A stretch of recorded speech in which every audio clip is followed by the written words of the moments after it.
Hello, welcome to season 4, episode 6 of Cobra Kai. Yeah, actually, my headphones are in here. I'm on a different set because the old pair is properly suffering its wear and tear. I'm not sure that was English or not. Anyway, so as I get this episode ready, something that I've thought of is that Terry later knows that Daniel and Johnny have departed from one another. I wonder how he knew. Maybe he sent his students to find out. Anyway, we'll get there when we get there. So, if you have your episode ready, yeah, 3, 2, 1, go.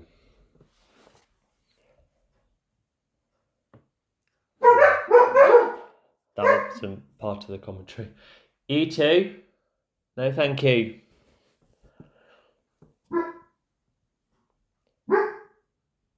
Yeah, sorry about that. Oh, I think I know this is where they introduced the new rules. Because yeah, they look back on the previous tournament and think, what else could could be improved upon. Yeah, not just improvements, but just additional suggestions as well. Like the weapon demonstration and that, which just spice things up a bit. Because the last tournament reached an anniversary, didn't it? Oh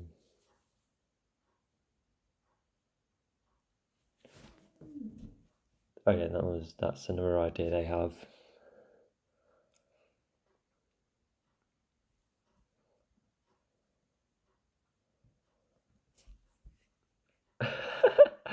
The more we learn about these people, I suppose.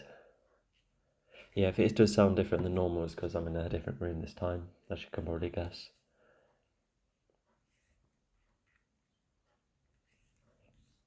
Yeah, this is one of the longest scenes that consists of just them two, so it is nice to just, see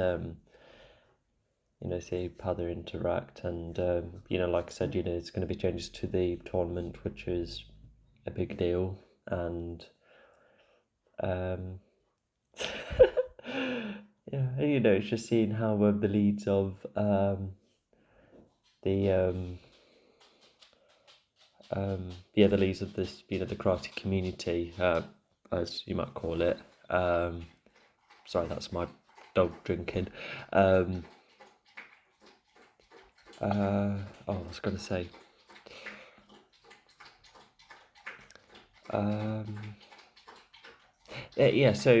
It's just seeing the leads, how they head for it, and they'll probably do this often. The changes to the tournament every now and again.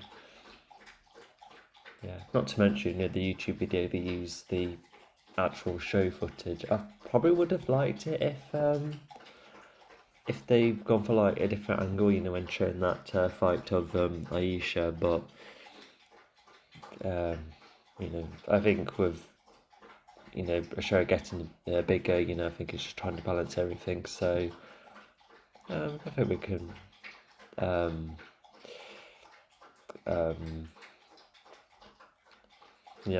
give it a pass despite the suggested improvement.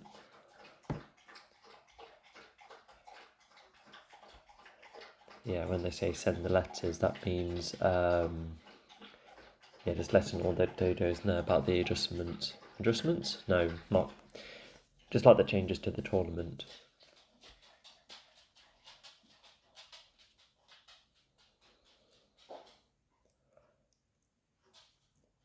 That's 1. That's about 3. That's 4 changes.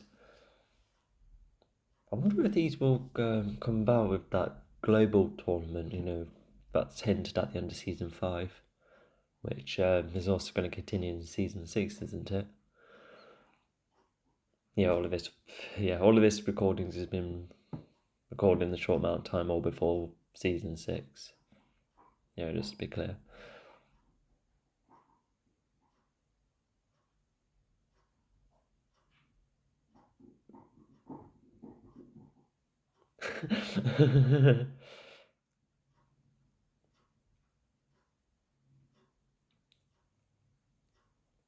Yeah, so they're kind of acknowledging that they haven't really, like, other than Robbie, yeah, they haven't been too experienced with um,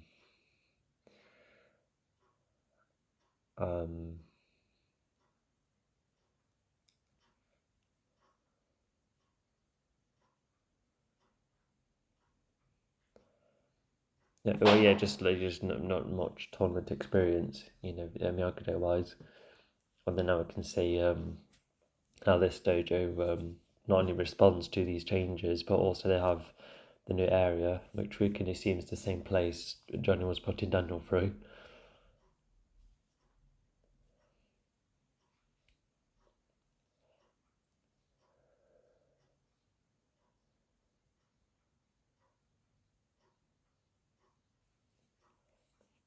Yeah, that would have probably meant taking Sam away from Miyagi-Do, which wouldn't have helped Miyagi-Do because they only have her. Um,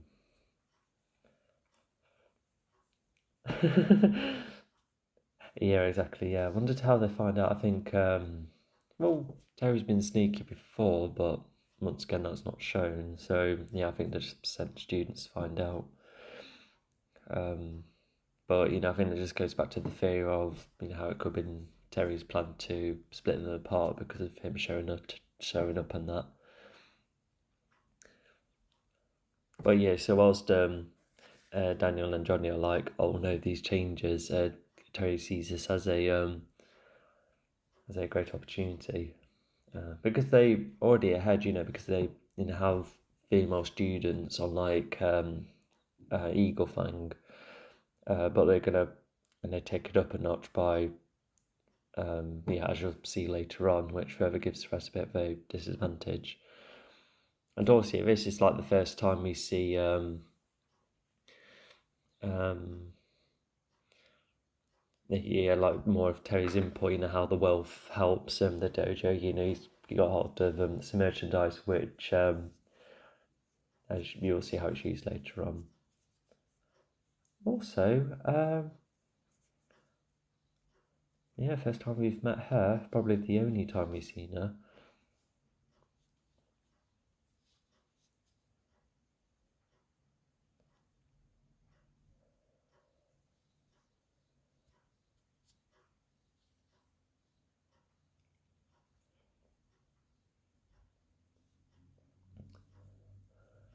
I remember some people thinking that Tori was like the daughter of Mike Barnes, but that's not the case. It's an interesting theory though, and it's because I'm not the biggest fan of theories, especially when the story is incomplete. But I think it's cool to look back on, and not to mention, if the story is interesting and varied and very expansive at a point where you can just able to come up with various ideas and theories, then I think it just goes to show how interesting story can be.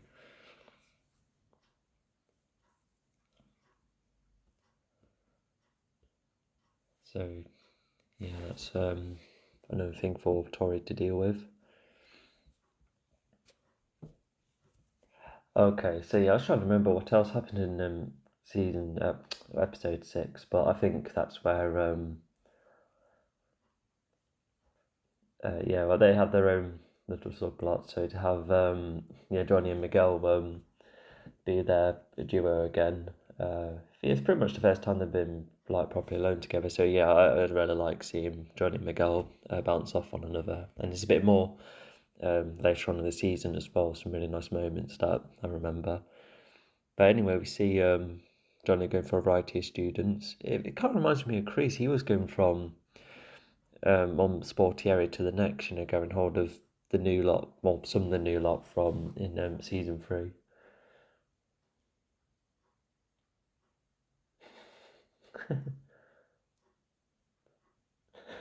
So just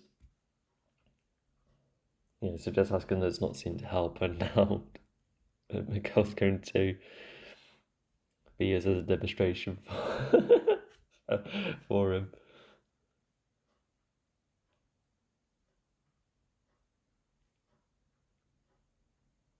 Not even top 5, yeah, that means.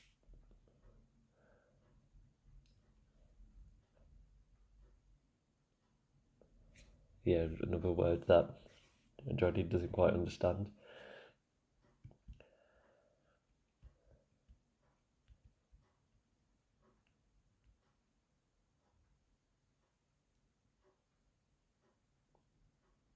Yeah, if they're already a part of sports teams, then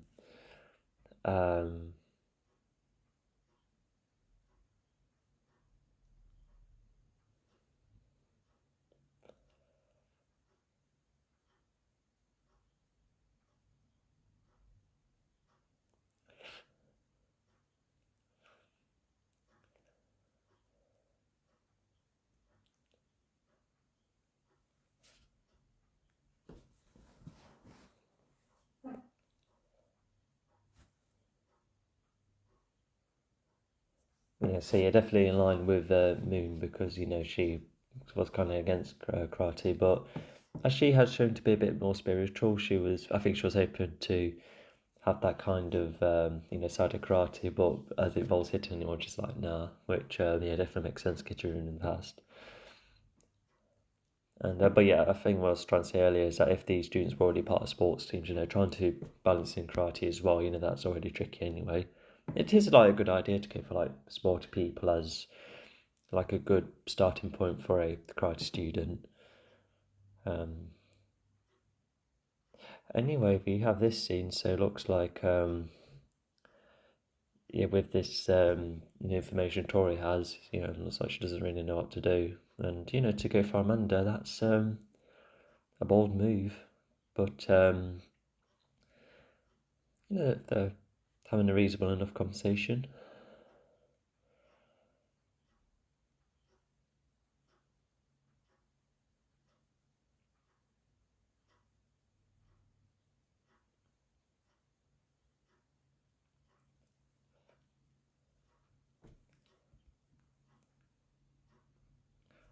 Yeah, I think those could be quite costly. I guess it just depends what kind of session you choose. And then that's when they find out about how one another, which, of course, would shock them both. Yeah, and not even telling Daniel as well, which I think Amanda should have been talking to Daniel about it, but maybe maybe Amanda didn't want the trouble of Tori knowing about that, for therefore making her more paranoid. Because sometimes it's it's it can be like more respectful just for that one person to know without just gossiping about it to other people.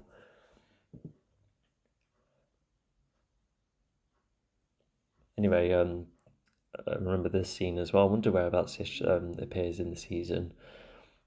But yeah, Eli's proper down on his luck. He's got his old hairstyle back from season 1, and Dimitri's trying his best to help. Although, when Dimitri suggested about Robbie, especially with being experienced in tournaments, Eli has been in a tournament, so yeah, as well as getting someone more experienced in Miyagi-Do, Dimitri just needs his mate.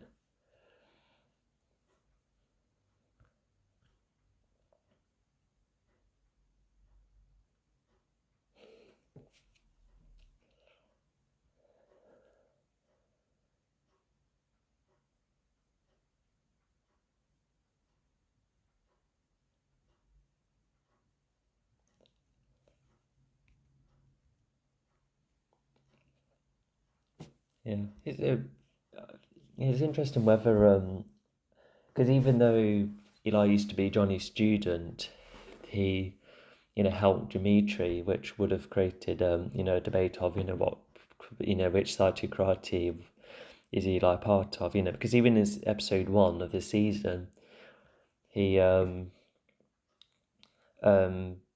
he does join Johnny, but he's friends with Dimitri and trying to interact with them. So not knowing what dojos to be a part of, that would have added to like some confusion. Although I think if anything, it kind of represents how he if he does have elements of both karate already, then it kind of represents the two dojos combining, especially when you see him later on But, at this low point, he's done dance in both karate dojos. But, as we see later on, he, he joins Miyagi-Do and he, learns new techniques alongside what he's learnt before.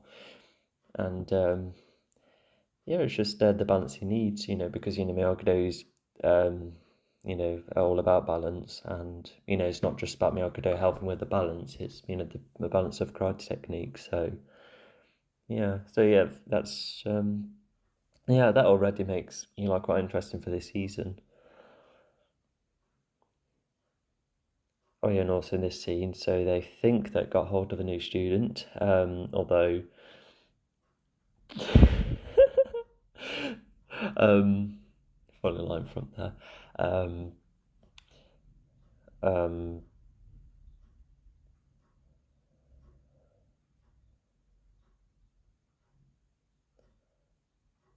Yeah, you'll see what happens to Piper later on. But anyway, Sam showcases her paranoia about Tori, and even if it's not gone on for too long, it's a reasonable reaction.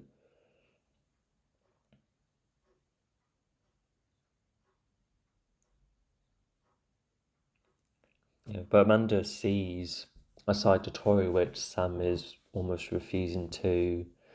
Well, even if it's not just misinformation, but once again Miguel tried to explain to Samantha that a lot of things going on with Tori's life, but Samantha sees that as an excuse for getting away with with the behaviour. But at least that turns around in season 5. And so when I mentioned about how Daniel had things he didn't want to talk about, like how he was trained in Cobra Kai once. It looks like Amanda too also has her own childhood secret where with the instance of using aggression the wrong way. But it does further add context for why she would she wanted to help Tori, which is bold of her to do.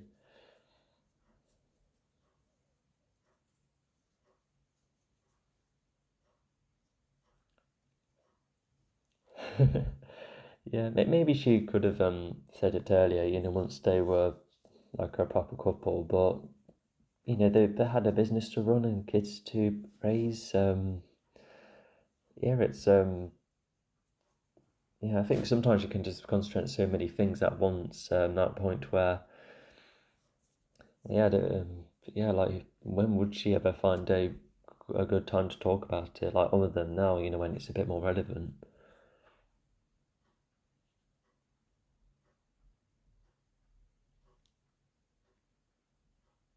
Oh, is Daniel thinking of Eli as well? Hence why it cuts to him. Sorry, it's just I'll probably go through the dialogue again after, just in case I misunderstood that. Looks like Dimitri's still trying his best. I like Eli's room, by the way. It just looks because he had a different looking bedroom when we saw that flashback in season 2. So he's either moved house or it's been heavily renovated. But regardless, looks cool.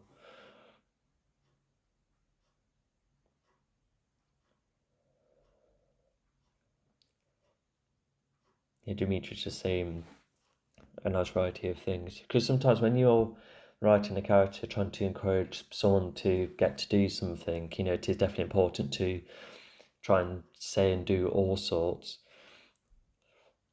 Fair enough.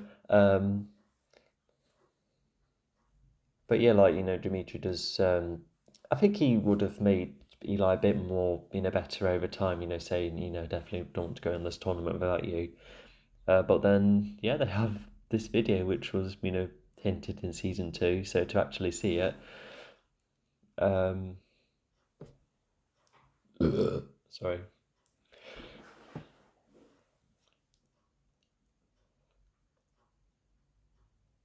Yeah, Dimitri's it's just talking more about you know who Eli, you know, is.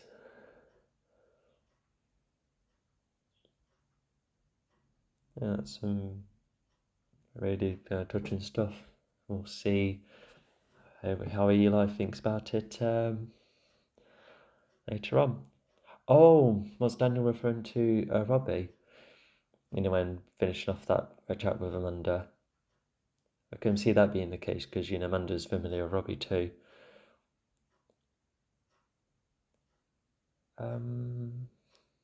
Yeah, how did Daniel find Robbie here?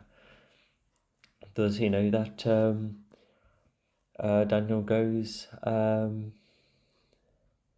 Daniel knows that Robbie goes to this place often, or was Daniel having a look around only to find Robbie just outside here?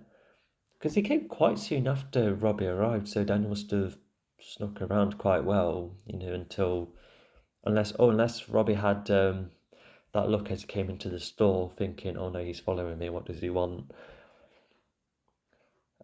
Although yeah, Daniel's trying to warn Robbie of Terry, but once again, Robbie's quite independent at a point where even if he's slightly influenced, as shown in season 5, yeah, Robbie's not letting anything get to him.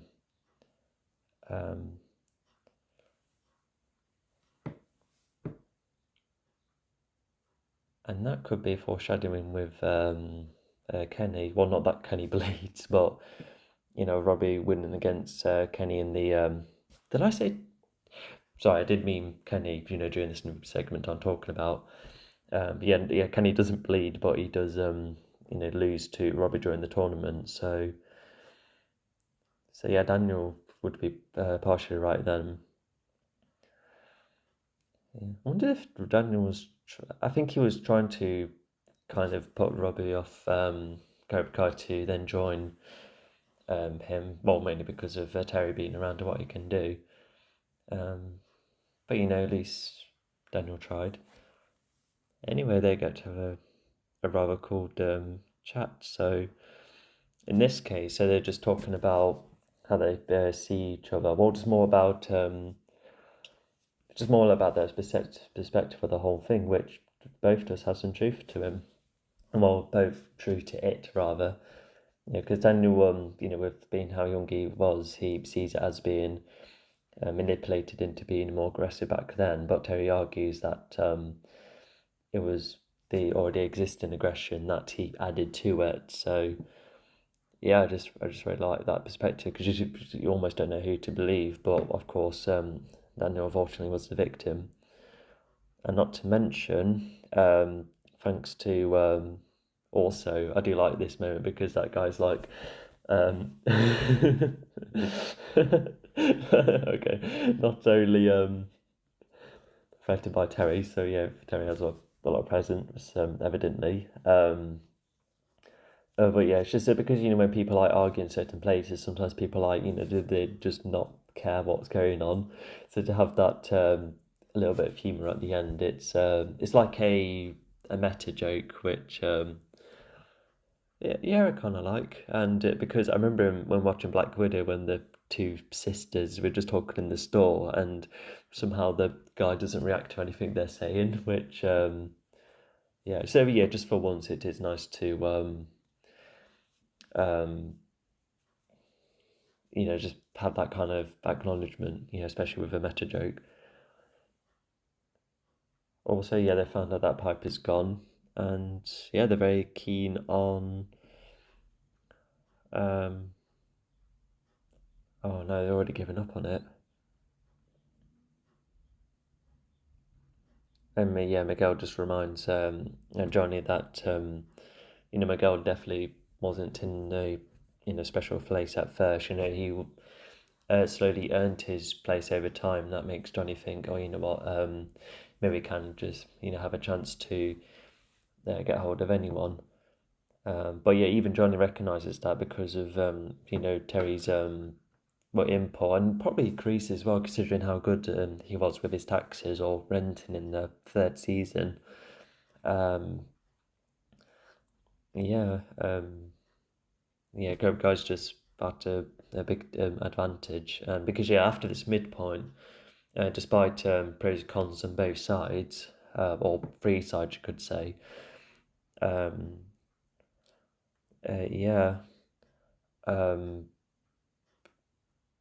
it's just an interesting way to take the midpoint with the story. Also, this is first time I've seen Aisha in over a season, so it's nice to pick up on it because we were just given a throwaway line in that start of season 3, but to finally get Aisha's perspective, what else happened, after the school fight, which is still being talked about, by the way, so definitely still treated as a significant event. But also Aisha talks about how that all of that Cobra Kai influence, not all of it is bad, because Aisha is going to be more confident. So yeah, she's about to talk right here. But Sam seeing her shows Sam that there is still a positive side to Cobra Kai, which is true. Especially as it pays off in later on in season 4. And although I did I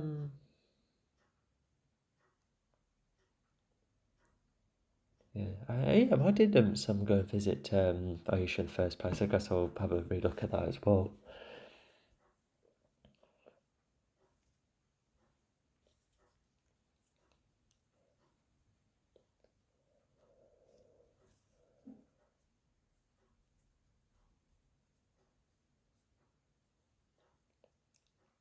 Yeah, even if you move someone away, what they've learned, doesn't go away, even if you're far away from the source. It's just nice to get that, the show still acknowledging the morality of all sides with all of these characters. Yeah, it's just still really nice to do that, despite the good versus evil approach, which started in season 3. What's he got?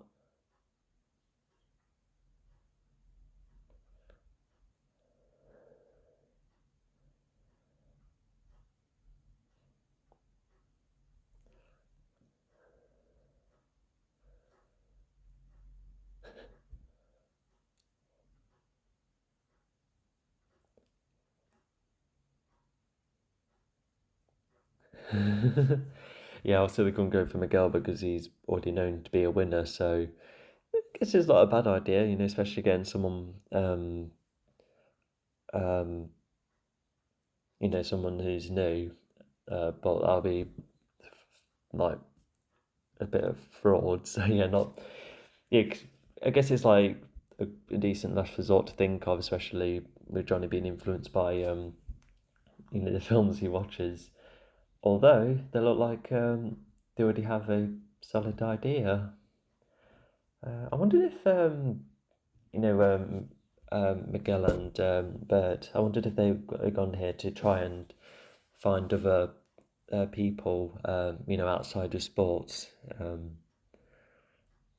And also, yeah, this looks like more of a public place, because otherwise, how would have Johnny have access? It must be the kind of place that allows parents, because the size of that room, and I think a lot of parents would like to see their children debate. It, be seeing more of their achievements.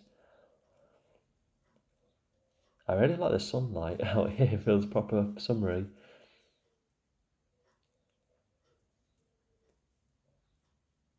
Why are they chanting now? That's quite an odd term to go for. An odd word, rather. Also, yeah, it's nice to see Dimitri, how he fights. That's just nice. Catching up. But also, in the end, he's convinced Eli. And other than a couple of background snippets, I don't remember much of Eli actually learning Miyagi-Do. There's no seem to focus on that. But regardless, you can still infer it because of joining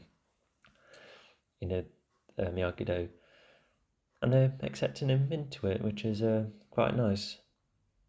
Oh, yeah, she's been sitting here all this time. Okay.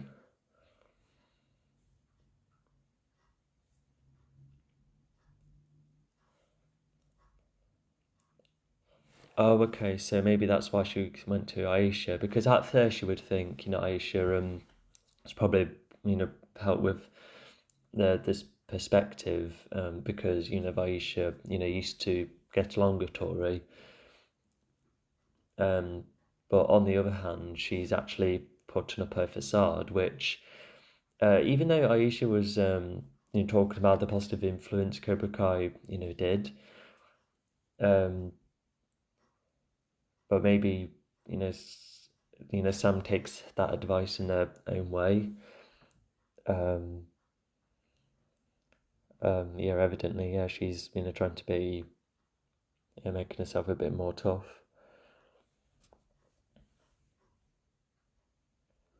So it's almost like a switch dynamic because yeah, especially how when Sam last went to school, she had all eyes peering at her, or just getting a lot of stares. That's it. Um, but yeah, I think once again, let's acknowledge how people see Sam. So she's almost fib to her parents by saying, "Oh, let's get the past behind me. I'm happy. I'm fine with you talking to Tori." But then she acts all antagonistic with Tori, which I wonder if I'm not sure if that's what the parents find out. Like Daniel does find out when Sam continues to be taught methods by Johnny, but not this. So that's a little bit two-faced, to lie to your parents like that. Because, Sam's normally, like granted, Sam has been lightly influenced by Johnny, especially with how rebellious she's got, but to do that, it's just, I like the idea because normally she's, the most noble Miyagi student, but now, just, having that mixed influence to make her like that, it's,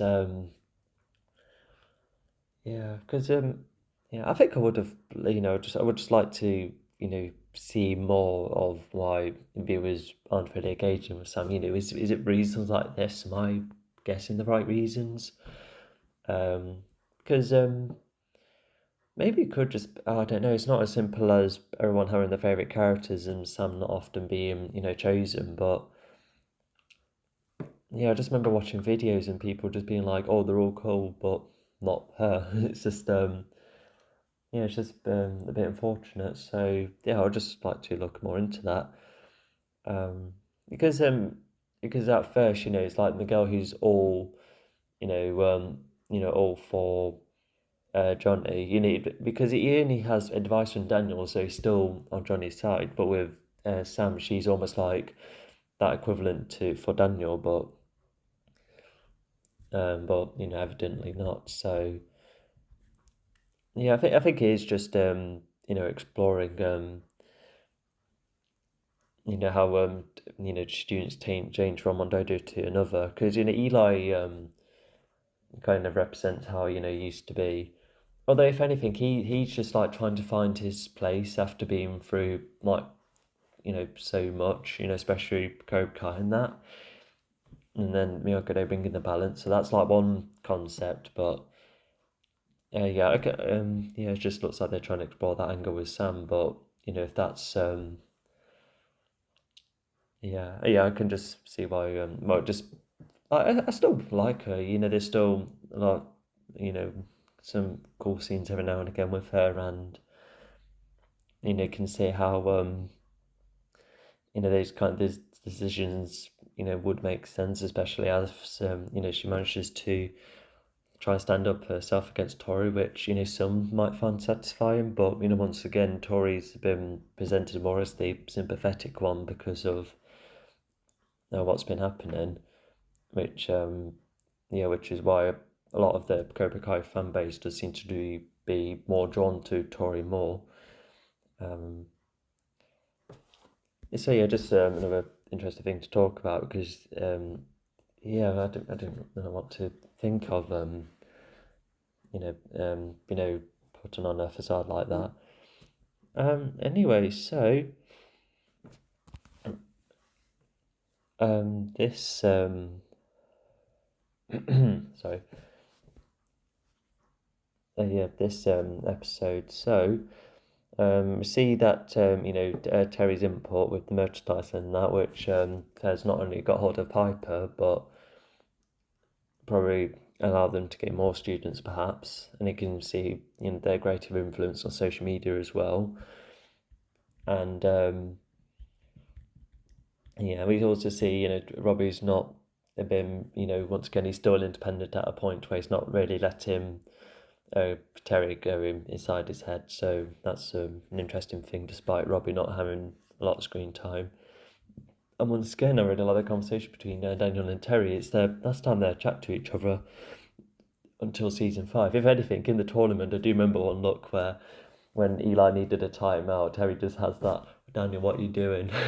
like across the dojo, across the arena, as you'll see in one of the finale episodes. A 2-part finale, actually, which is new for the season. So, yeah, once again, they're still making this really nice and fresh. The show, despite being on its 4th season. And, and what Terry says, has, it's a bit foreshadowing for later on, and it kind of creates questions for Daniel about the past as well. I say, as well as Samantha, just I remember people not being as keen as Daniel. Even some people arguing that he wasn't fixed until season 5. And because one example of that is because when the show starts, Johnny's presented as the sympathetic one, and whilst Daniel's showing himself off, but that's Johnny's perspective of Daniel. But when people see it, they see as Daniel. Oh, not again! They're doing so well, weren't they? You too. Thank you. Anyway, shh.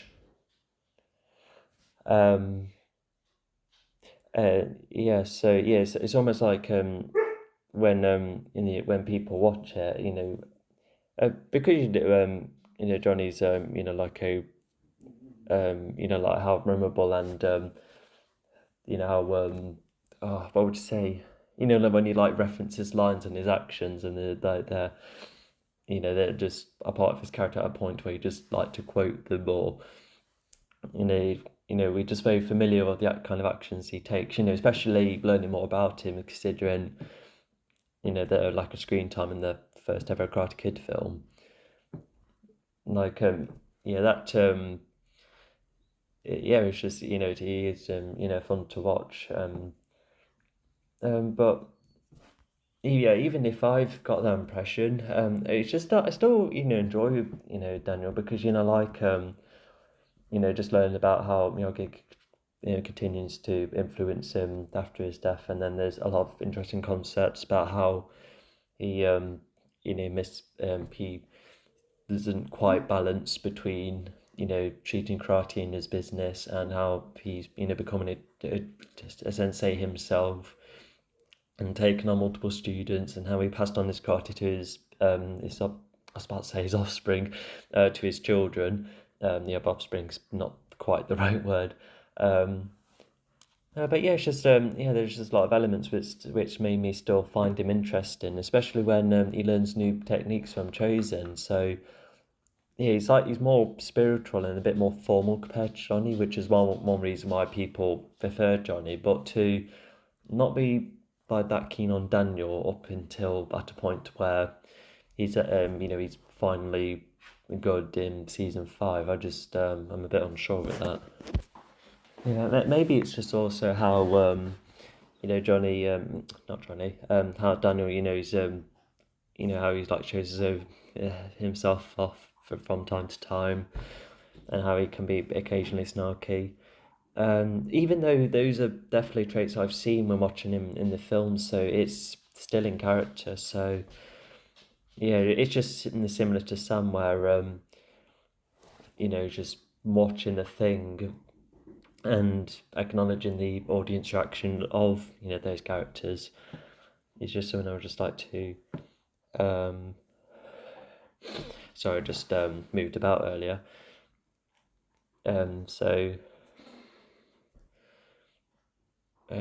yeah, I would just like to look more, into it, because I'm just, because despite me liking my show, I'm still trying to, watch it from all sides, especially with the improvements I suggested, such as how Daniel did manage to find Robbie sooner. Well, but just at that point in the story, how Daniel managed to find him.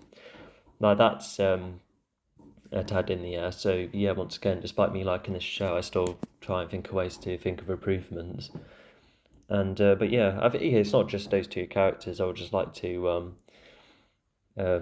just learn what else other people have thought about with how the show can be improved from time to time. But so far, this is still it's still going strong, and I hope season 6 kind of it becomes just as good as like the rest of the seasons, despite varying in quality every now and again. Yeah, because we'll be able to have one consistently good show, because because there's loads of TV shows where people point at which seasons were bad, or how shows go too long, and how the ending of that show becomes like the show at its worst, or how it's not ended well. But yeah, I hope Cobra Kai changes that. Yeah, we'll have a really nice full package. Anyway, so let's look at let's just go back more into the episode. So you see more of the council, the changes that are going to be made. We're yet to see how those actions play out physically, but other than being told about the weapon demonstration and that, they some of them are trying to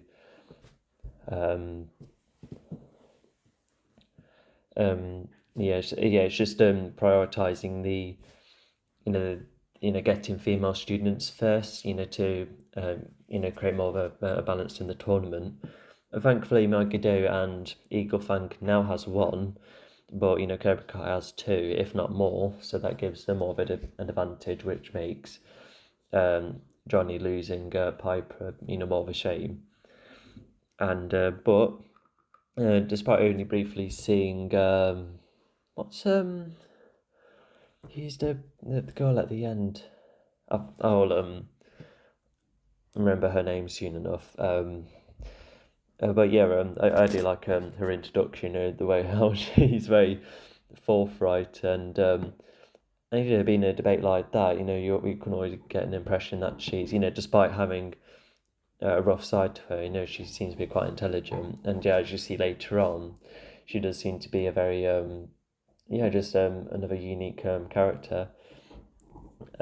Although when you look at season 2, there's occasions where they give some characters more depth than they should. Granted, it's nice to have these background characters have a bit more personality, but there was just a grand misbalance between the casting. When looking back on season 2, but with season 4, they already have the new character Kenny. He's already tied to all sorts, and there's Terry's new, and he has a much bigger, grander role, and not to mention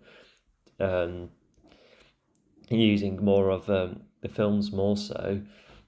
And then you do have Johnny's new student who yes, she's female student for that dojo for girls to compete in the tournament, given that dojo to check that part of the checklist, you can say. But yeah, once again, it's just exploring another concept, because as you'll see later on, she picks up on karate rather quickly. Some students have more than others, but for her to be a bit more of an intellectual as well, it's an interesting angle to go for. And I do remember liking her despite not having a whole lot of screen time for season 4, but she does have a bit more depth in season 5, which season 5 kind of has a character misbalance as well, as we'll see later on. But we'll go there when we go there. So once again, just see more of the council, how they interact, how they make changes. This is probably a yearly meeting they have, but it looks like this is some of the most changes after a long time. It's also nice to see the announcer, or the cool dude in the end of season 1 with that tournament. He's part of the council as well, so it's nice to hear his input. And Johnny and Daniel, Johnny and Miguel, they, we see them at their iconic duo again. Now, like, granted, they've had all sorts of nice moments so far in season 4, but to have the moments on their own, and have their own little plan, which has happened a couple of times before. It's just nice to keep that up, considering it's that duo that helped start off the show in the first place. So it's just nice to be reminded of that. And despite losing Piper because of Cobra Kai's influence, not to mention, nice to have her back, because we only saw her briefly in season 2. So instead of making up yet a new character, they do seem to use previously established character to fill a certain spot and a certain role, but just one with it had more history. It's a bit like Kylo. It's a smart move to bring him back, because he's already has grudges with the likes of Miguel, and how he interacts with Hawk, and also just seeing Kylo being almost like a stereotypical Cobra Kai student, especially with the way he tries to be intimidating in front of Kenny. It's just nice to bring these one-off characters back for the long run. And we also see Amanda and Tori. It's Tori finally admitting help, although whilst I think Tori's still a bit standoffish, but Amanda's at least still suggesting other ideas for her. Like, granted, I wonder if there's free surface which could help her, especially with the kind of conditions she's living in. But I think sometimes if you have if your living conditions aren't great, such as your parent being ill, then I think you can get surface like that with little to no charging much. Right, I don't know much about these things, but for Amanda to suggest those ideas, it is still really nice. And Daniel and Sam kind of find out rather soon, actually, because all this time Tori has actually been refusing Amanda's help. Their exchanges were extremely brief, but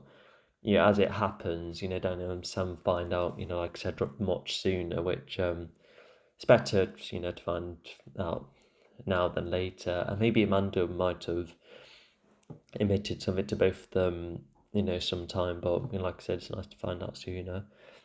And to hear Amanda, kind of see herself in Tori, and like Daniel, she has things that she's like ashamed of herself, of doing before, when she was younger. It's just nice to learn more about her. It's just just like season 3, she's given more layers and more things to work with, which does make her the better. Because I already liked her in season 1 and 2, even if her roles were a bit more minimal, and she kind of had the same personality traits again and again, such as being nearly anti-karate, but once again season 3 and 4 do her really well. And I think there's a lot of elements of season 5 as well, which once again we'll get to. And then we also see Dimitri helping Eli, saying all sorts, which slowly gets Eli's confidence back. And even when he comes to Miyagi, he's not quite there yet. He seems to be quite timid, which just goes to show that Eli is yet to still find his footing, especially as he hasn't seen Piper yet. Not Piper, Moon. Yeah, they're still yet to have another exchange. And what else was there? And also to see the Binary Brothers. Yeah, that Dimitri mentioned one. So to actually see that is a nice expansion of both characters, and also to get caught up with, not caught up, just like a catch up with Aisha. Once again, seeing what's happened back then and now. Just nice to see her, because I think it was the actress unwell at a point where she couldn't continue. It was something like that, but to just nice for her to appear. It's just nice to see the characters again, because we later see Stingray, who we don't see for nearly a whole season as well. But unlike Aisha, Stingray does have a much more presence. As you'll see later on, in both at the end of season 4 and the whole of season 5. Well, a majority of season 5 anyway. But yeah, I wondered what Cobra Kai would have looked like if Aisha continued. I think, because did we see her at the end of, when Johnny was kicked out of Cobra Kai by Chris in front of the students? Was Aisha there? I'm not sure. Because if she was, then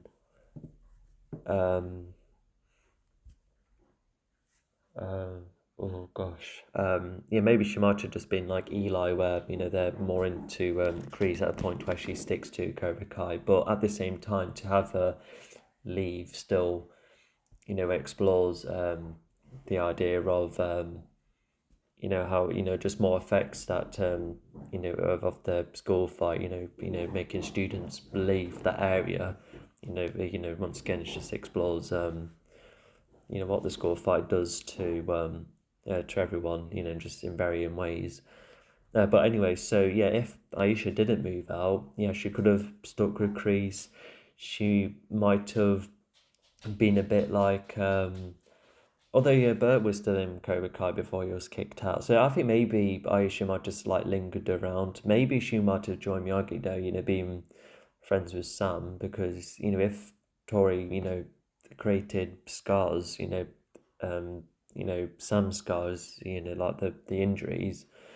Maybe Aisha would have been more friends with Sam compared to Tori, perhaps. Aisha could have, maybe been like an earlier introduction for the Miyagi-Do students about Cobra Kai techniques, or she could have got on with various things until Johnny started his own dojo. So just a lot of different angles. Although once again, just having a move out, does explore more about what the school fight has done to everyone in varying ways, as I said. But yeah, looking back, I don't know. I think she would have just been maybe just another interesting alternative perspective. Maybe like a secondary one for Johnny alongside Miguel, perhaps.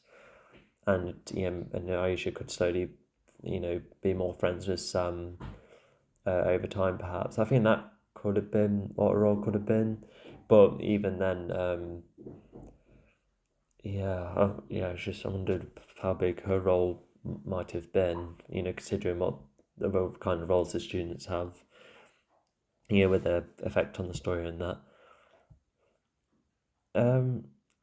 So yeah, I think that's all I can say. I'm still a little bit unclear for why someone to see Aisha. I can always go back to it. No, actually, let's have a look now. Actually, because I've still got time.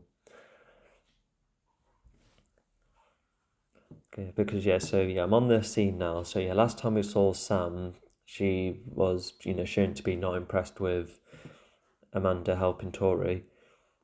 Okay, all right. So Aisha's also in a totally new place. Of course, Sam can drive as well, so that skill is used, I suppose. They're definitely mates again. Especially as they hug at the door. So they're definitely made up. They're probably texted as well. And oh wait, okay, so I'm glad I rewatched the scene. Okay, so the dad had a new job, which was another reason for the move. But Aisha still says that the school fight definitely still had an influence. Maybe not as much compared to the other characters. So okay, that's more okay.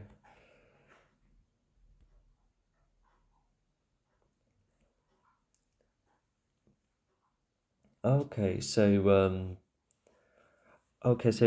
so both Daniel and Amanda, despite it's not a bad idea to wear a helmet, whilst doing trampolining. But maybe Amanda feels like Samantha has been very like overly protected by her parents at a point where she was wanting to rebel against that, which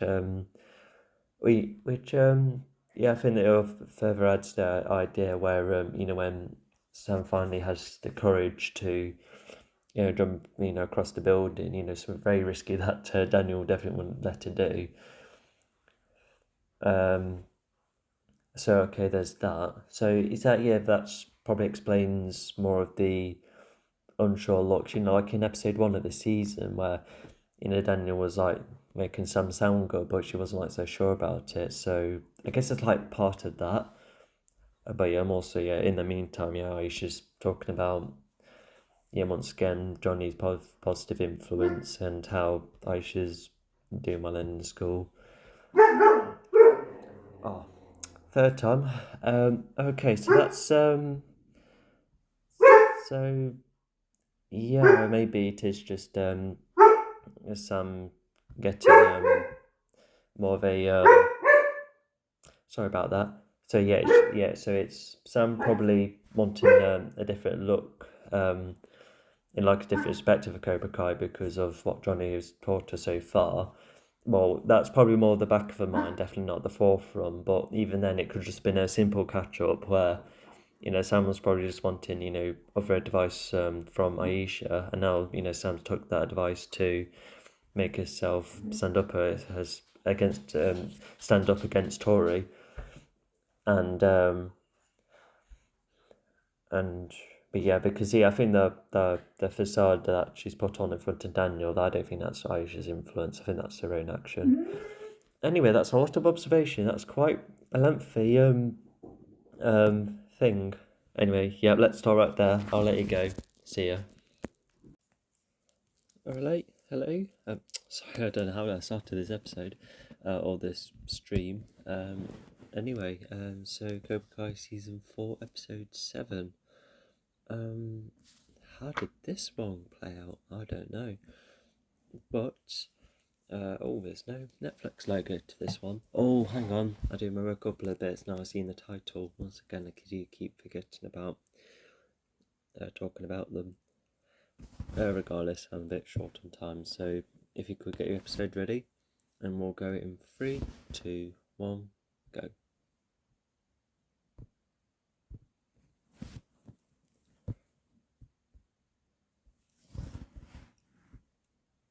Three, two, one, go.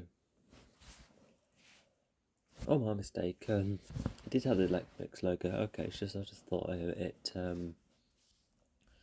started off with the Netflix series thing because I thought it was like more of a special episode. Granted, I guess it kind of is in some way. Also, yeah, something I've noticed is that we haven't seen Kenny nor Daniel's son in ages, so I guess it's nice to get back to them.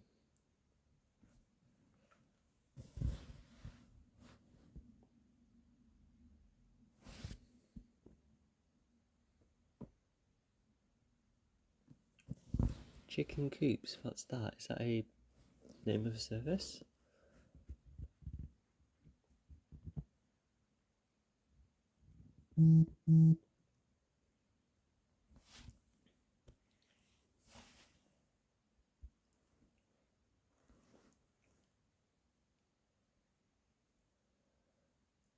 Looks like she's probably a bit more drawn to Kenny, which, even though we don't really find out, you might assume so, but we never really see her again. But even then, looks like it's It's kind of last. Oh my god! I thought that was Kenny on the right because he had the similar hairstyle. Although I vaguely remember what happens then.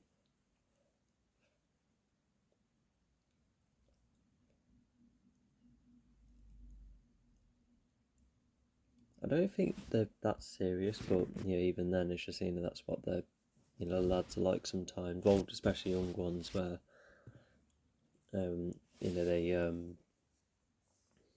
think a girl's getting more drawn to another person, but they're just the Kenny and I forgot her name, but they're just being nice to one another.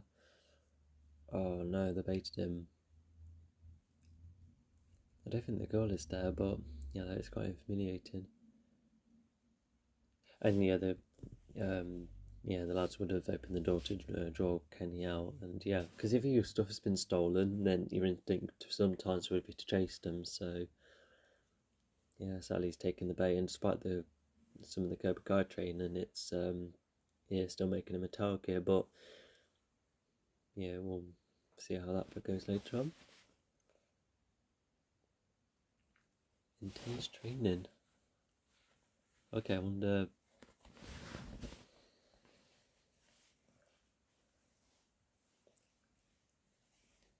Nightstand. Because I remember this as well. Yeah, we haven't seen her in an episode or two. Yeah, even if it's not broken down into episodes, it's just like one big film that's juggling multiple subplots. Because I remember thinking, imagine if some of the subplots were cut and it was like more emphasis on certain elements. But even then, there's often times where there's enough work still being done. Potato soup. Johnny seems to like more formal dishes. Also, Miguel's just found some of Johnny, so he knows something's up.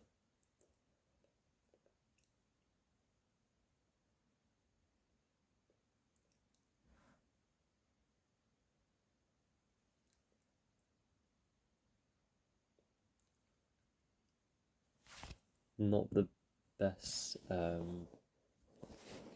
thing to talk about, but of course he's trying to not admit the bullying.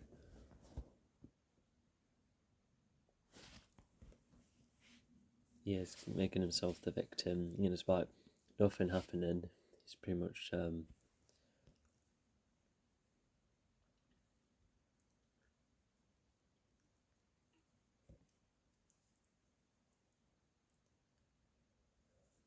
at least Daniel's trying to help. Although I just suddenly thought, why keep the hoodie? Like, the prank was achieved. Like, why keep the hoodie? I suppose it's just maybe taken that way from Kenny. Like maybe it's like a way of taking away some of that pride away. Anyway, it's either that aggression. Looks like he's definitely getting there.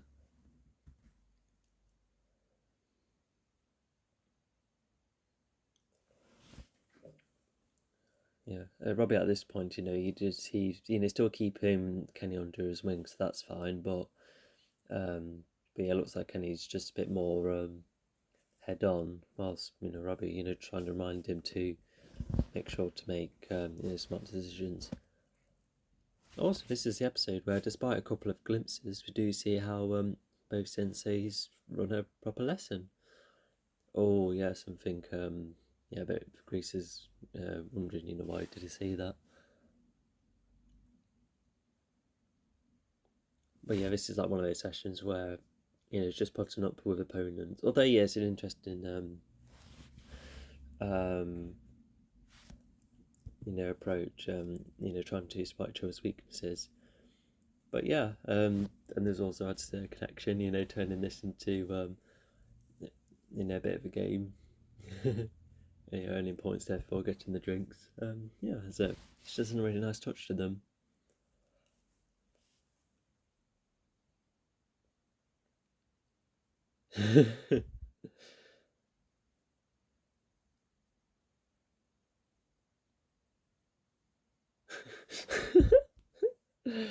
hooking up's a bit informal. Although, yeah, Johnny's like oversimplifying it by saying, "Oh, these things happen," but my girl does see what's happening. And at least Dave admitted the plan they were going for, that it was going to be soon. So, that's all right. But yeah, it's a bit of a lot of process. Like even if Johnny has been like a surrogate dad for him, yeah, it's just an extra step. Being a stepdad, like that's a big thing. And I think and he's definitely come from an honest place. I think he's definitely going to see how it goes out. Although he does admit that he does find it a little bit weird, but I think he slowly adjusts to it.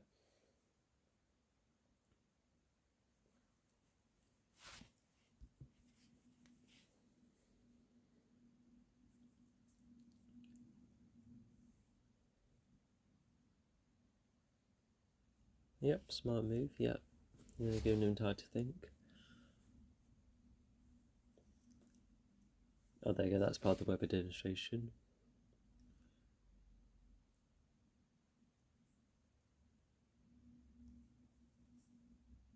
Oh, there you go. She's still keeping an eye on the target. Oh, and that's also a practice. And also, oh yeah, that's the. But yeah, I remember thinking that those are the chosen weapons Dimitri goes for in his demonstration. But yeah, nice for Daniel to squeeze in some training with for his son, and yeah, just almost like being able to train Kenny, and also go with Eagle Fang, squeezing in the new female student.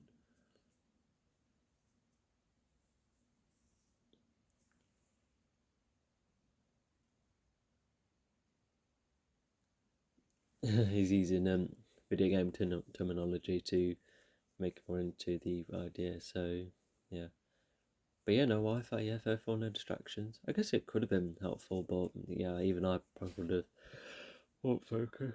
Even yeah, even when I go to my martial arts, it does have like rock or rap music in the background, but not gonna lie, I just kind of forget it's there because you're like so drawn to what's being done.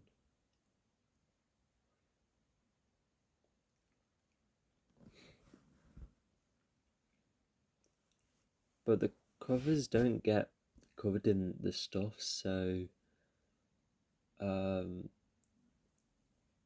maybe it's just like every now and again, maybe it's like a rough day, unless Daniel just managed to make his own custom bird stuff. So yeah. Anyway, yeah, that's step one, and I think the son probably already knows about it, unless it's generally his first time.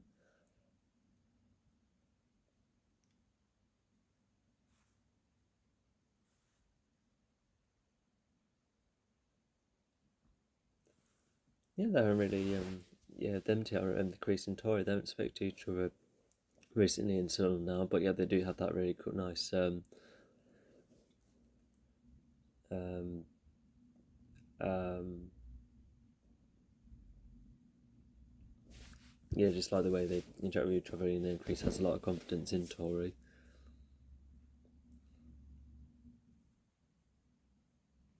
I would have.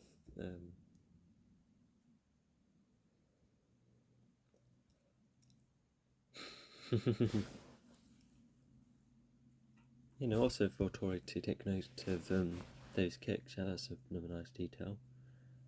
Oh, yeah, new student. Devon, okay.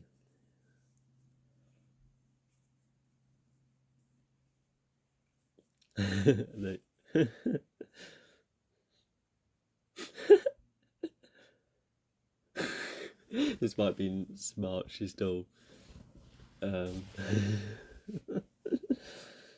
gets treated as a student like everyone else.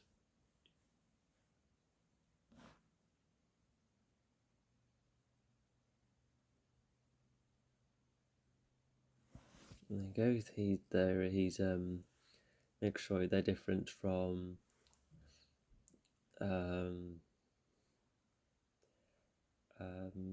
Yeah, just like different from Cobra Kai. Aware that Cobra Kai is going to be up to no good.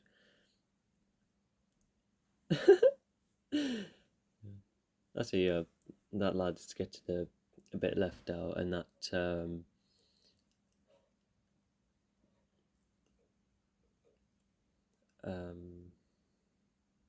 yeah, that person getting left out. His real name I forgot. But yeah, that kind of pays off later on in season 5.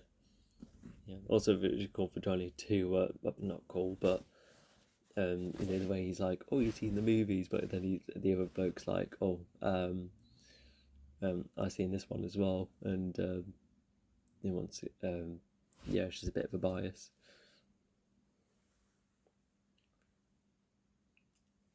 Yeah, but yeah, despite Miguel arguably being like a good condition again. Oh, yeah, Johnny's just still protective of Miguel. It could be trying to be on Carmen's good side by making sure Miguel's in good condition. After, but even then, Miguel's not given a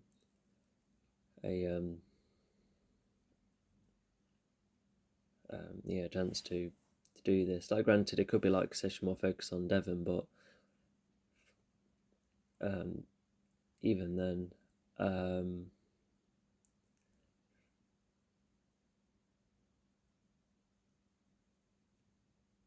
oh,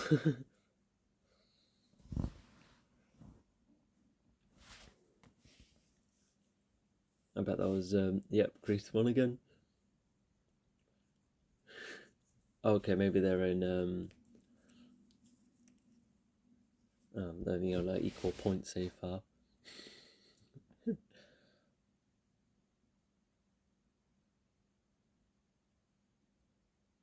Yeah, Grease is like the newbie, but looks like Terry sees a bit more in Kenny. Okay, so straight from the off without any pep talks, but I guess that pays off. Also, not to mention, look at all those shirts, like the merchandise and that's definitely more of Grease's influence.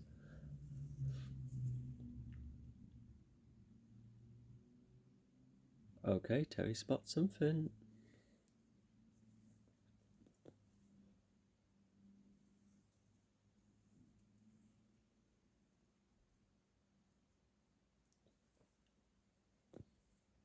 Yeah, absolutely. I can admit a couple of weaknesses, especially during martial arts. Yeah. Also, is even if Johnny's methods are extreme, I guess it's a bit. It reminds me of like getting punched in the face to get used to it. But I would find that more handy than getting kicked in the groin. Like, why? There you go. That's a handy trick. Although, I wonder how um, how Kenny would be able to just use something like this in um, during the tournament. But if anything, he could have come across something similar and be able to home in that way.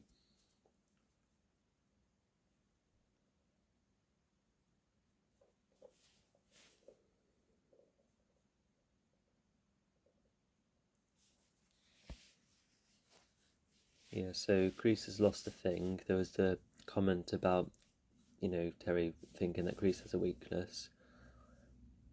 And probably more tips that Kreese probably wouldn't have said. I hope they make sure their ice packs is positioned at the right spot. Yeah, I don't want to make you going too cool.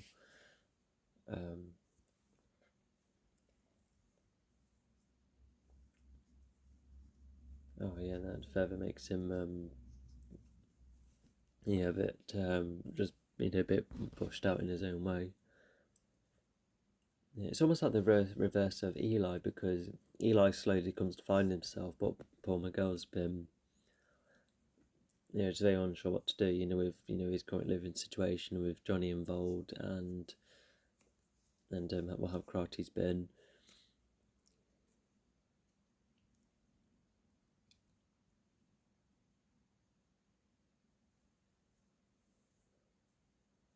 But yeah, the sun has cheated, so not great.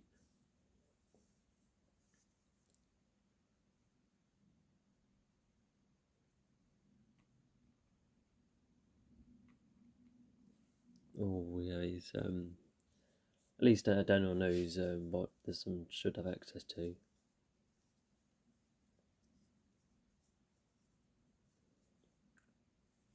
Yeah, looks like the sun doesn't know his time scheduling well, especially Daniel coming back at this time.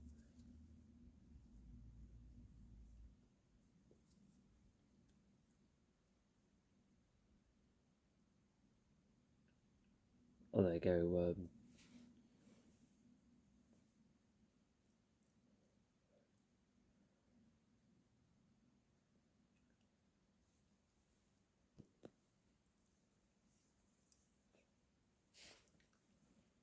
Yeah, even if any topic really gets brought up a lot, then but at the same time, Miyagi's done great things for Daniel and the rest of his family. So yeah, no, he's probably feels a little bit bad because yeah, but later on, at least Miyagi and the son did have some moment together. Yeah, which Daniel talks about later. So that's nice and it helps mend their relationship a bit.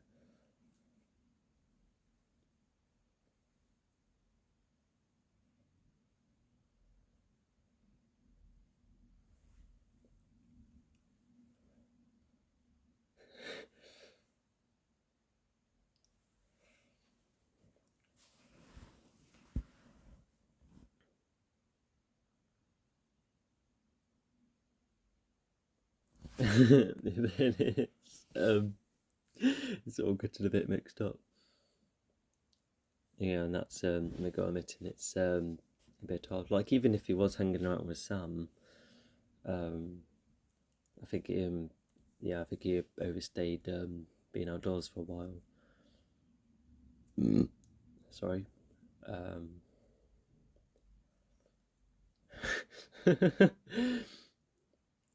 yeah, they got a lot of work to do. Yeah, it's the first day. I think it could have gone a lot worse.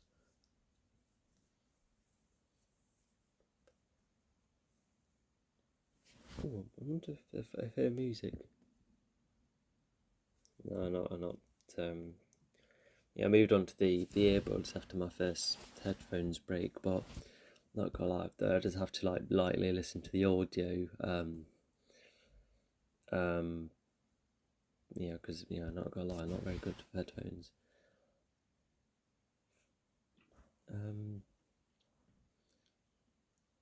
so yeah, like after feeling bad earlier, looks like he's taken a little bit of interest. Not to mention the flashback probably makes him think, what would it be the right way to use karate because I don't think because I remember he would have been thinking he not to use it against Kenny. It's not. Um, and yeah, we can all know, especially with Chosen, this is the like the sensitive spots, which Daniel says is to like like just like the last resort kind of technique.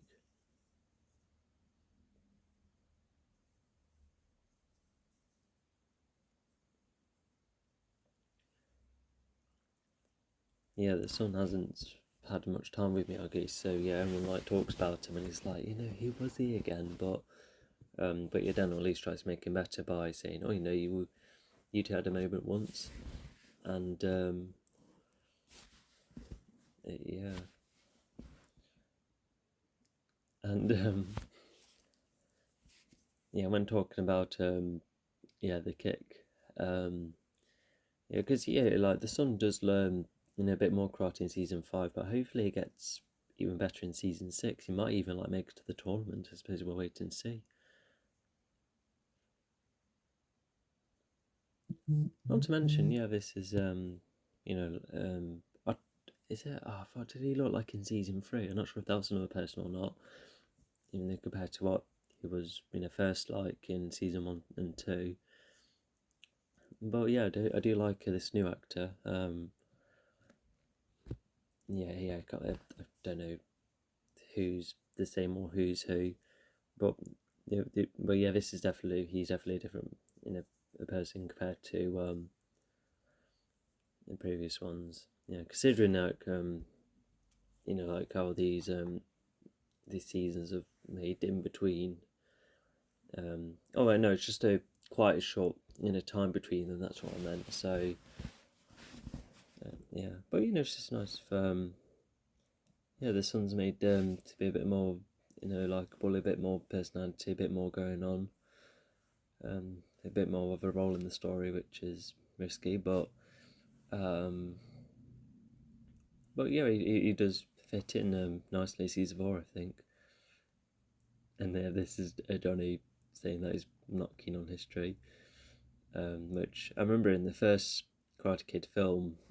Daniel tries to get him into a history class, but the reason Daniel suggests that idea in front of a teacher is so that Johnny and the rest back off. Anyway, yeah, Johnny's got a hold of Miguel.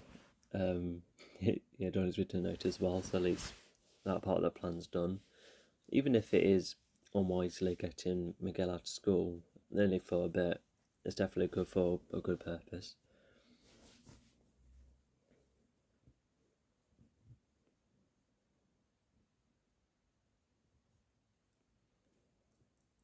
I don't think she's aware of the bullying. Yeah, because he might end up getting the bullying leaked.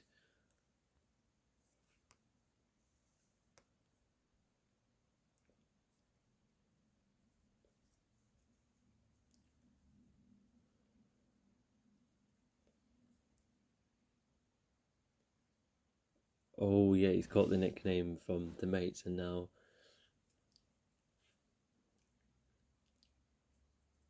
yeah, it's because it's the mates that's influenced him, and it's ruined this connection between him and Kenny, and it's a real shame because especially with the girl involved, because they all could have been mature by letting the girl choose, because she might not be too interested in either. But anyway, this is the timeline we're in, and yeah, it looks like Kenny's got a plan for them.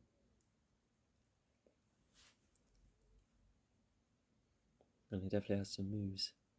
I think they could have stuck together, but I suppose they're not strategists, I suppose. And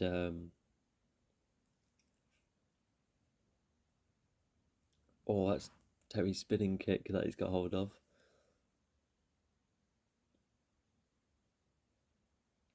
Oh yeah, this does make Kenny a bit scary. Oh my god, the speed.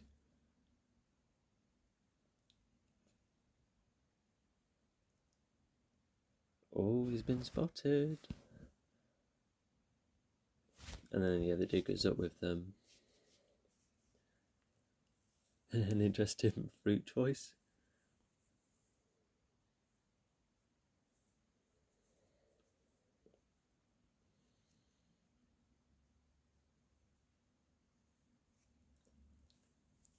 Okay, yeah, because I remember what Johnny says, but I think he tries to be chill, but I think they do need a like a good sentimental chat, because yeah, at this point the chat does help them.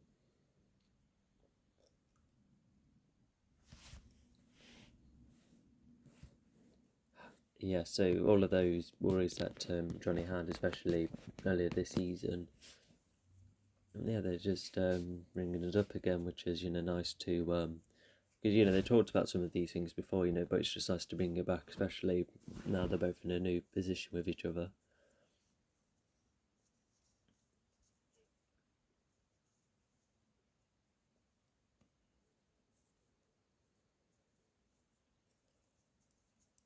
And then Johnny admits, I think he does mention about how you saw Chris as a substitute, but yeah, he definitely wants to start fresh, especially with Miguel and Carmen.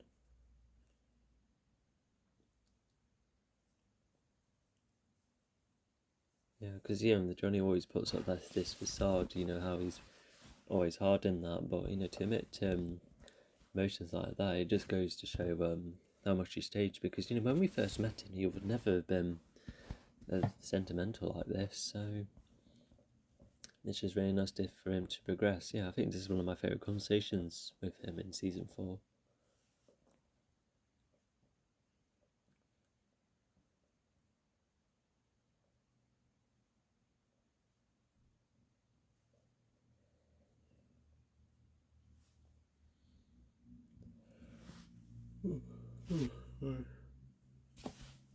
I'm not yawning at the scene, by the way. I'm just a bit worn out.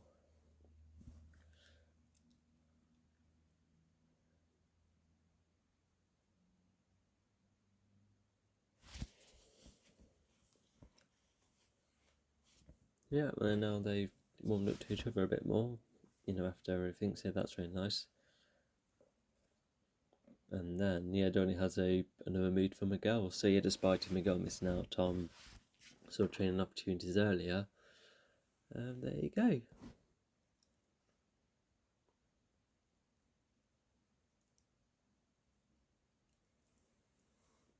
Yeah, I think this is similar to the spinning tornado I did in kickboxing, where it's like a scissor kick where you spin. It's very powerful, but I think there's a bit more of a different technique to it. We'll have a look at it when we see the move, which we see Sam perform actually.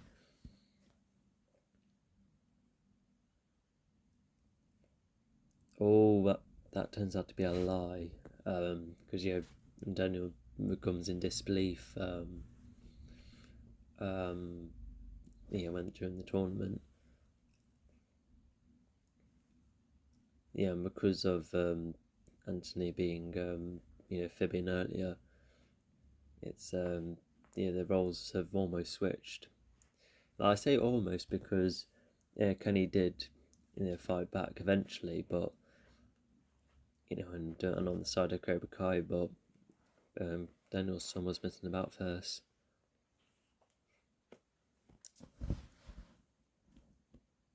And also, not to mention,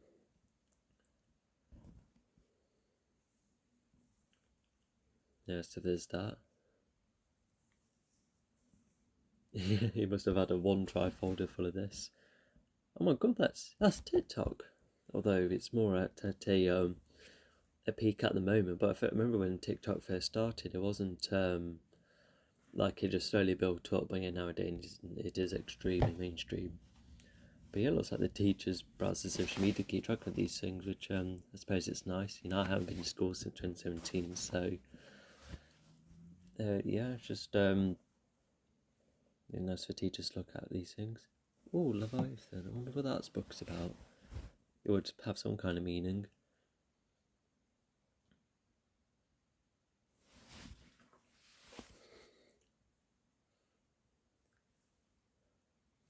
'33s. Wow. Okay. So that's 1933 was when the recipe was first made.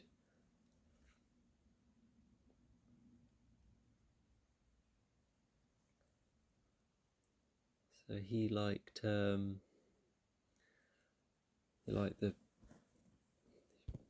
type of beer then. Even what Chris is saying was true. It then leads into that topic, which which wipes Terry's smile off. But by the end of the scene, Chris makes himself more of the leader. Also, for Chris to say quite like that, I think that's where Johnny got it from. Because I would have liked to see Chris use that more, to connect the influence. But maybe Chris took it from Johnny, which adds to later on about how Chris still thinks of Johnny as a just someone important to him.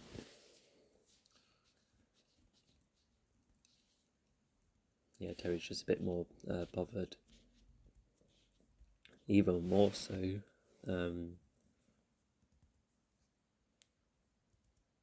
Gosh.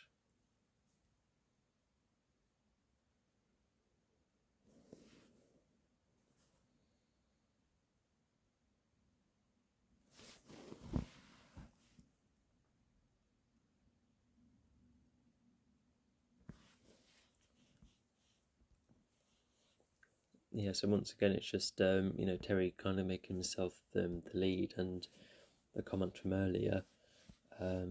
Even if what happens at the end could have been Terry's plan all this time, but I think he would have wanted to do it with Kreese, but I think Kreese doesn't always know how to play second fiddle, as he once says, because what he keys Johnny of as being a like a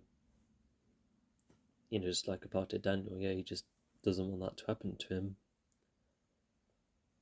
Oh, is 33 the name of the type of drink? Unless it was made in 1933. Well, it's still, there's tons of old things out there that were made since the 1800s, and they remain as decent products. Anyway, what a cool scene with. Yeah, one more thing. Yeah, it's really interesting to see Terry and Thea, because all this time, like in the series, he had been bothered by the flashbacks he was getting, but to see him with a face of fear like that, yeah, and not to mention, it's like the first step of getting a bit drawn apart, because Terry does try to follow Kreese, but then he kind of, well, not only does Kreese have his own biases, as we see later on, but yeah, Silver just tries to think of ways to please Kreese, but once again, Kreese's bias, it decided backfires for Terry, and then that's where he kind of had enough. He finally had enough. Yeah, there you go.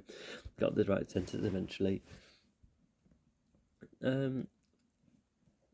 Yeah, so just a bit more of a laid back episode. Still has a lot of important things, because we're back to Kenny and Anthony. They say Anthony. How do I call let's just call him Daniel's son, I suppose. Yeah, but yeah, just getting back to them, because it's been quite some time, especially with Kenny learning karate. It looks like the bullying didn't stop, but I think it will possibly now, because of Kenny being a bit more powerful. The way he intimidated Anthony and his mates. But yeah, it looks like they're not going to back to school in a while as well. So yeah, we at least see how Anthony does. Becomes a victim. Time to time at school. The following season, I remember a couple of moments, but not all of them. And then we have pretty much the episode where Miguel finds out about them two, and them two did talk about it. Fairly soon. I think it's just letting it settle first, see how it goes on. But now it's going really well.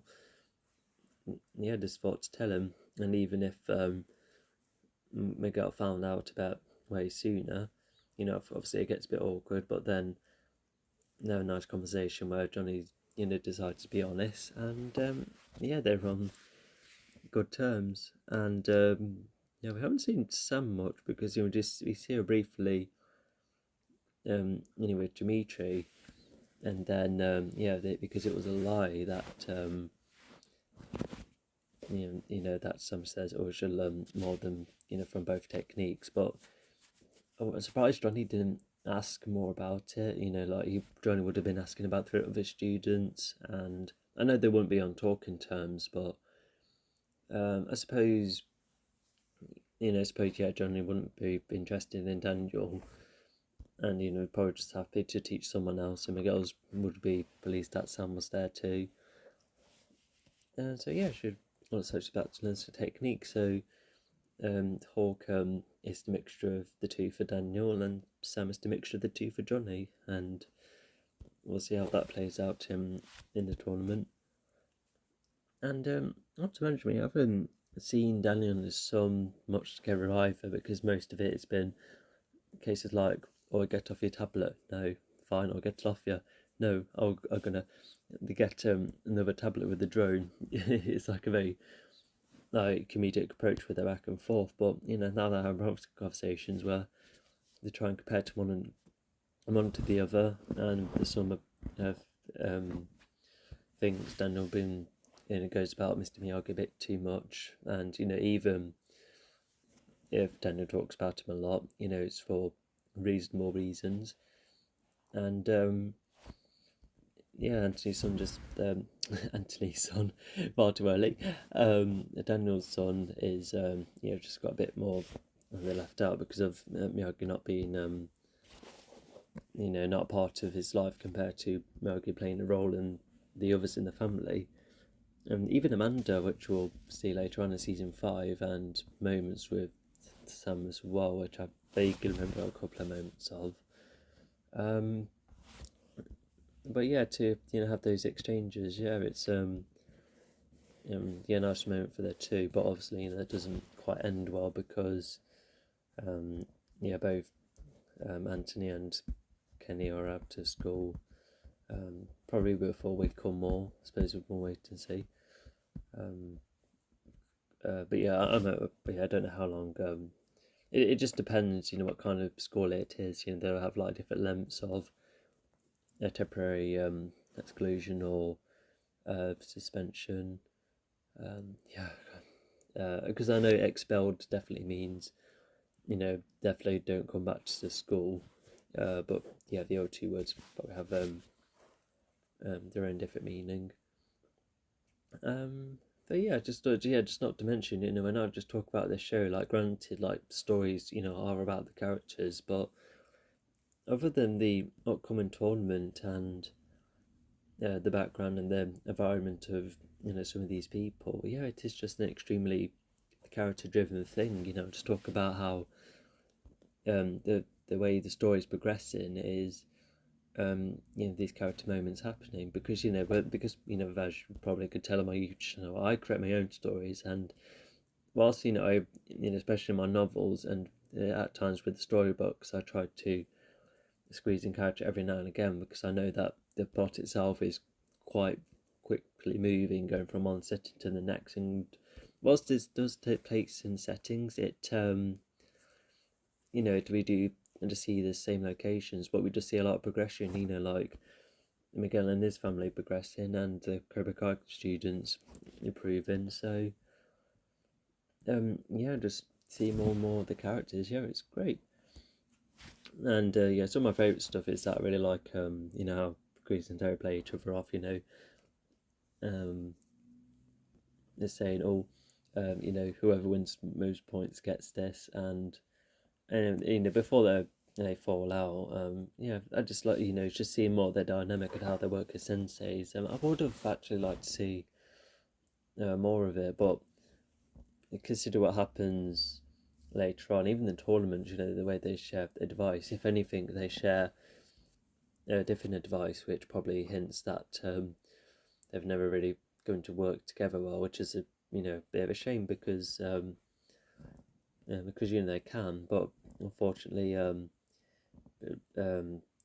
you can argue that Cruz is either too sensitive or too insecure about losing his role as leader, etc. And then you have Terry who shows himself off too much. So it could be debated. Even the whole morality thing is in both bad guy senseis, I suppose.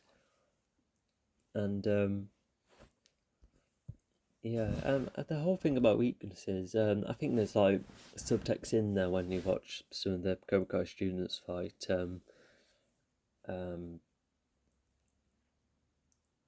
We'll just see how that plays out, because like nabbing the Miyagi techniques, that's definitely pays off, but yeah, I suppose we'll wait and see. Like I said, I think it's a subtext thing, because obviously you don't want the characters being like, "Hey, did you see that? I spotted the weakness." If anything, we do get to Miguel talking about how Daniel's circling techniques did definitely help Miguel. So maybe he could have had a Cobra Kai student be like that, but I think doing that over again and again would be quite irritating because yeah, just hearing that kind of reference from Daniel is just on its own, it's nice enough. And so yeah, and yeah, if anything, it's just it looks like the tournament's getting closer, and it's making sure all of their students are fighting well, which they are. But yeah, it's just another helpful trick. And in fact, yeah, looking back, when I'm looking at you see when Daniel sees the Cobra Kai students nicking the Miyagi-Do techniques, it could be argued that some of the fighting patterns of the Miyagi-Do students gets repetitive at a point where they do manage to find ways to counter it. And oh yeah, not to mention, as I rewatched the episode, Kreese and Hattori having a moment together, which that pays off because Kreese trusts her at a point where Troy gets a lot of freedom, a lot of permission from Kreese. Compared to Terry, who was throwing up all sorts of bits and bobs, even if it was going as far as saying, "Oh, if she can't sing, she can't fight," in one of these iconic moments, or lines rather. And we also see, Piper, just like she's decent at fighting, considering going up against Tori, so she's fit right in, and also just what the Cobra Kai students are wearing. Just more influence of Terry's merchandise and the money going into the dojo, and also God damn it, why have I forgotten? Devon, that's her name. Just her starting point. It goes really well. Looks like she's picking up a lot of things quickly, and just see more Johnny's methods, such as groin kicks. To see, just getting more adjusted to pain. But I don't know. It's just it's definitely a subjective personal thing. But I don't think it would help because I don't think tournaments would allow that anyway. But it could just be seen as one of those moments where if that once you go through the worst pain, then nothing else would bother you as much. And other than hints of Miyagi-Do, when they were doing chopping the boards and some of the weapons, we don't get an awful lot else. No, much of that practice. I could be wrong because it's just a new thing to the season, and there's still a couple of episodes left. Well, actually, no, there's just one more before the two-parter can happen at the tournament. But at least Miyagi provides that hint and some idea, only to then get surprised. To which I think that's fine. And so yeah, and also Johnny telling the others to use their other senses. Now that's handy, especially if Terry wants to take their sight away, considering one of his lines. And also, Sam, lying behind his parents' back, her parents' back. Just kind of reminds me of the whole facade thing I was talking about in the last stream. So that's adds to it. I don't know because it seems like a decent enough choice because Johnny's probably helped her. She's able to hang around with Miguel. She seems a bit more nice about it, and although her and Tori do have a look at each other, even though Sam's gained a bit of confidence, it looks like Tori's trying her best to maintain her ground despite losing to her twice. But not to mention Sam wanting to use her weapons against Tori, which is a bit far-fetched, but oh well. So like I said, I think it's just tied to what I've been talking about with the last season. The last episode stream. So I guess we'll see how it goes later on. But it does. It's just aside from moments where I don't know what to think of, but that's just me just trying to think about the audience reaction, because as you probably could tell, I don't like saying, oh, this is definitely my final feeling about how I think about something, because feelings change over time, and sometimes I've been wrong to think that something was great, something was fun, and I definitely think this one was well made, but then you find out you've been wrong all this time because of the thought process. But if we have different standards, even if they're good enough standards, I admit I'm a bit biased with I need a good, interesting premise first, such as all of this and karate stuff, and with some drama mixed in like that. It's a good first step for me, and in the end, considering I want to make my stories as professional as possible, with the whole thing with cause and effect and arcs and that. Just seeing how I can point out another media. That's how I try and judge it fairly and equally. And but as I was saying, so that's why I just because I think from my I think she's fine. At least Sam's not really making character assassinating based decisions, but she is acting a bit rash at a point where I've come still see what where people are coming from with her not being as watchable compared to the other characters, and it's just really tricky. But like I said, I suppose we'll see what the rest of the season is like, and with the rest of the what the show does for the rest of the screen time in this season, and I suppose the following season too. That's 2 with 2 O's, by the way. And I guess one more thing, I kind of like how Terry's been was tied to the flashback.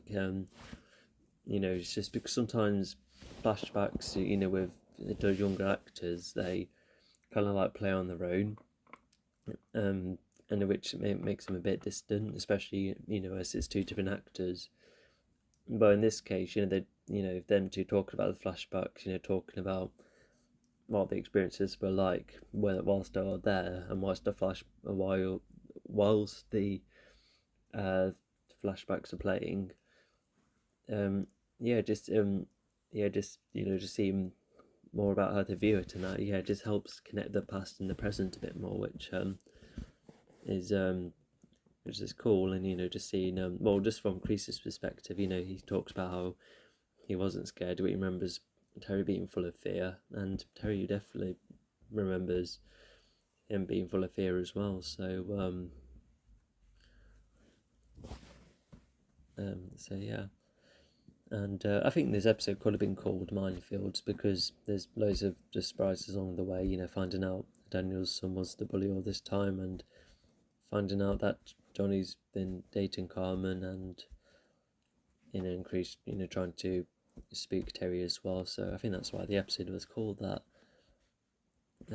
But to talk about another soldier with a couple of other battle memories. Looks like Terry was fine talking about it up until the guy who died to the mine. So sadly Terry does have a lid which was sadly passed, well, just like a line that was crossed, because it looks like Kreese knows how to I guess you could say that Kreese knows Terry's weakness. It probably is real weakness, but as you'll see in season 4, Terry admits a different weakness, which we'll see later on. A very interesting moment between them. But just adds more to the history and friendship, or just their overall connection. And it's just nice to add more context to the flashback, all the way back in season 3. Anyway, that's all I've got. So I'll see you in the next one. Hello, welcome to the next episode. This is season 4, episode 8 of Cobra Kai, and I think this might be my favourite episode of season 4, mainly because there's just one moment in there, well, a couple of moments which I really find fascinating. So anyway, yeah, let's get on with it, shall we? So if you get the episode ready, we'll go in 3, 2, 1, go.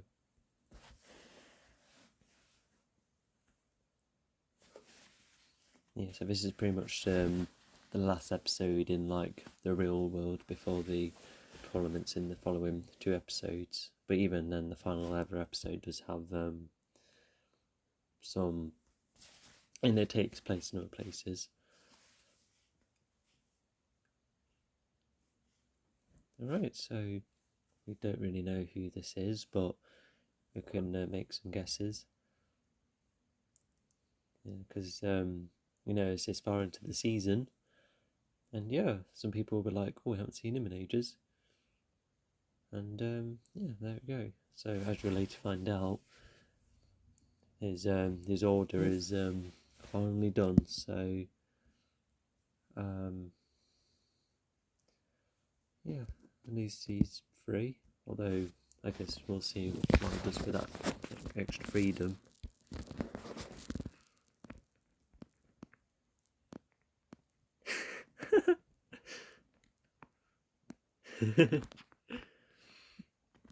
Yeah, the dude with the glasses must be like one of those the blokes who thinks all rock music is the same, but it totally isn't.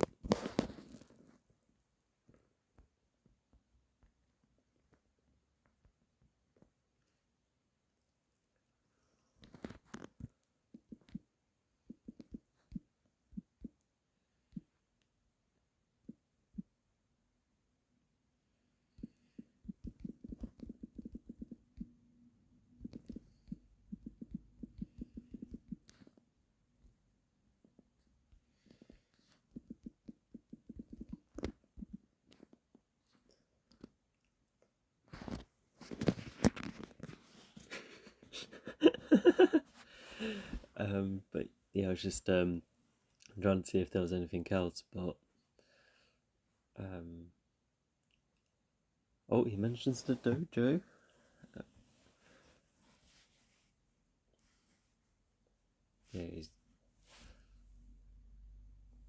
Yeah, certainly likes to mock him, but yeah, Stingray does manage to get his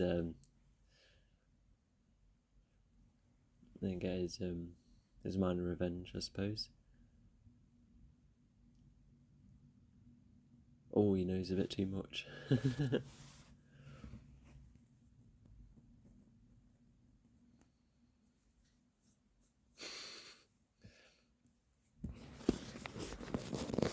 I think he's just taking it. I bet he's like, you what?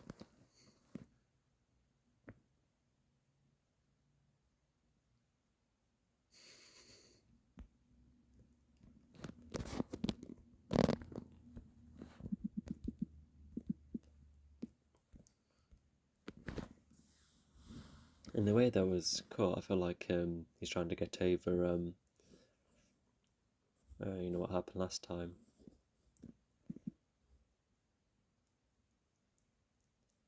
Although, whether intentionally or not, yeah, he's trying to be nice.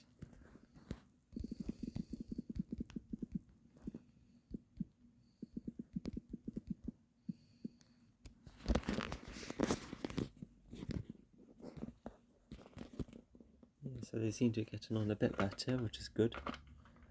Sorry, that's the tub for my headphones. Oh yeah, it's prom night, which okay, yeah, it has been talked about a couple of times, especially as Dimitri's girlfriend's away. I remember Dimitri's suit there was a cool one.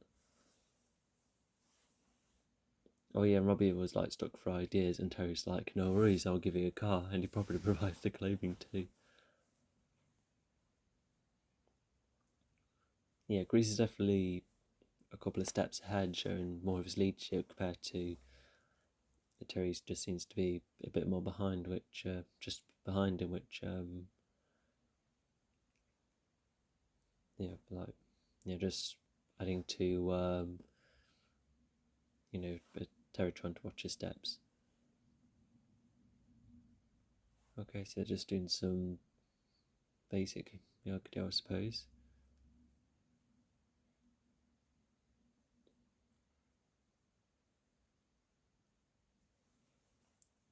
Yeah, I haven't seen them together like as much as I remember, but thanks to what's happened here and in the previous season,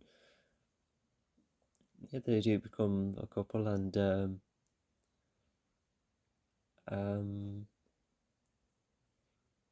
yeah, I think it's built up all right. They've been through a couple of things together. Anyway, Stinger is trying to get back in. He's um, um, he's trying to be respectful, being like, oh, yeah, let's go back in, but um,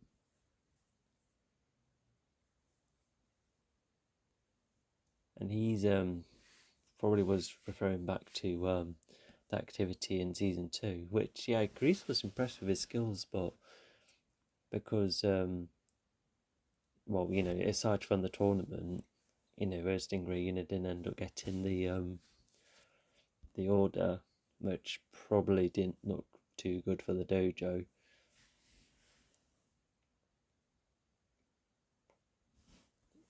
Which is like a real shame. I think I'm assuming it's the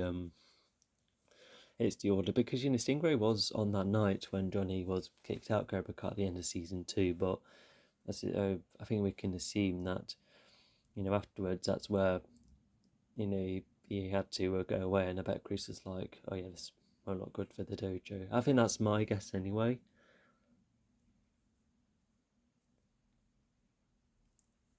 Yeah, and I bet Terry has a few questions in his head, but yeah, we'll keep them to in mind. Oh yeah, and that's the cousin. He has his girlfriend, who ends up being is she a therapist or something like that? We'll find out later on.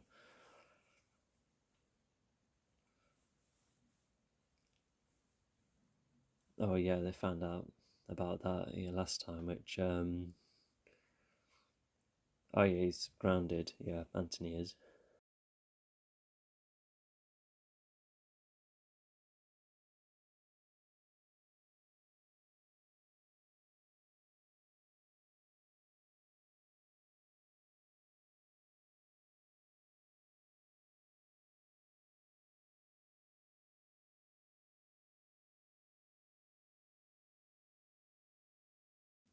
Anyway, um, yeah, like a massive gathering. Daniel's mum is there, and we also got Miguel coming over too.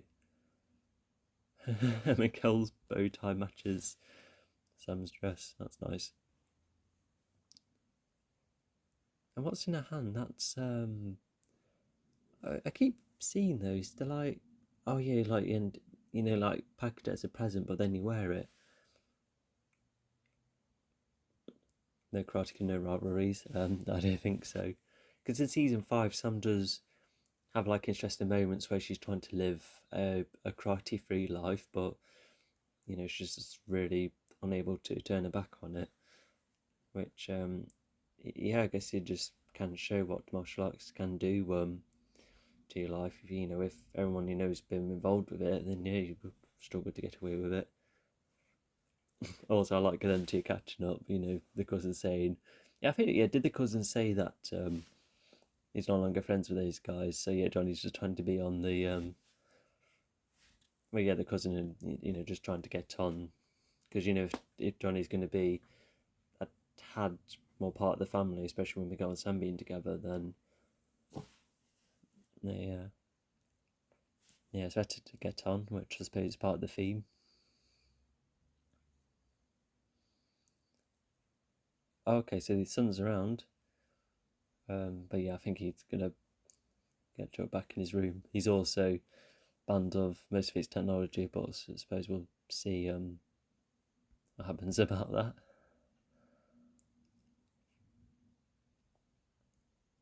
And then that's Robbie's mum. Oh, there you go, calm and being pleased with a position, or just trying to assert it. But now they know, that she's Robbie's mum. She's just only going to be, just a brief thing.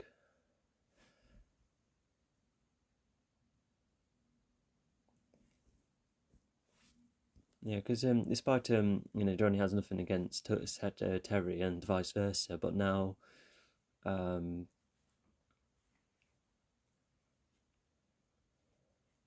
Terry's getting like more involved, and it's bothering her, and it's probably one thing that Robbie just seems to take without a thought. Hooked. Yeah, so.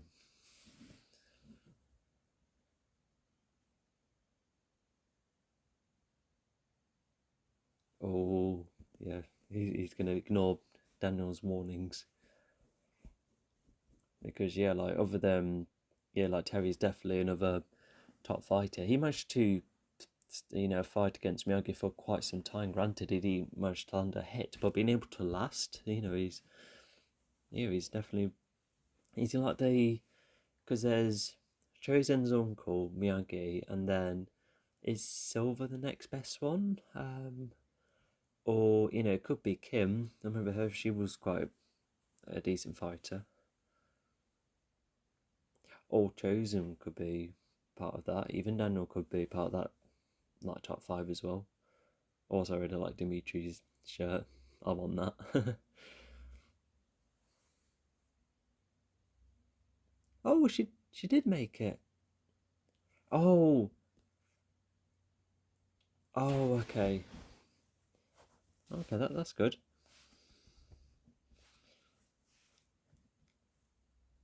But yeah, I think both Eli and Dimitri were going to be, just be the bachelors in the corner. And Eli seems to be happy for him, and he seems to be all right. Although, yeah, he could do with going to see her. But yeah, I think he's I think his confidence is still yet to come back to him.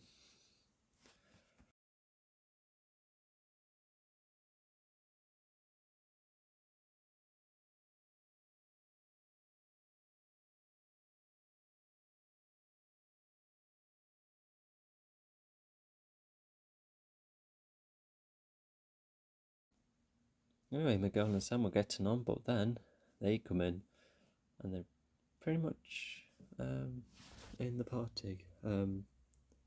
What's the song in the background? Don't really recognise it, but then later on, a song from The Weeknd plays.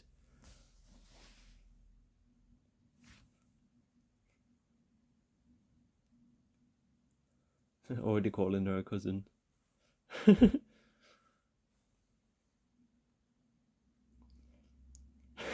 Marisa Tomei Jr. That's Marisa Tomei is the actress for in Spider-Man: Homecoming in those other MCU films. That's what a comparison. They just don't know what to make of her. Like, she's using very complicated words. Although I bet they just want to see what the skills are like.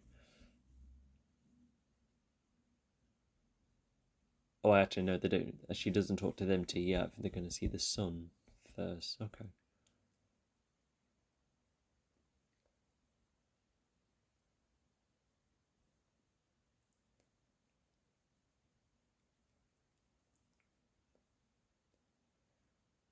Yeah, so it's prom night, therefore no more classes, but it would be fair to assume that Johnny would think they're in here. Breaking in's quite a bold move, but at least it's better than the front door. But as we can see, Terry's implemented cameras. Implemented, is that the right word? And as shown before, Terry's aware of Robbie and Johnny being, father and son. And, but yeah, Terry's just trying to, he's pretty much trying to mess Johnny about, just, making Johnny eager to fight him because Terry has, a small plan.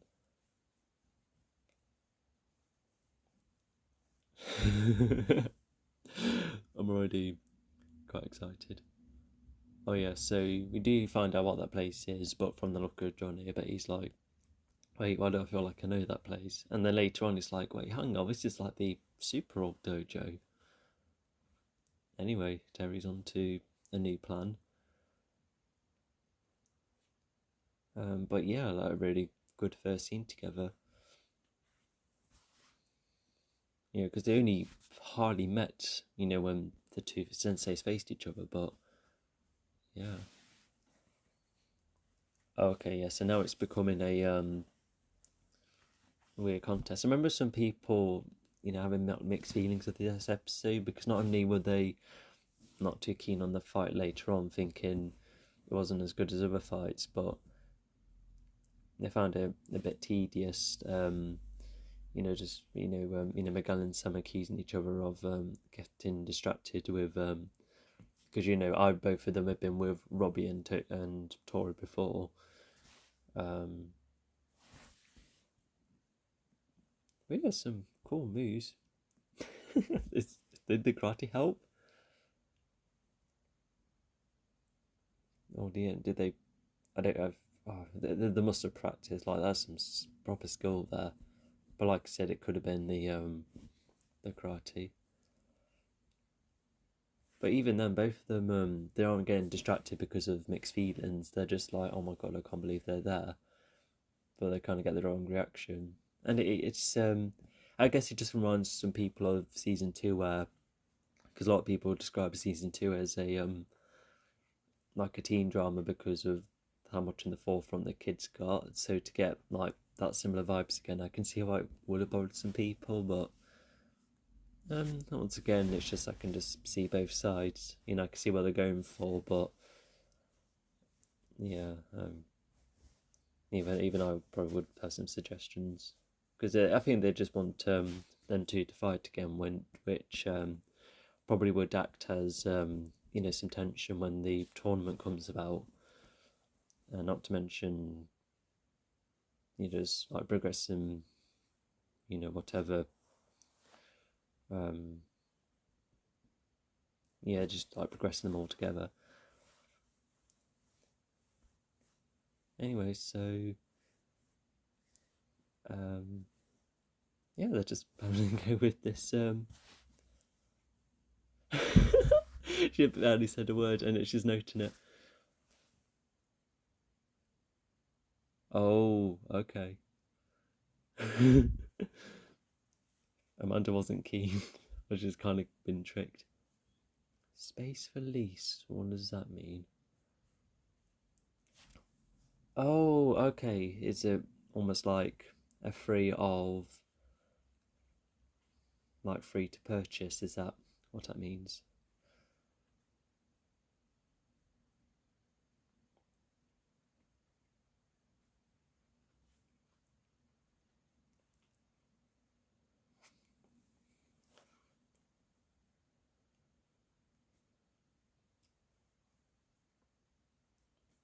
It's more like his dream because Chris never talked about expanding.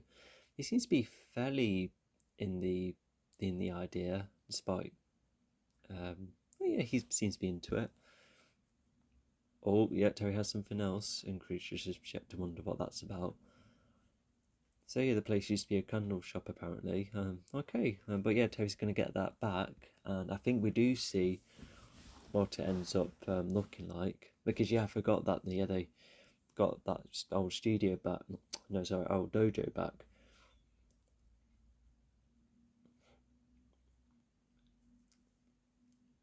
And because I think the main dojo that takes part that Terry's dojo that most of the scenes of fire takes place in. I think that's where that the old dojo, but renovated, wasn't it? I guess we'll see. Anyway, so Stingray's Stingray and Bert are organising a couple of things, and yeah, because Stingray's going to invite everyone, and Junibert also knows that he's not Cobra Kai, which probably means if things got a certain way, then Stingray could have joined Eagle Fang, perhaps. Yeah, he would have, not a good, fighting the Miyagi-Do students. Yeah, I don't think they'll be too keen on him joining. I wonder what his position will be in season 6, because he was kind of in his own thing. Well, he was. We'll just see how it, when we encounter in season 5. Also, I just suddenly thought, if Miguel and Sam are getting bothered by them too, then why not move elsewhere? Unless it's quite a tight hole, struggling to find the space and just want to maintain the space. And how to them two are getting closer.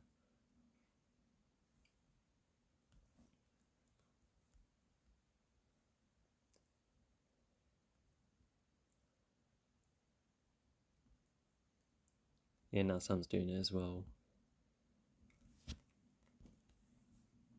Yeah, so they're both doing it. They're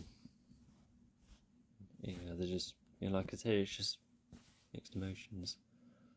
Well, not as in because when I said mixed emotions earlier, it was as in like the whole love triangle thing, or even a quadrilogy, you could call it. Oh, there you go. The fight begins. I'm going to turn up my brightness for this. So as you notice, Terry has hit Johnny in the face, which would affect his sight a bit. But then Terry uses his two other moves. Anyway, so Terry has a plan. He's going to bother Johnny, which will affect Miguel. And so just making it relevant to the tournament. But even then, it's still fighting outside the tournament, so it's just a grey area. Oh, Johnny's got a... Alright, that's about 4 good hits against Terry, but now Johnny's going to struggle to breathe. And now Johnny's losing... he lost his balance. Oh, wow, that roll, though. Oh, he's managed to defend himself. Kreese is a bit... I think Kreese is still just like, why is this even happening? But, for Johnny to learn these techniques as well, I bet Kreese is like, oh, wow, he's really gone far. Daniel did really help, even though they split up. Oh, and then, that's his iconic round kick, or spinning kick. But yeah, that's 2 chest hits. And then, so because of Kreese's bias, he wants Johnny to let go. Because Kreese accuses Terry of, the whole no mercy thing. Kreese makes it as in, not only asserting his role as leader, but just accusing Terry of misusing, just like crossing the line, especially with the no tournament and that. But, as you see later on, I think some of it is a bias.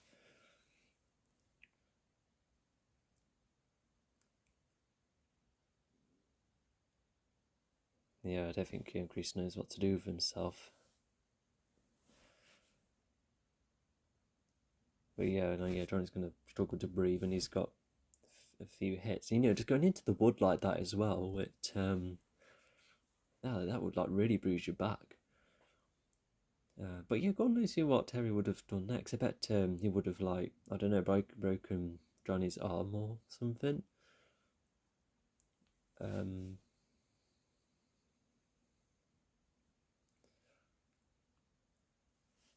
Oh no, Moon. So that's knocked his confidence a tad. Yeah, now Dimitri's gone.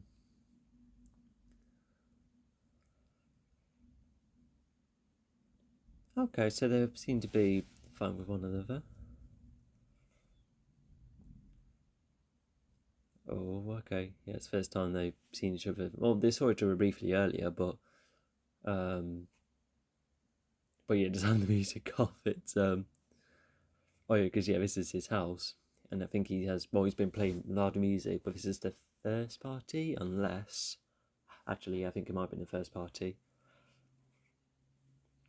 But yeah, Stingray does kind of have a cool moment where he just forces the neighbour out because wants to have their party. So at least that's something for Stingray, but it sadly doesn't really last.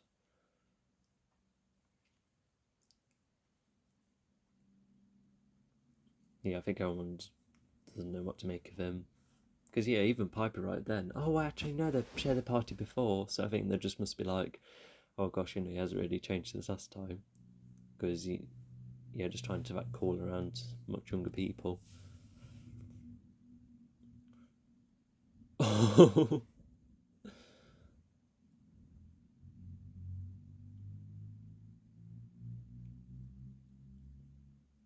Yeah, it's only taken a couple of hits and the neighbour's down. The music plays again. Or they're trying to hide the alcohol, so considering Stingray's been part of a party before, I bet they're just trying to hide the. I mean, if you hide the alcohol, I don't think it'll do much because it might still be reported to the police in some way. But I suppose some parties do get away with it. Yeah, so he pretty much says he's not reflecting on his own. Well, you would have seen that, but it turns out he has a tablet which he's been hiding.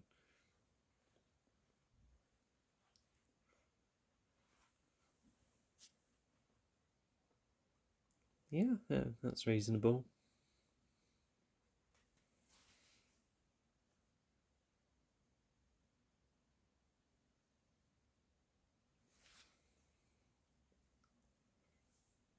And he's taking some of the blame as well, yeah, because in season 2 he really lost focus, but he's definitely admitting it this time. Tan's trying to be on the same page by saying, yeah, we'll definitely, um, beat the Cobra Kai lot. But like Johnny, taking the defense advice almost involuntarily, Daniel then really has to go at Anthony, and it works far better because yeah, it looks a lot like Anthony. Even though what Anthony's been saying could be partially true, um, I think he needed that extra, like more of Daniel's rough edges, and yeah, he's a bit stunned. Oh my god, where did they get that can from? Maybe Stingray got hold of it somehow. I wonder what kind of drink it is. Oh, they met each other again.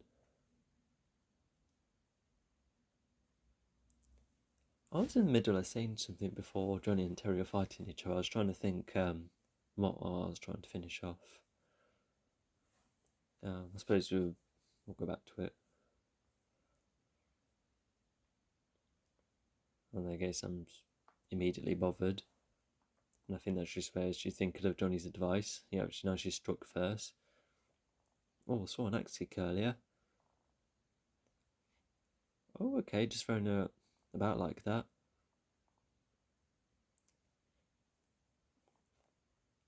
Oh yeah, definitely influenced by Johnny. But yeah, Miguel is trying to calm the fight down. Yeah, but then Robbie gets defensive. And then, I bet Miguel's like, wait, why did you say that? But then they kind of work together, which is, a fun concept, but they're kind of using their dance skills as well. Oh, okay, yeah, Sam and Miguel kind of stood for a bit without doing much.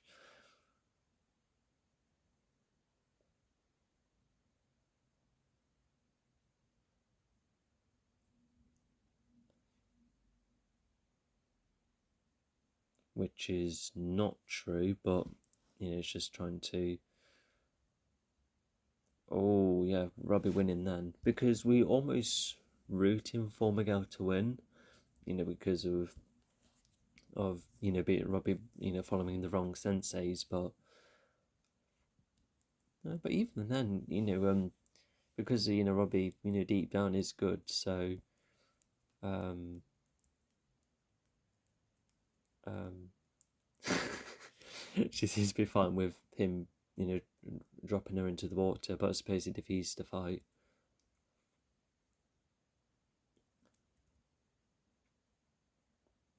And then they're just squabbling a bit. Like, my prom day, it didn't really take place at night. It was quite mediocre and a bit boring, but for that to be a bit ruined, yeah, that's a bit of a shame for them, because it's like a one opportunity, now they finish school. Yeah, we haven't seen Johnny in this state for ages. If anything, this is definitely arguably, it's one of his worst stages.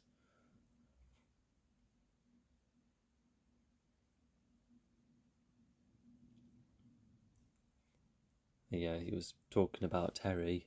Um, yeah, I wonder what song he was singing as well, because yeah, I might need to look into it. But yeah, this is quite a sad moment because yeah, Terry taunting Johnny about Robbie, but yeah, once again Johnny's just drank so much at a point where he kind of confuses himself, and he accidentally refers to Miguel as Robbie, which definitely bothers Miguel considering what Robbie said earlier.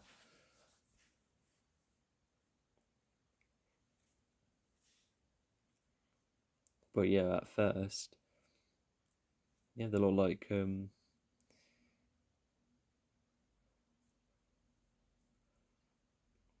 well, like Johnny's just like really puzzled because of how much he's drank, but Miguel just is thinking of oh yeah, from that last conversation we've had, we can definitely really bond.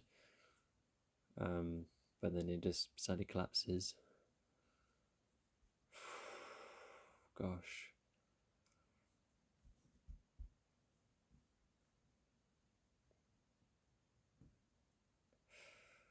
Yeah, because the story is expecting Miguel and Robbie to fight again, but it kind of pulls a twist, and that doesn't seem to be the case. They do have one more fight against one another, though.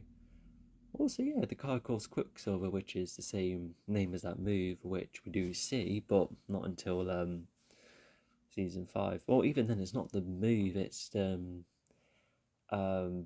the it's like the test on me almost, the wooden structure. But in season 5, it turns to stone, so yeah, quite a step up. Oh, she nicked it. Okay. Gosh, I wondered how she managed to get hold of it. And there's loads of methods to get hold of it. But she must have like got it from a store that doesn't have a security beeper. Yeah, I think this episode kind of does well with making them into more of a couple and then climaxing it there.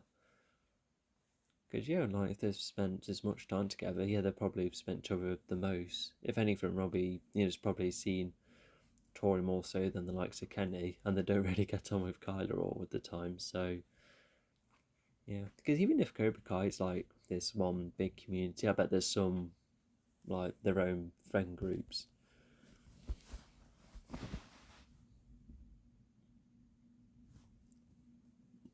Yeah. Also, Anthony, he's a bit like, oh yeah, yeah, as he mentioned, he's taking out the trash, but or taking rubbish out, as as the UK would say. Um, yeah, I don't get why people like, I guess carrying a bin bag's a bit dirty, but it's brief and you can still wash your hands. Unlike hoovering, you can't listen to music. But I don't mind hoovering. But yeah, I just never got it when kids are like, no, I'm not taking out the trash unless maybe they just get overhooked on a video game. So yeah, just a thought of mine share. But anyway, then you'll find out that yeah, no, there wasn't a Miyagi trick. But yeah, then you'll just kind of get a glimpse that this other karate star has worked for him. I really like this scene as well because normally Terry makes himself a lot neater, but yeah, just him looking all messy like that, it definitely shows off what kind of mindset he's at the moment. This must be like first thing in the morning. Probably no, well, just no tournament just yet. No classes.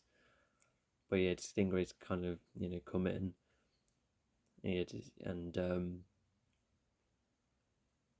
Stingray's being like, hey, the other kids like me. Maybe you should consider getting me back in. And he's talking to another sensei, so which could be easier than confronting Johnny again. No, sorry, Kreese, sorry.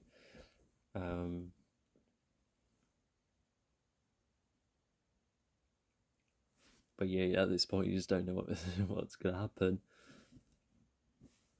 Because you could assume that Terry could be like into the idea, but you just sort of thought that sinister smile that Terry gave off earlier. It kind of reminds me of the third film where reveals his smile in front of Daniel as he like reveals his true intentions. But unlike that, instead, it kind of it's almost like an idea that's come to him. And yep, the camera zooming in definitely represents how isolated the instant is, and it will continue to be isolated until later. But oh gosh, and just the piano in the background, it kind of reminds. It sounds like Terry's theme, but slower. And yeah, but not to mention, it kind of makes him similar to Johnny because he already likes his alcohol, as you saw at the end of the previous episode. But it looks like he too like drinks to cope. Maybe he's done that before, and he goes into a spiral of his own, like Johnny. But whilst Johnny kind of carries on until he passes out, looks like Terry, he responds by, just thinking like too much. But yeah, at this point, he doesn't know what to do with about Kreese. But with Stingray coming in, you'll see what he thinks to do next. But wow, so yeah, just everything with him in, I still think it's my favorite episode of season 4 because yeah, all of these characters, like when putting them together, I think I've seen videos where they like all seen of this character in this season, and a lot of them have roughly like 20 minutes of screen time each. With I think Johnny and Daniel probably like having 30 minutes. But yeah, just despite having like 20 minutes across the season, and yeah, each scene with Terry, well, just any other characters just been proven to be quite significant. Um, so yeah, um, so yeah, despite Stingray coming in late, the way he's woven in, I don't think any of us will know what's going to happen. But like Kenny, they connected the dots between these characters, and Terry's now beating Stingray up. Grease has decided to not got involved with Stingray at all, and there's Stingray trying to be mates with everyone, and also something else happens to Grease, which also involves Stingray, but we'll get there as well. I think a lot of you would remember as you watch the show. Yeah, quite a shock. Because what was my favourite cliffhanger?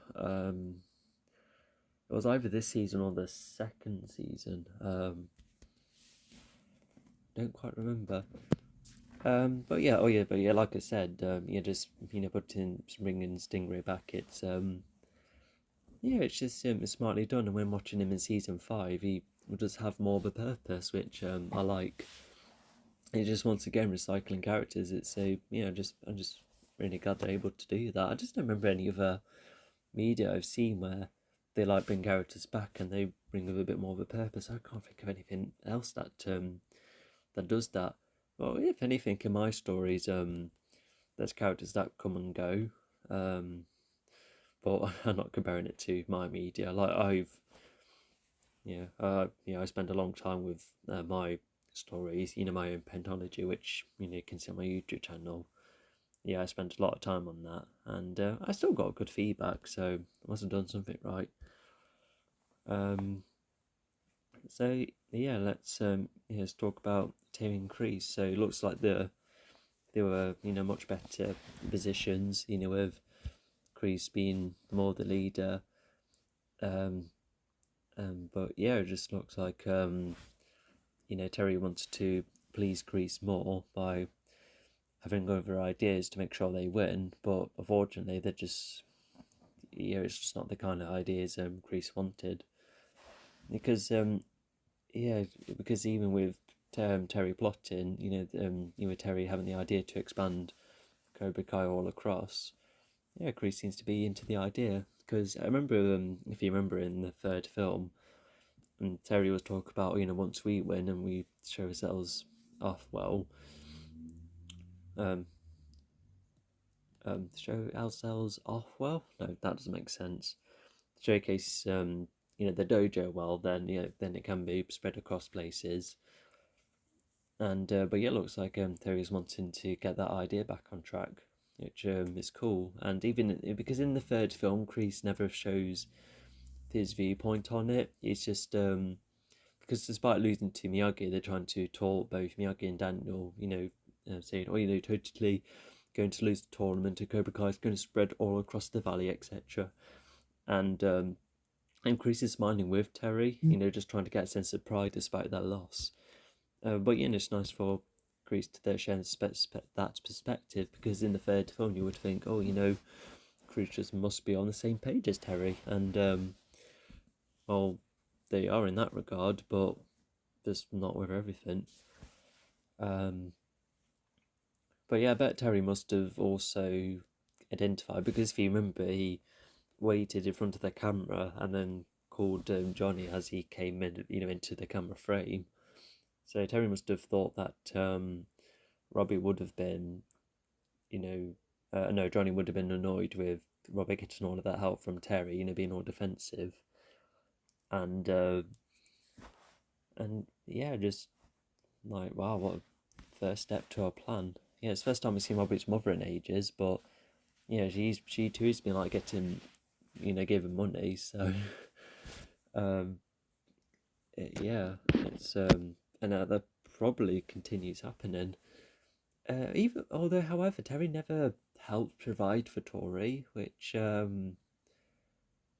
yeah, like why not? Because Robbie and his mum may not be in the best living places as well, but Tori's far worse. So yeah, why didn't they do that? Or why didn't he do that?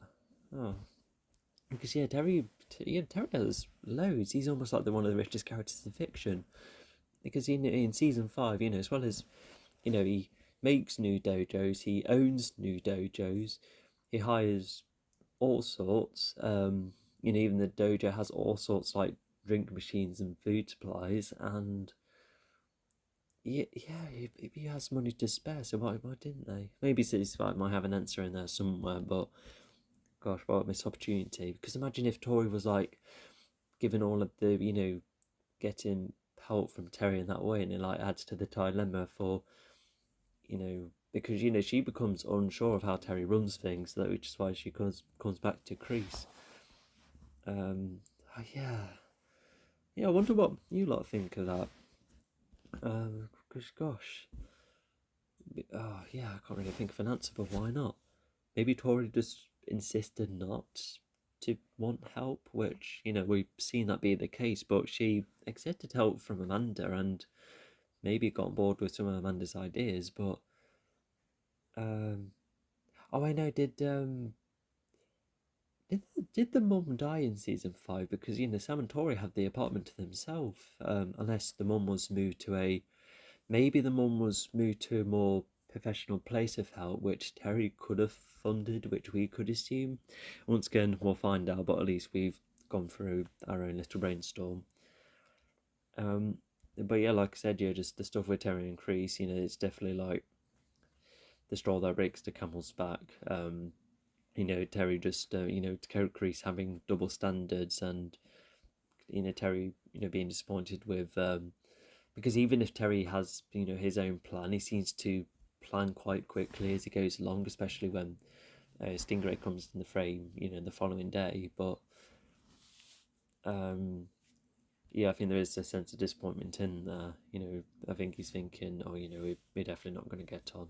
But not to mention, the way he makes them, well, not he, when he has that messy look at the end of this episode, that's what he looks like at the end of season 5, just almost like the real him showing up, because he cleverly presents himself quite well, in front of like a general audience, but when things are getting more personal, then he just seemed to act up, which is a really interesting aspect to to add to his character, because even if he was showcasing his true intentions in the third film, he never made himself messy, he never made himself drunk, he never really did anything dangerous. Well, granted, he was making Daniel hit Wood, or sending Mike to attack him, but what he did to Stingray was probably worse. Stingray had to go in the hospital. Granted, he could have probably sent Miyagi to the hospital if he won, but Terry was in a state of like showing off. He was like full of glee when he was having a chance to fight with Miyagi, but yeah, now he's just getting proper challenged, and yeah, just once again, just really neat ideas and expansion, because Terry's actor, Thomas, he was like, oh, I'll only join if the ideas are good, and he was definitely convinced. And yeah, I'm just so glad he's part of the show, because yeah, it does a lot of justice for the third film. But yeah, not to mention the Easter egg in a Quicksilver at the back of Robbie's car. Robbie might have still kept the car. I suppose we'll wait and see. Also, where Terry had the phone call, was that his house? Does he have like this massive fish tank in his house? Okay. Yeah. Although, oh yeah, not to mention, yeah, I really like Johnny and Daniel having their own moments of, oh my god, this opposite style of karate actually helped. Johnny, I think it just came to him because of what kind of danger he's in at the moment. You don't see that expression of, oh wow, it's really helped. If anything, it's Terry and arguably Kreese who are like, oh wow, look at the Miyagi doing him. But yeah, maybe it would be some kind of thought in Johnny's head, and he's probably thinking, you know what, this has helped so far, and it's going to continue to help me because he is not easy to fight. But I think he at least shares that with Daniel in the next 2 episodes. But yeah, Daniel, get him, a bit more rough with Anthony, which then, you know, made him like behave more. Yeah, because it's another thing I like is that, because if Johnny's more about the fighting and Daniel's a bit more intellectual, especially how they solve their problems, it's like the fighter for Miyagi and the mindset from Eagle Fang, or partially Cobra Kai. It's helped each other in that way with how they prefer to do their problems. Then yeah, just once again, it's just a very neat detail, and because the dojas have been separated for so far, no, for so long, sorry, that it's just continued to stick with them, and we have like further evidence of Sam taking influence from Johnny, and I bet she also said that for Miguel to make like Johnny more of a part of them, which is I guess that's nice, but I guess it also just comes back to once again how most viewers seem to feel about Sam, especially as she started up the fight at the end. But it's just another interesting angle for her to go for, because she used to run away from the fights, but now she's starting them, so it's her flipping her own script, I suppose. And so yeah, like the problem stuff is I like how Stingray was running the party and getting updates from Bert, and just seeing what Stingray's living situation is, and start another party, which is also I like season 2, but not as much emphasis, because season 4 knew the important bits, and it's between Johnny and Daniel, and Terry and Crease, and I wasn't the biggest fan of Miguel and Sam accusing each other of having to keep looking at Tori and Robbie.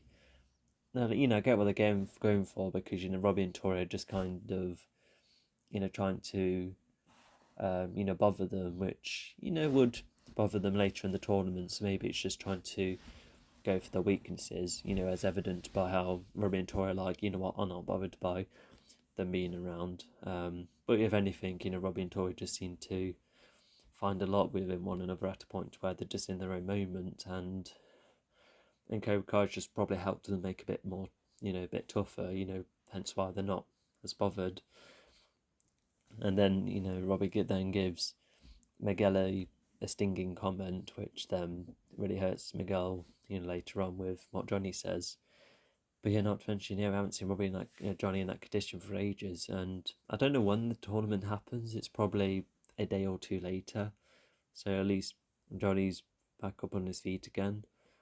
But we'll see how they like with how Johnny and Miguel are like with one another in the following episode. I think they would have just kind of let it move on because of how drunk Johnny was, but even then, it's because sometimes you don't know whether the thoughts are genuine or not when people get drunk, especially that drunk. So we'll see how Miguel reacts to it.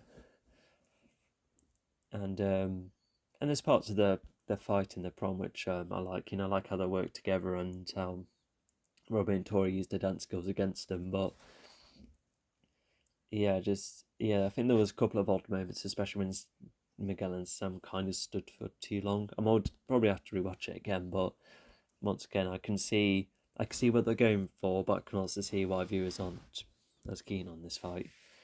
But I think that's all I have to say. Just a really good one before the tournament begins. So we'll see you then. Hello, welcome to Season 4, Episode 9 of Cobra Kai. I'm slightly short on time, so we'll get the episode going. So we'll begin in 3, 2, 1, go. What I will say is that it like going straight into the tournament, there's not much, hasn't been, there's like instances of reflection that's happened earlier, especially in the previous episode.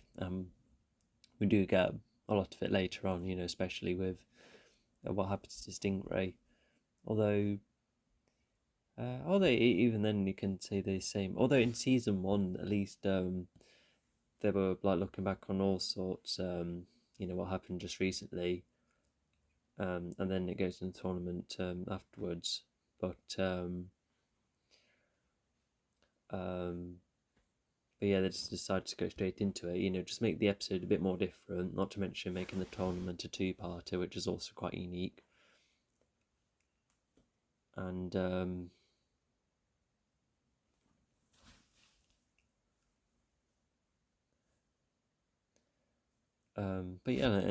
once again they do reflect on the, what has happened recently, but it's just more over time than immediately. And not to mention, Daniel's son was pointed in the crowd, which kind of hints, Daniel being Anthony being trained later on. Anyway, he's the first to come along. He was, a big figure in the first season. Not to mention, the first season definitely had more of a vibe of, this is definitely a Karate Kid sequel, but it's just kind of reached its new era, like its own new identity, and it's not a bad thing. And it still definitely is, like a Karate Kid sequel, but it's just the first one was very reminiscent of the first film. The kind of vibe it had. What the tournament looked like at the end. But once again, it's just found more of its own identity, which is rather nice. Even if Kreese and Terry are more professional, although even then, they at first I thought they were just going to leave each other alone, but they did have a couple of moments of just being pleased with how far the students have gone. And we see all of the all of their senseis, how they've been doing the methods. Oh, here's Devon again. Okay. Although she's had a decent enough introduction, we kind of know what she's all about and what her role is. And so yeah, it's just definitely enough. And at least season 5 gives her, a bit more of a role and, just, a bit more about her.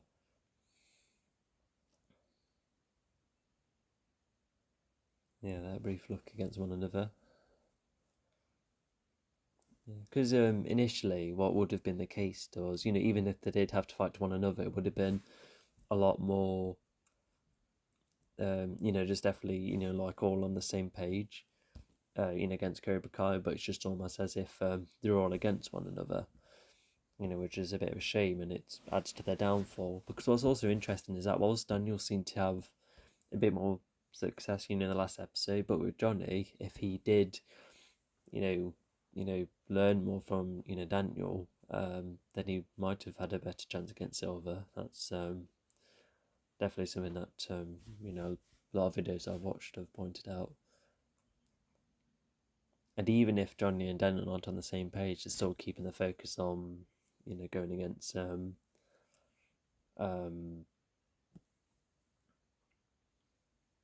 against Cobra Kai. But also, yeah, that look between Miguel and Sam, it looks like they weren't on the they probably weren't at their best after the party. But even then, I think they're all just a bit sad that they're not on the same team.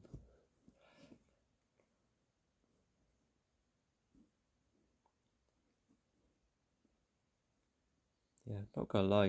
There's a lot in others in white uniform and in red uniform, which could look be a bit visually confusing because the first season made an effort with everyone's uniform being a bit unique, but they're still like unique in other ways. Like the logo on the back and that, um,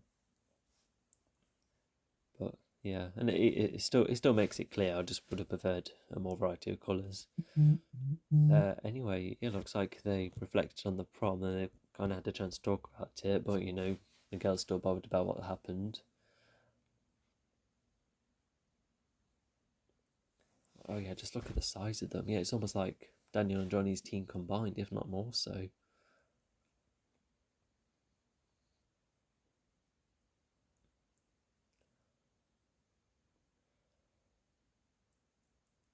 Which is referring to Johnny.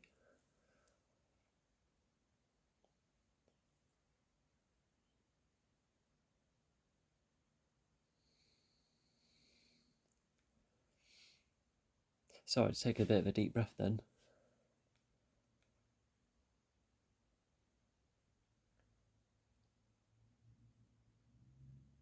And he's kind of using soldier terminology then. It's almost like taking a bit of the forefront. And yeah, the crew seems to be like that. But not to mention, Terry was treating Grease as the leader once again. Wow, that is quite a surname.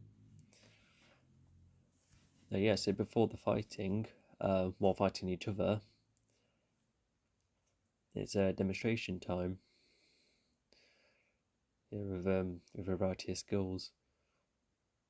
Oh wow, that must be tricky.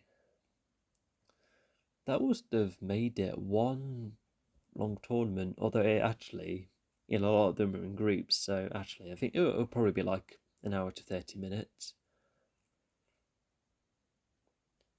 Yeah, we do see a variety of aspects, just showing off moves on their own, demonstration of weapons, trapping the boards.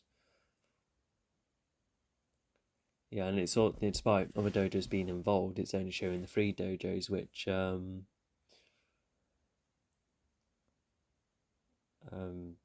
just keeps it neat and tidy. Because the first season, just like showcased like bits and bobs of other teams, despite mainly just being Cobra Kai and Robbie. Um, um, so yeah, but yeah, it's just nice to keep the focus. Although another interesting moment is that Cobra Kai and Eagle Fan kind of lose a point each. As you'll see later on, which kind of creates that doubt of, oh, are they actually going to win? Because when I was watching this, even when you watch it now, you still feel like, oh, who will come out top?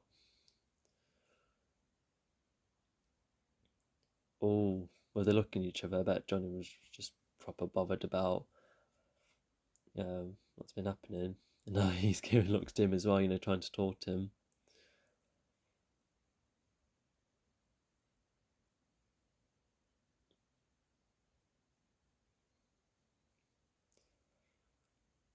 Oh,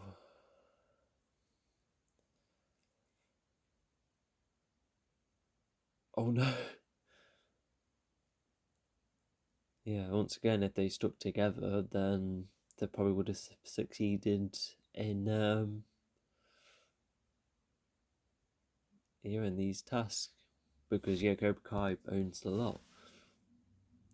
Oh no, even Eagle Fang loses that as well.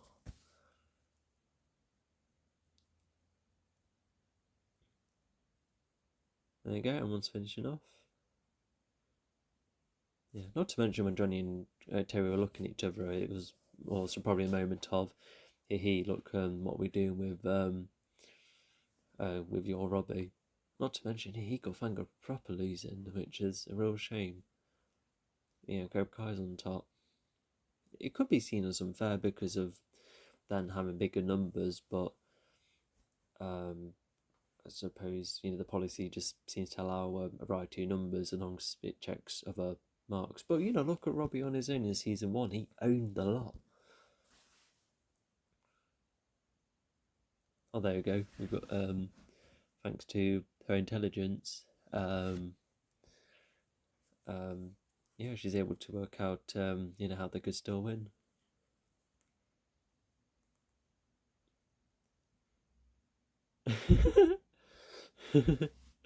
Bit more of this perspective, to seeing the decisions pay off. It's nice to see. But then they also have a special treat for us, a proper cameo. Of course, because he's normally the announcer, but this time, assuming he's the head of the council, he has an idea which the others on the council like, because he must have kept it a secret. Oh yeah, I think they're kind of surprised. Multi-Grammy, oh my gosh. And it's Carrie Underwood, she's good. Yeah, because she reminds me, because when listening to her whole discography, it reminded me of a lot of Lucy Woodward and Delta Gundrum. Very kind of reminded me of that kind of type of music. Both with the VMR vocals and the use of instruments. I kind of talk about it more in my music streams where I share underrated music. But also just to make this tournament stand out even more, because you would expect a variety of fights, and then it takes more time with the more significant ones. But this time, it's done in a more brief montage, which makes sense because of the number of students growing, and then they still give the time to the more significant fights. Some more than others, which we'll see later on. If I remember, it's quite a cool song. And then they're like, oh, there you go, and he's it's explaining how he managed to achieve it, and they kind of get on, which is really nice, because you see them disagree over time, and then for them to be like, hey, good idea. It's just nice for all of them to get on.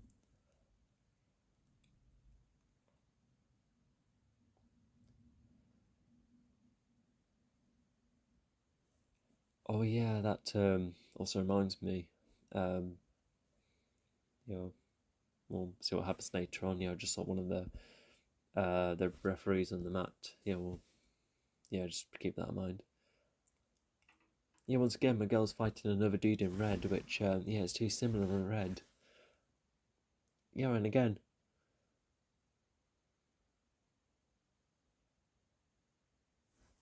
And also, oh yeah, I think there's multiple matches going on, isn't there? It looks like Bert's improved a bit, which is nice. Although he kind of gets defeated in the same way as season one, which once again, if Miyagi was there, then it would have been a bit of a better position. And Tori going to look at Sam being like, haha, I'm going this far. Yeah, but it's taken down by another kick again, which yeah, because I think that's how I see it. You know, Miguel, no, sorry, Miyagi might have helped in that regard if it was taken down the same way again. Oh wow, part of an axe kick there.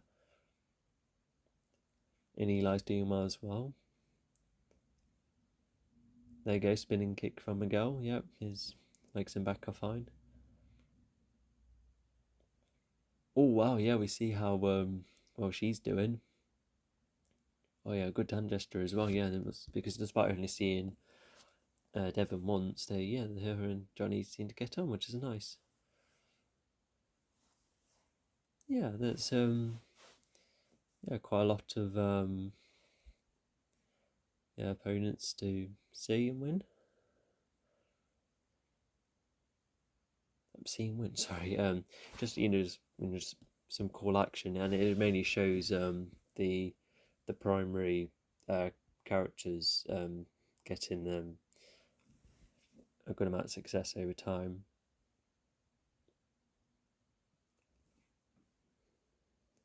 But then Daniel sees the figures up. Yeah, maybe Robu has been taught that move another time, like off screen, because Miguel was more familiar with that move because of Sam, passing it on. But yeah, we can just assume that Daniel passed this on to Robbie. And yeah, he sees something goes up, and they provide flashbacks to kind of remind us. Oh, there you go. Now it's just down to the names.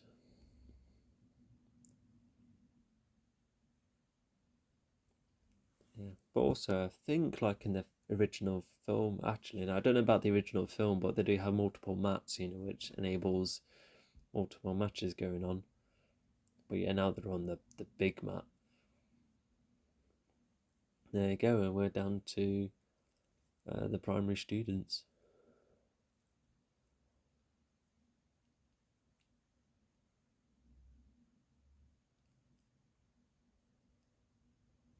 Yeah, so it's pretty much a point earning challenge, which makes sense because if you have like a boy and a girl winner, then it's also determined by the skill demonstration earlier.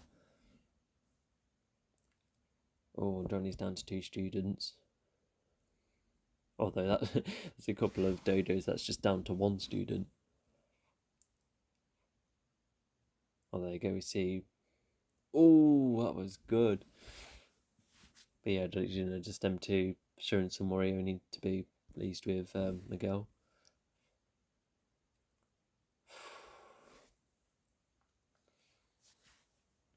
Oh, yeah, it's the same referee as well. Yeah, you know what? I'm just gonna say, yeah, Terry paid him off so that Tori wins. Um, yeah, not only this time but another time as well. So okay, so we have more. Yeah, looks like Terry's payments done multiple things.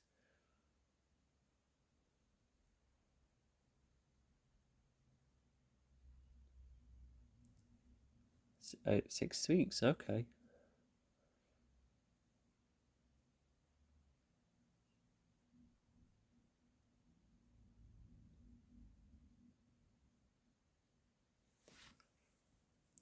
Okay, that's reassuring. Although, yeah, a lot of weight on his shoulders, but he's doing good. And they get Daniel. He's confronting Robbie about it, but despite not being um,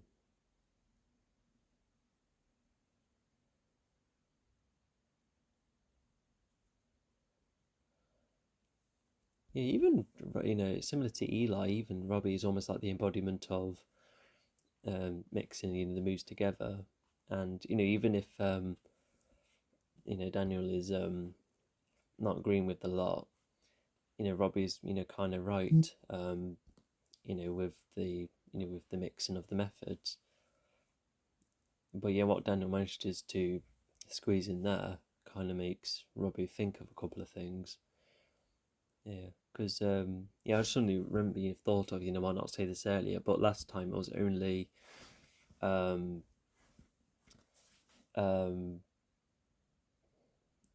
um just warning him about Terry, but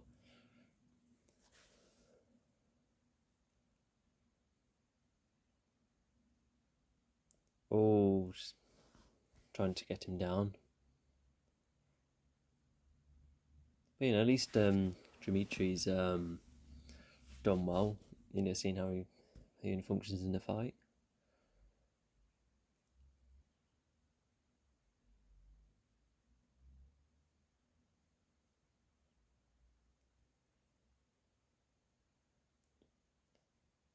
Yeah, and she's trying to reassure him, which is really nice.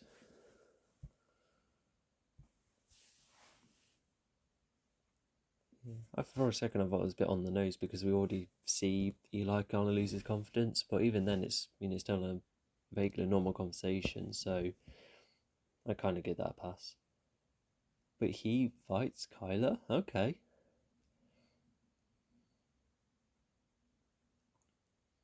Oh, good for him. Yeah, and the way that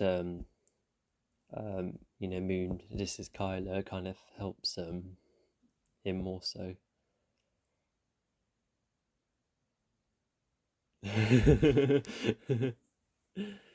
So even because Johnny, definitely helped Eli find more of his footing, hence why he's still carrying on the alter ego of the Hawk. But unlike past times, it was just the anger getting to him at a point where he definitely loses himself in season 3. But yeah, it's just using it to it's definitely part of his identity. Oh, oh wow.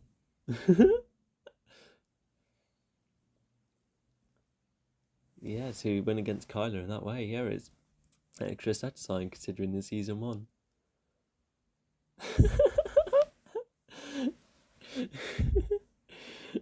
Yeah, to see more of the surface of the place. Yeah, nice detail. Okay, time for them two to shine, I suppose. So Eli's, it's definitely at a point where it's just seeing the main ones fighting, and now yeah, Kyler's lost, and yeah, Eli's won. Yeah, Daniel's telling her to stay calm. Just be nice to focus.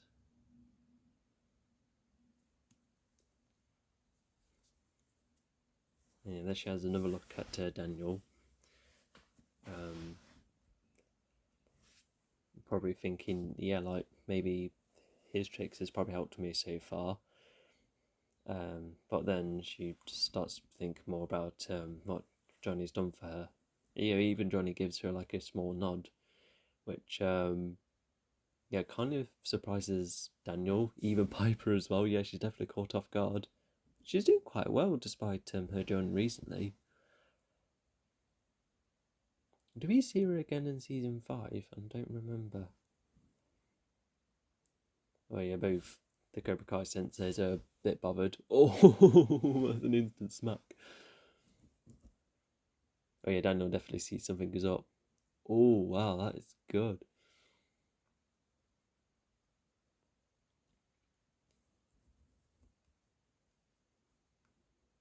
Yeah, even Tori's a bit spooked, and probably Robbie too, because these are the kind of moves that Sam's never showed off before.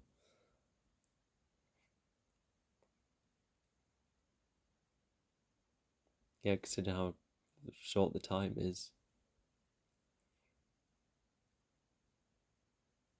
And then once again, Daniel's, as well as what Robbie has been saying, he starts to see how the merging of methods will be helping. Oh yeah, and here's the other interesting thing. So even despite the numbers, yeah, they're sadly going to fight against one another. I think I don't know. You probably could have split it between like another dojo, but um, um, yeah, maybe this one to cut down on Cobra Kai's numbers at a point where it's just one representative for each fight. Because if Cobra Kai's gonna have a boy champion and a girl champion, then it looks like they can't have two boy champions. That's the impression I'm getting. So yeah, they've been getting on, and even right now, Robbie's kind of, um, kind of giving him, some leverage. Although, Terry's a bit pleased because Kenny's almost like, Kenny is Terry's champion almost. Yeah, at times, but it should definitely showcase more so in season 5. But yeah, Carice kind of gets Robbie in more of a mindset of, oh yeah, I'm, the Tocha gonna fight him. Yeah, he's looking a bit more serious. Oh, instant strike. And Kenny's a bit bothered by it as well.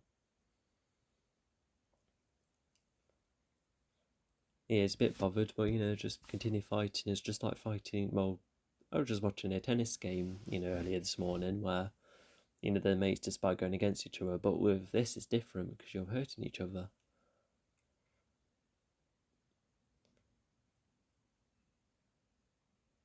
Oh, he's aware of his tricks.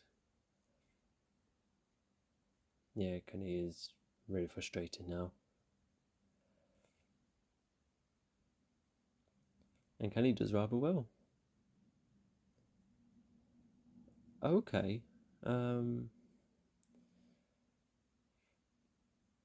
Oh, to the face.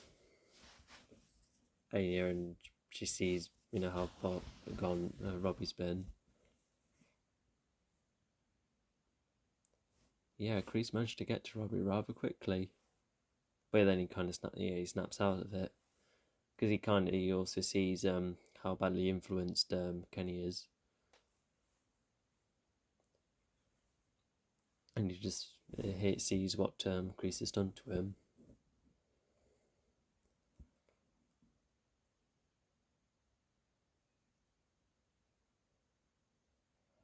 Oh no. At least, Eli and Miguel are definitely on good terms, and not to mention, right now, Miguel's just acknowledging what Daniel's done for him, but, oh no, it means it's just one student against Cobra Kai. I guess it is what it's come down to at the end, because once again, it can only be one male champion.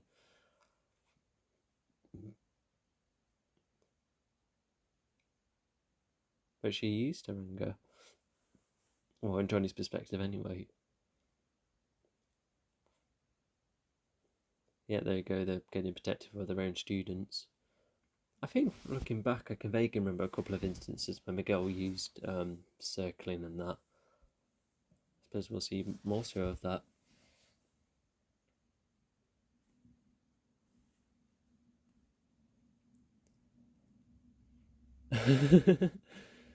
Well, that is something to think about considering later on.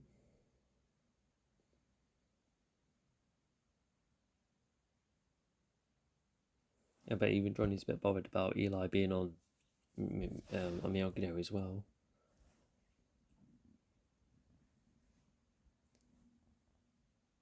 Oh yeah, that's going to confuse Miguel. It's almost similar to what Kreese kind of did with with Robbie and making Robbie fight Kenny. But yeah, but because of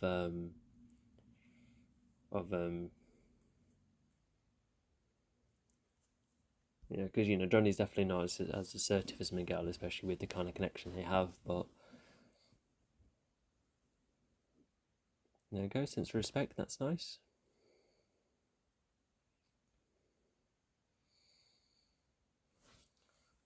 Yeah, but it looks like despite Johnny and Eli not really seeing each other much, and not to mention Daniel and Miguel not really. No, Daniel and Johnny haven't really spoke much about Eli going on the opposite team, but it looks like Johnny just very keen on the idea of um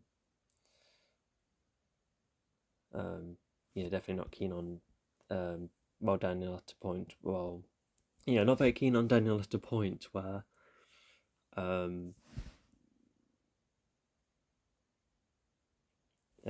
he's just not as keen on Eli. But yeah, it looks like in the meantime it goes. It's like almost like looking back on his highlights, but he also loses focus. Gosh.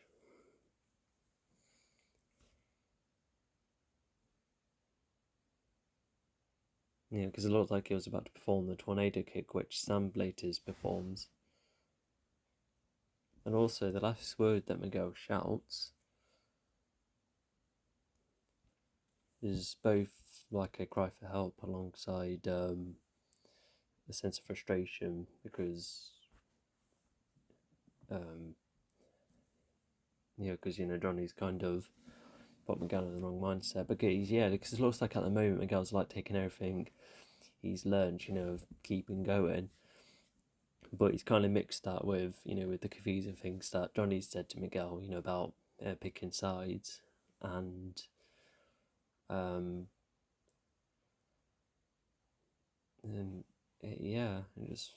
it just goes to show that a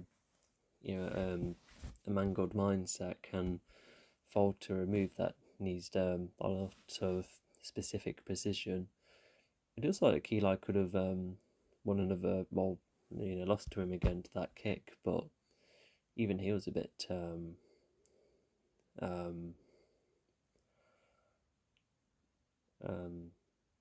he was just a bit caught off guard by it. Not to mention, as I rewatched this episode, each dojo's, the main dojos is given a bit more, like their own, like, introduction. That's nice.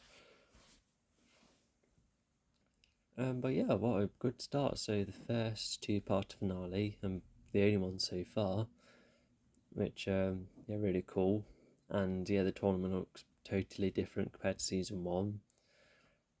Just like a lot more lighting, a lot more going on, especially with the activities, just seeing most of the training pay off, and all the background students and the other dojos they've lost over time thanks to a quick montage.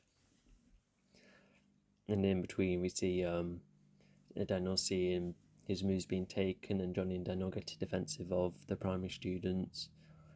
Not to mention the introduction showcases their final stretching training before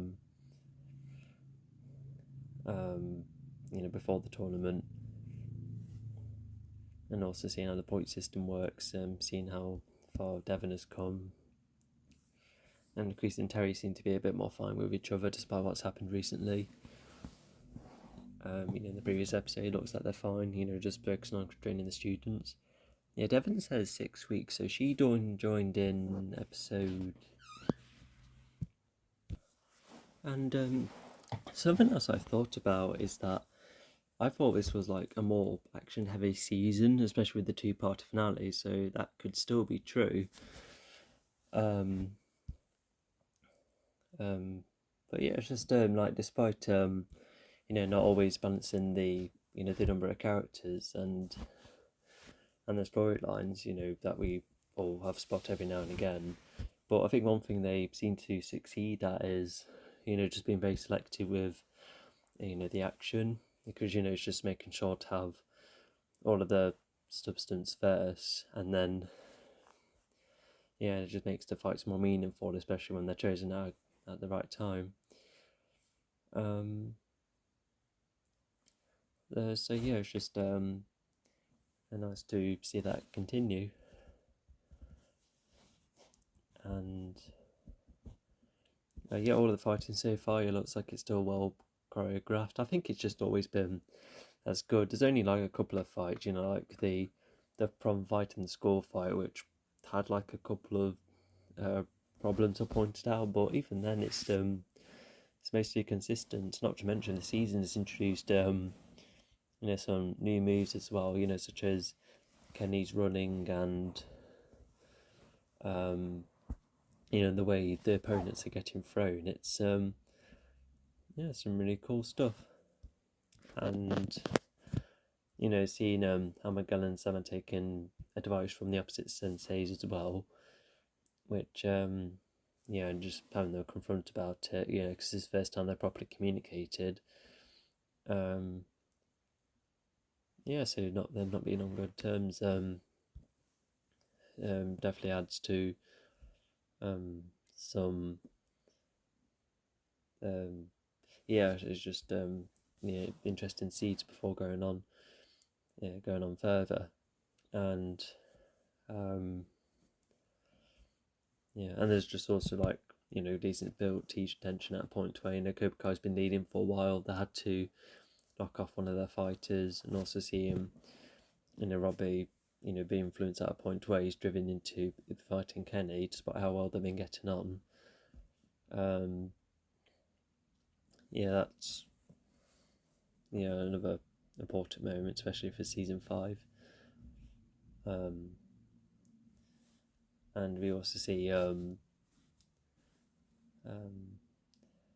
kind of lost my head for a second. Oh, but also just those from the council, like just those extra moments with them. That's quite nice, and seeing Carrie, because as well as Carrie, they got a hold of her twisted sister in the previous season. So cool to see them come about. And and even Carrie's song felt like a timeless song, something that probably would have played in the Karate Kid films. So like a good choice. The music seems suitable. But most of all, the cliffhanger. Kenny's been beaten up, Miguel is down. The senseis are at each other. Sam's been influenced by both senseis, and Robbie being distracted at times as well. It's just focusing on the main students, which allows more fighting time and more significance to the upcoming fights. And here we also see Eli pretty much. He's nearly finished his arc. He definitely finishes once he wins. So that's cool. And because his confidence was down. It was almost like the last thing for him to achieve, and he gets that once he defeats Kyler, and being honest in front of Moon, and Moon defending Kyler as well. It's just some really nice moments for him, because he smiles from time to time as well, which is really nice. And also during the demonstration, there's a couple of other background fighters along the way, presumably from other dojos. Also, I never seen those kind of weapons Dimitri was handling, so what are they called again? They look interesting.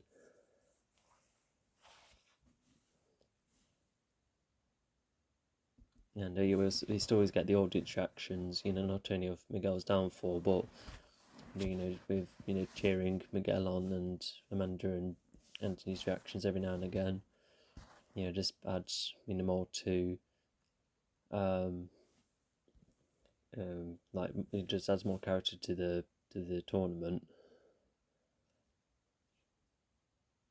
And okay, sorry. As I rewatched this episode, Sam had Tori on the left and Robbie on the right, where like have some fading effect. It happens. So with Netflix only showing the remaining time, it happened before 23:24, a good few minutes beforehand, and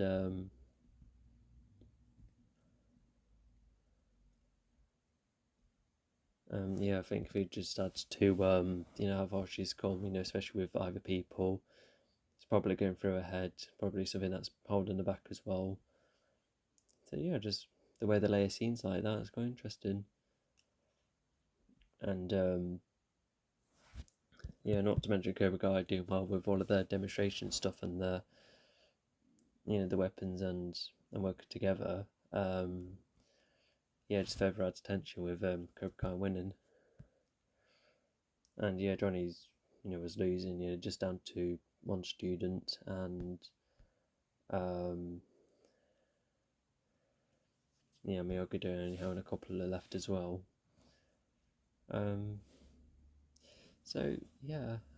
Once again, just a really good start to this part 1, and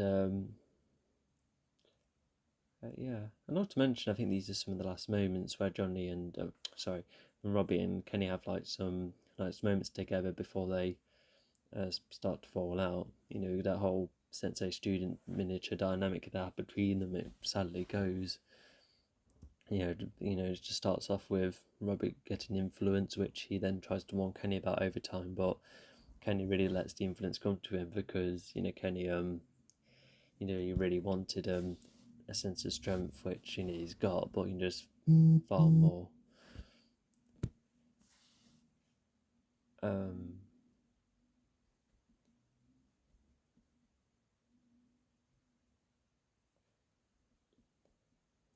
Also, not to mention, Johnny just had to look at Kreese when when he had like the small pep talk with Robbie about Johnny was wondering what kind of nonsense Kreese was filling in Robbie's head. Yeah, and not to mention, some of these fights ended in like instant hits, which because normally every karate fight has like a small back and forward before the fight ends. But no, there's instances where students go down immediately, and it's just that makes you go like, wow.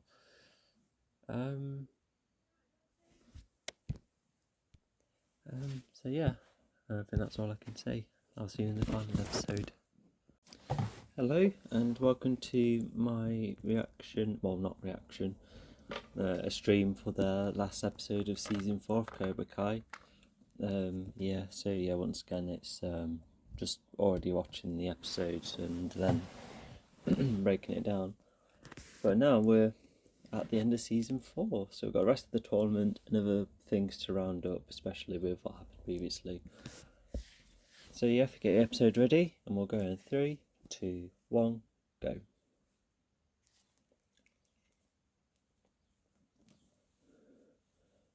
Yeah, I remember the introduction as well. It's Stingray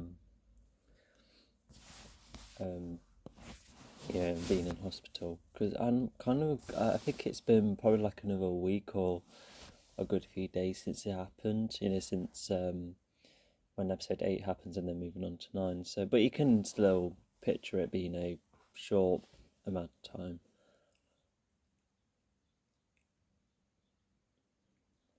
But yeah, like considering that he had to like multiple blows to the head, so no wonder oh gosh, because I remember one instance when yeah, I don't think he's ever been to hospital before, so I bet he's like, what's this on my finger?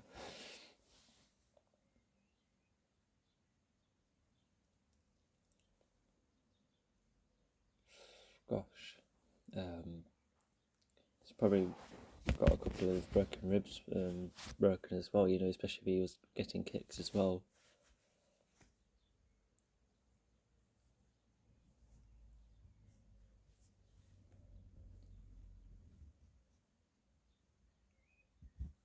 Very sensible. But yeah, so I wondered if, because Terry has like something to offer for Stingray, as we'll see later on, and maybe Terry gave Stingray a finishing blow and then left him somewhere. That might be more context to season 5.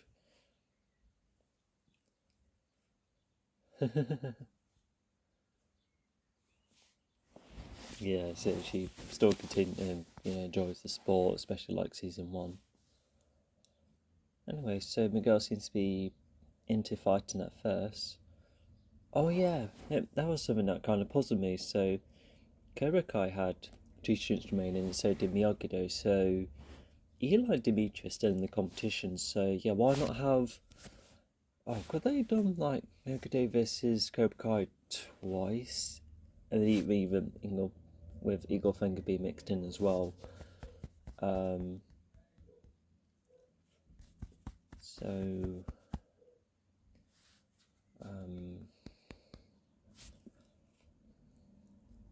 yeah, maybe it is just, I don't know, it's just a bit confusing because, that means Miyagi has twice the chance with two men around.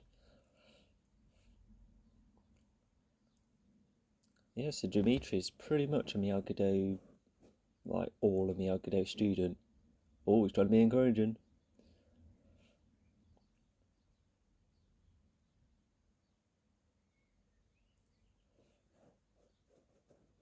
Yeah, Dimitri's definitely like the underdog. Like whilst everyone else in the main cast is quite flawless in their performance, he's still getting there. But that was actually really good.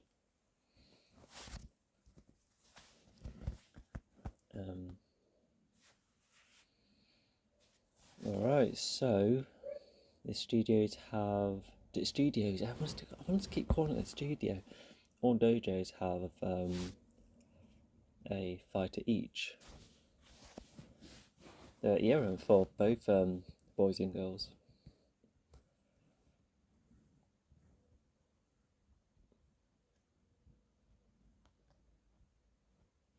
Is that the best thing to say? Oh, okay. Maybe he's trying to say, doing a good job against Robbie, considering how good he is.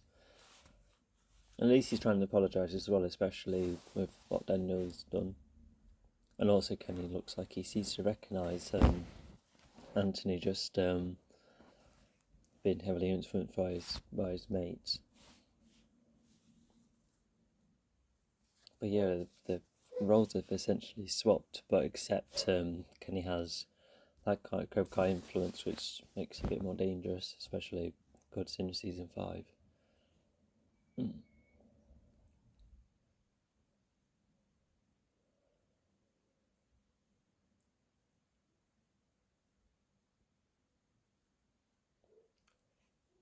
And then, yeah, that's multiple rib blows. Yeah, I wondered if like is there a night security or like cameras watching the lockers, just in case of situations happening like this. But yeah, at least I think Anthony would have been in a far more worse position if it wasn't for Robbie. Because even if Robbie's not on like LaRosa's side, he would at least probably had a couple of encounters with the sun, probably got on. But even then, it is just the right thing to do to stop him. Oh, he's still managing to run, so well, yeah, he did keep his guard up, so he's definitely protected himself well enough. Oh, double hit.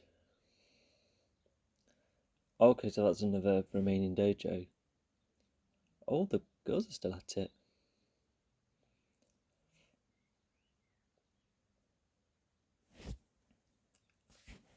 Yeah. Oh, Chris sees Johnny from this early on. I do remember this scene. But to try and show care for Miguel, that's at least some kind of acknowledgement. But also, Chris is admitting that Terry's idea, wasn't in line with, just he didn't know about it. So yeah, it's just it's just like a softer side to Chris almost. And then then it's going back to this discussion again.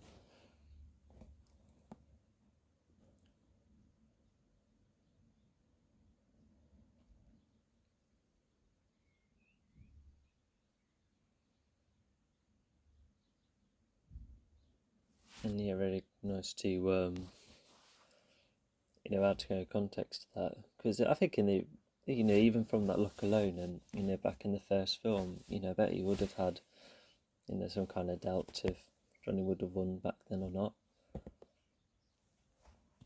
But yeah, it almost provides like a little bit of closure. Just just going back to who's in the right here. But yeah, just And once again, Johnny's just not getting budged by it. Always.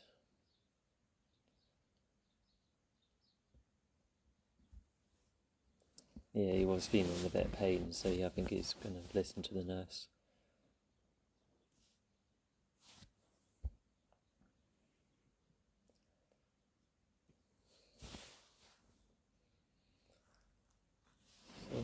Nice encouraging words. Although, even if he was nice from time to time, I think he still, would pressure.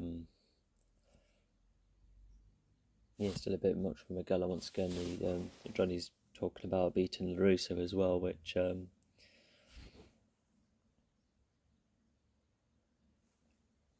even more pressure. Because Johnny's never really does any sensei work in the.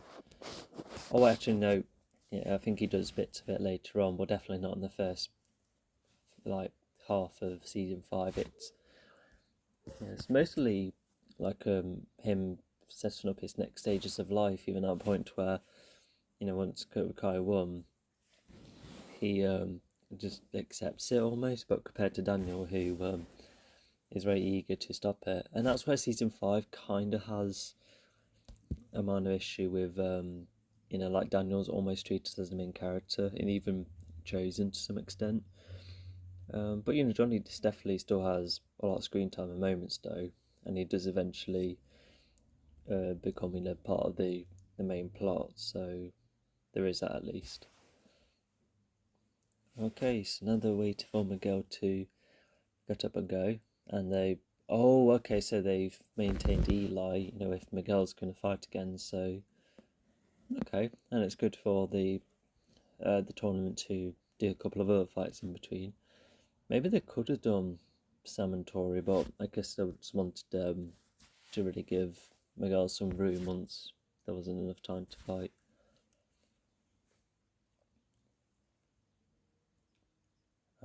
But yeah, I think he would wonder if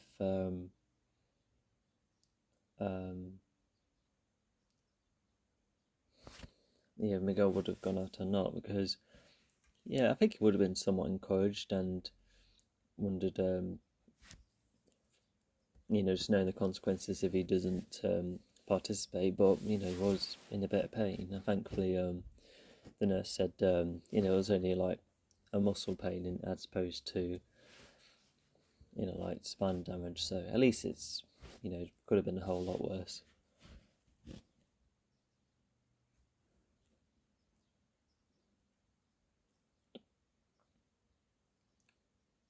Johnny's admitting it's his fault, which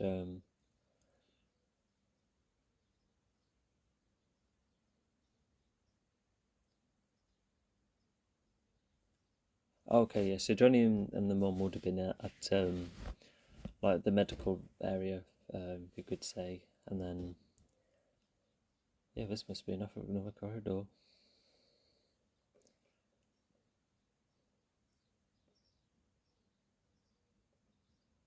Oh, so is Miguel even considering not really thinking of Johnny being part of his life, when if like no longer part of his life once he's not able to be a sensei. Oh, but they're together with his mum, so I would need to rewatch and see what happens. But at least they're still fine. Looks like they've made up slightly. But in between, Miguel was still feeling the pain a bit, so maybe it was just the wisest decision for him not to keep going. In the grand scheme of things, well, in some way he has done well, but he's giving Cobra Kai a chance. But I think it would have been either Miguel or Eli facing Robbie anyway, and cleverly it kind of sets up that it would have been Robbie versus Miguel again, but no, they just had to go for Eli versus Robbie, which they've had a few clashes before, and see him because they're once again the two representations of like mixing the karate styles, and I think that's the nicest thing Terry does for Robbie, because yeah, they're pretty much on bad, just not very good terms with each other, as you'll see later on. Yeah, so Daniel's still very keen on just one, stick to only one style of karate, and I will see that mindset quickly change. Sorry, that's traffic in the background if you heard that. Yeah, a lot of people say not only is this their favourite fight in season 4, but probably one of the best scenes in season 4 as well, which I do enjoy it, I agree, but yeah, there's other scenes which we can guess I really like. Yeah, so Eli was all defence there, even just punches. And Robbie's getting a bit cocky. Oh yeah, remember? Yeah, and I thought that was the only time Terry and Daniel look at each other, but they have been looking at each other for many times. There's a bit look from Sam as well, and then this is where Daniel figures out, you know what, do this method. And yeah, it looks like they have a better plan. Not to mention, I think in the earlier semi-finals, is it like 1 point to win, then it's 2 points to win, and now it's 3 points to win? Is that how it's played out? There you go. Eli struck first. Bit of a push, couple of kicks. Oh, Robbie. Okay, so yeah, one each.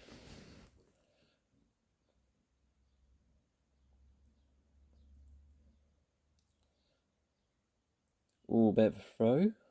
Imagine if that counted as a point.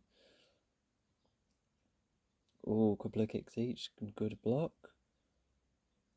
Oh, that's the proper scissor kick, but that was still blocked. Yeah, at least that's fair from the sportsman.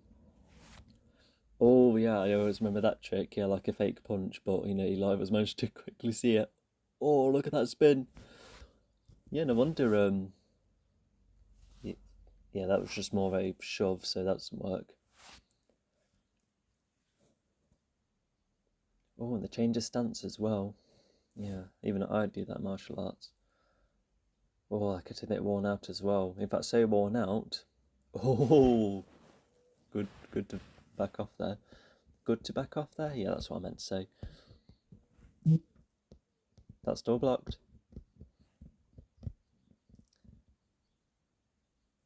He managed to go back from that. Oh, Eli's trying to grab his coat as a bit of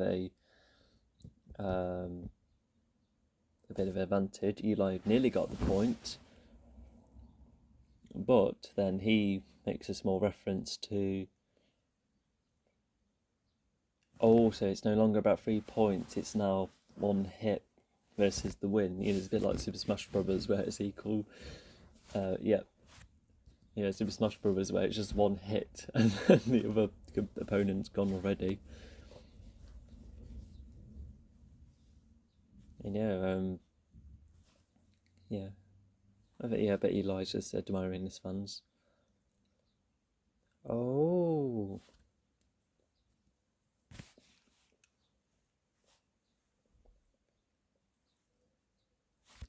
Yeah, I think after seeing what Kenny's to become, I think that's made Robbie reconsider how he should present himself, which is maybe why he decided to bow to Eli. But at the same time, as Chris says, only carry on using your anger.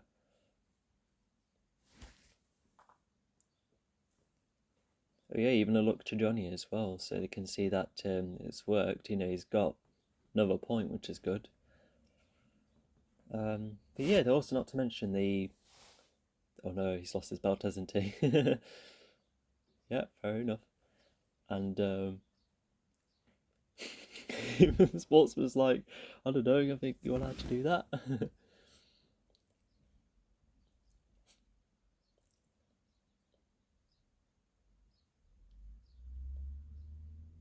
There you go. Looks like he's. Has we seen the purple Hulk hair for the Hulk before? Unless it's the first time. Just really showing his changed character. As I was saying, the commentator made a reference to the 1985's tournament, and that was because, well, if anything, Mike and Terry and Kreese had the plan to keep losing the points and then getting them back. So Daniel just getting hit as much as possible, and I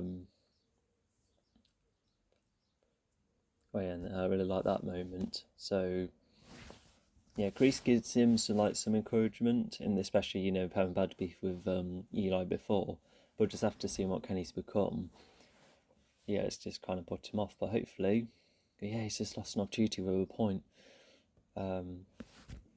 But yeah, anyway, yeah, that was a really interesting tournament in 1985, and oh god, they're both getting a bit worn out as well.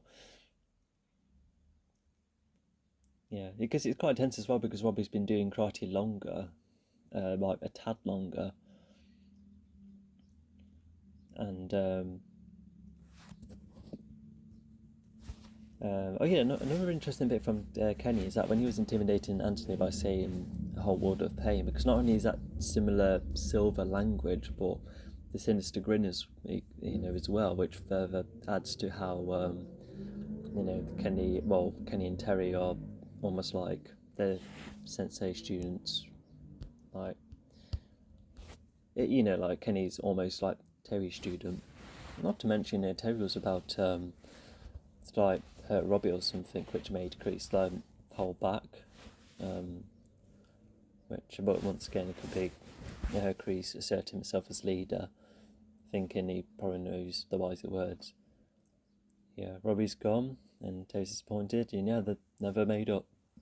But Eli's won, so he's a champion in a tournament, which is rather cool.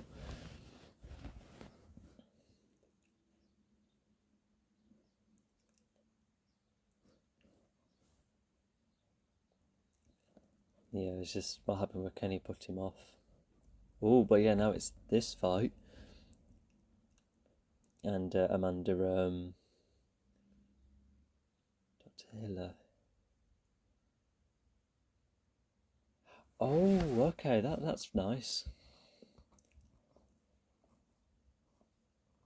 Oh, is that? Okay, so at least Mum's getting looked after. That's nice. Yeah, Amanda knows what kind of sport it is, but at the same time, yeah, she just pretty much wants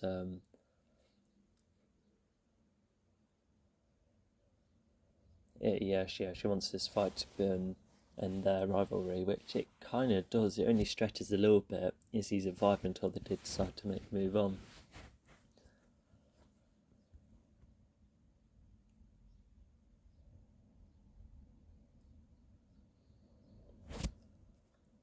Yeah.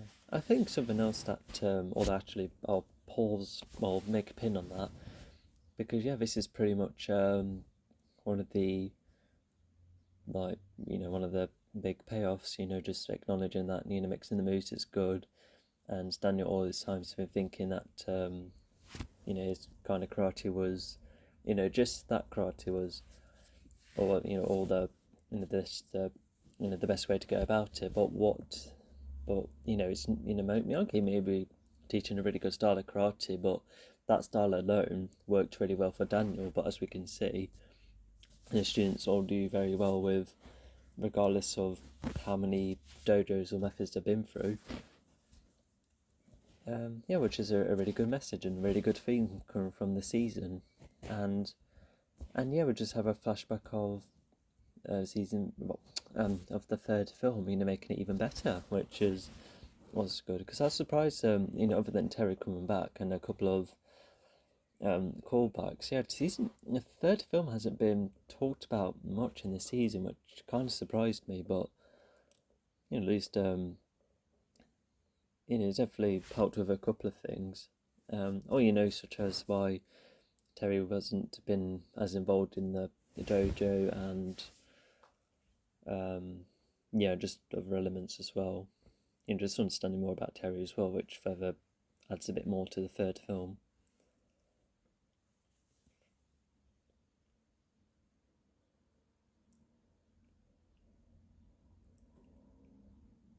Miyagi fan. Oh yeah, they kind of swapped names. Them two are getting a bit impatient. But yeah, if Sam wins, then they do, they manage to win. So there's still hope, and it's all on Sam's shoulders. Anyway, so what I was about to say is that the way she was kind of looking at Daniel, with Daniel finally admitting that, let's mix them efforts. I wonder if that was another moment of people being like, oh my god, that look from Sam. Yeah, because I wonder if that is kind of not a smirk as such, but the kind of looks. I wonder if people have a problem with that as well. But once again, she was partially right. Karate does various other, just does if variety of karate methods work for someone, then yeah, so be it.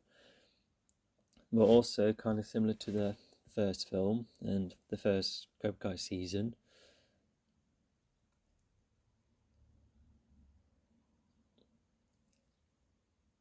Yeah, Chris, he's understands it very well. Oh, Robbie's back. Just don't get a back for some Terry or anything. Oh, yeah, even that lockdown is like, shut up, Robbie, you lost.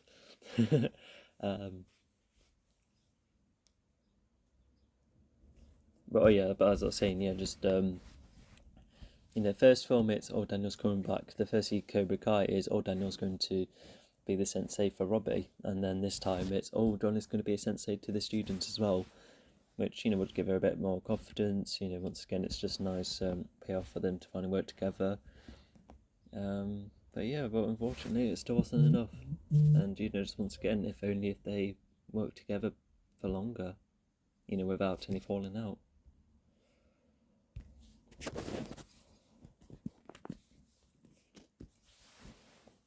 Yeah, I said another thing is that I wondered if I finished off another sentence earlier where some people think that the actor for Robbie and Eli, well, those two actors, if being the best at the fighting stunt work, to which I can somewhat agree, but I just think everyone does quite well.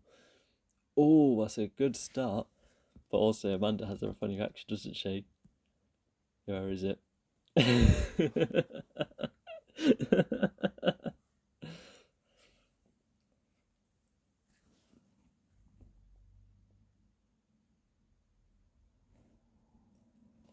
Yeah, I think that's something similar to what Chris would say, but I wonder if Chris sees that as helpful or not. Oh, no. Yeah, you must never let your guard down during a kick. But you're also nice for Johnny's moved for what Johnny has taught Sam. Helps her. Oh, okay. Well, another interesting thing in season 5 is that once her loss is filmed on YouTube, she could experiments with how could I defend that, because just a bit more encouragement for her, which is nice. Because I think everyone has those moments where you're like, I've made that fault, made that error. How would I've corrected it before? And and I think Sam was thinking, season 5, I bet she was like, maybe if I put that block up quick enough. But even then, Tori could have still got there first. So yeah, it's a really, really real struggle. Also, similar move to Daniel then. The kind of pose, which is cool. I feel like the girls kick more than the boys, but I could be wrong. Oh, let go each other. That's it.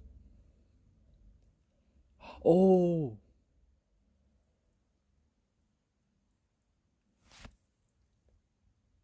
Yeah, exactly. That's what I thought. Yeah, because what's also good about Terry, paying the referee is that it's not totally unreasonable, because you could have had a situation where they're like, was the hit count, did the hit count or not with the, with the with the barrier. Oh, she did the move again. Okay. I say, because when people wonder, why not do the spinning kick spinning kick again, but it's because you don't want to form a pattern, you don't want to create a signature move which the opponent spots quickly and knows, just then knows how to counter if you make it too much of a pattern.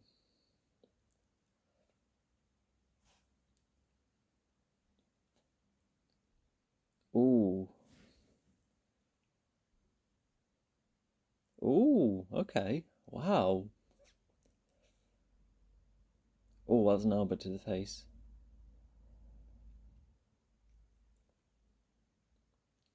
Oh, once again, even more rules bent. So no elbows to the face. That is an interesting thing.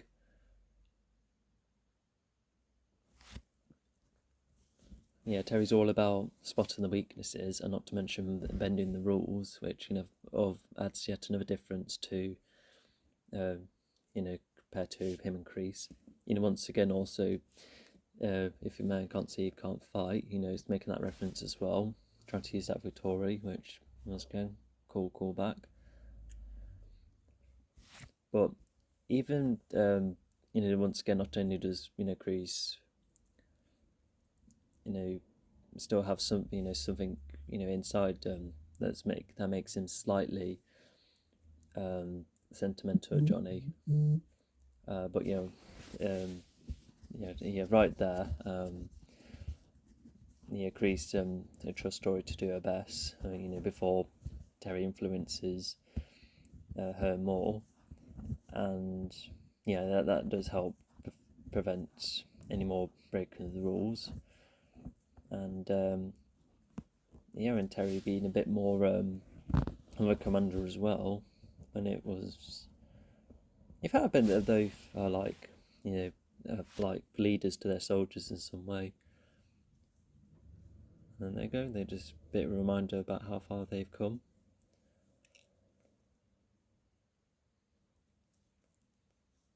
Sam's trying not to be scared, and they're kind of looking back on some of the toys fighting patterns, so that's cool.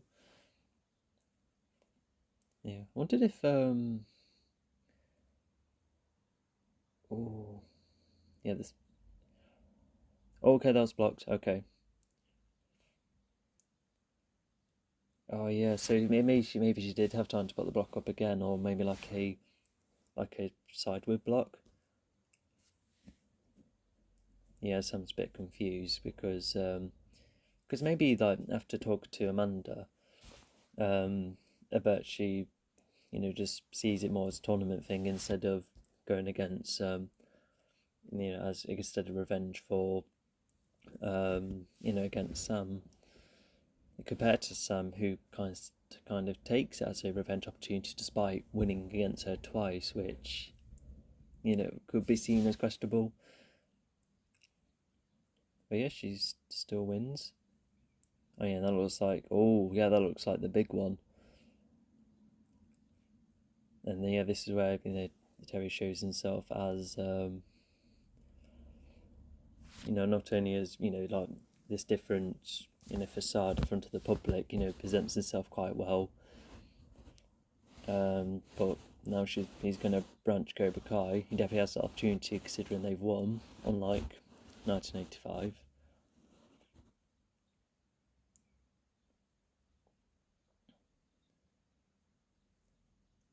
I wonder what he was thinking. I bet he's probably a tad conflicted as well. Just like a bit of a softer look with one another as well. I guess there's also a look of, well, congratulations, you won.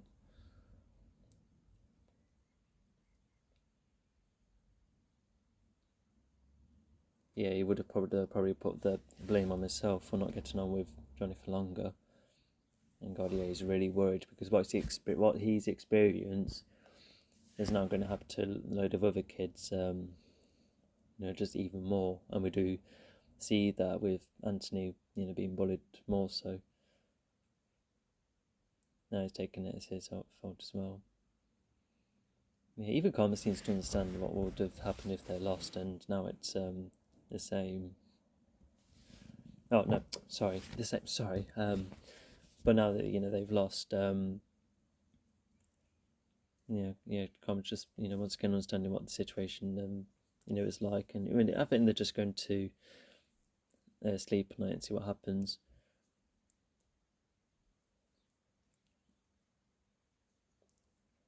Now he's leading the party, fair enough. Although this is where she does find out that Terry paid off the referee, which made it out a victory.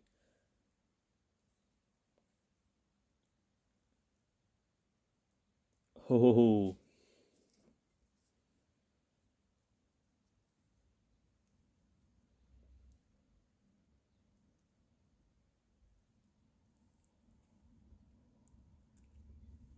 yeah. So Terry is a bit of a cheater, which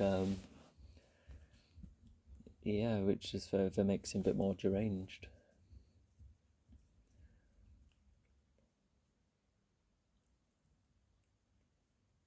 And I bet from the look earlier, I bet Johnny was wanting to see Robbie, because it's like they're probably on slightly betting terms, and just from that look alone, and probably just to congratulate him as well. And he could have seen from afar that Robbie was not being all himself, because of the Kenny or how he's interacted with the likes of Terry. But yeah, I bet he's just wondering what's going on, because I wondered, I bet if Terry is going to expand Cobra Kai anyway, I thought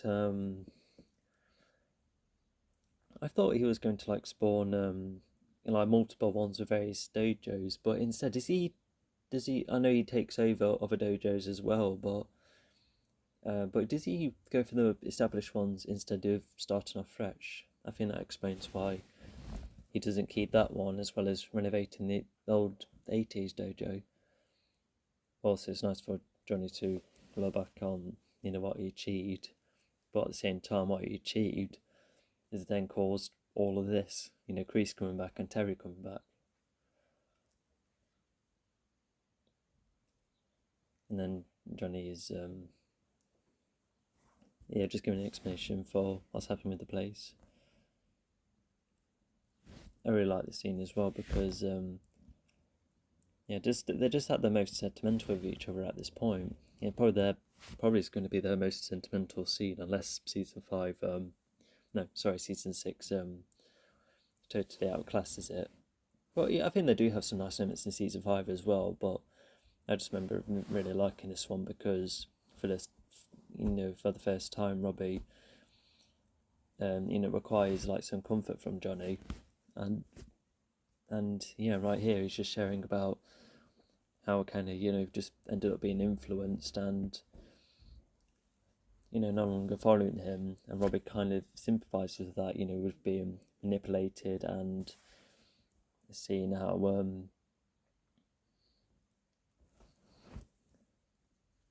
and he's also admitting he's probably admitting a bit about how his rivalry between him and Miguel's probably been some wasted energy as well, as it seems. And once again, Johnny's just taken all the blame. Although, yeah, Robbie for once doesn't want to make it his fault either, so that is definitely something.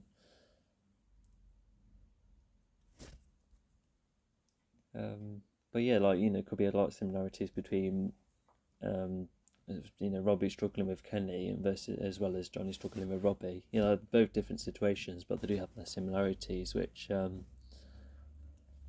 makes because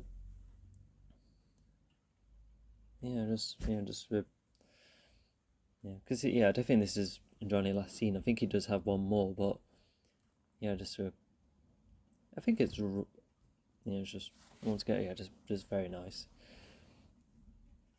And they just had their own little victory. I bet. Well, at first it would have been planning. Well, I think Kreese would have thought, oh yeah, let's plan what to do and let's look back on what we achieved. and being glad that Terry's been on board, but except Terry wanted Kreese out of the way, considering the differences, and not to mention Terry makes the conversation a tad awkward. He talks about Kreese overtaking Terry with talking to Nicole, and that sorry, with Tori. Nicola is the surname, isn't it? And then then he immediately jumps to this conversation, and not to mention that Terry's been spotting. He might have seen Kreese in the corridor with Johnny, and just the looks thereabout between him and Johnny, and it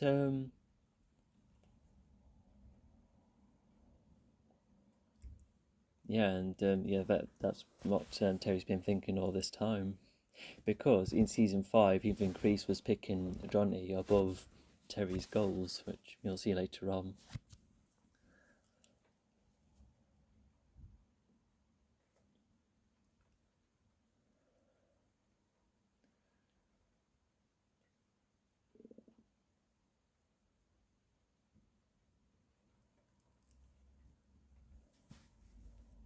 Yeah, so their friendship is pretty much ended.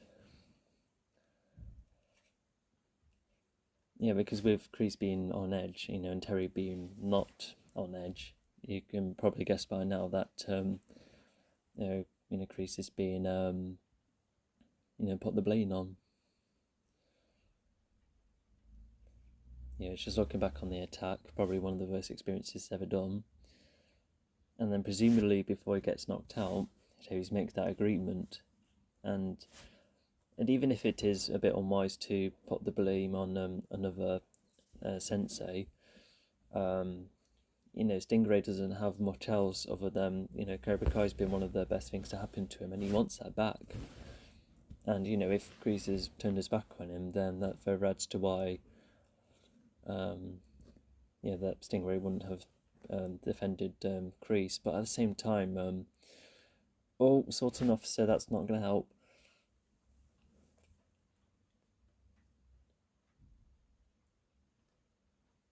A friend or two.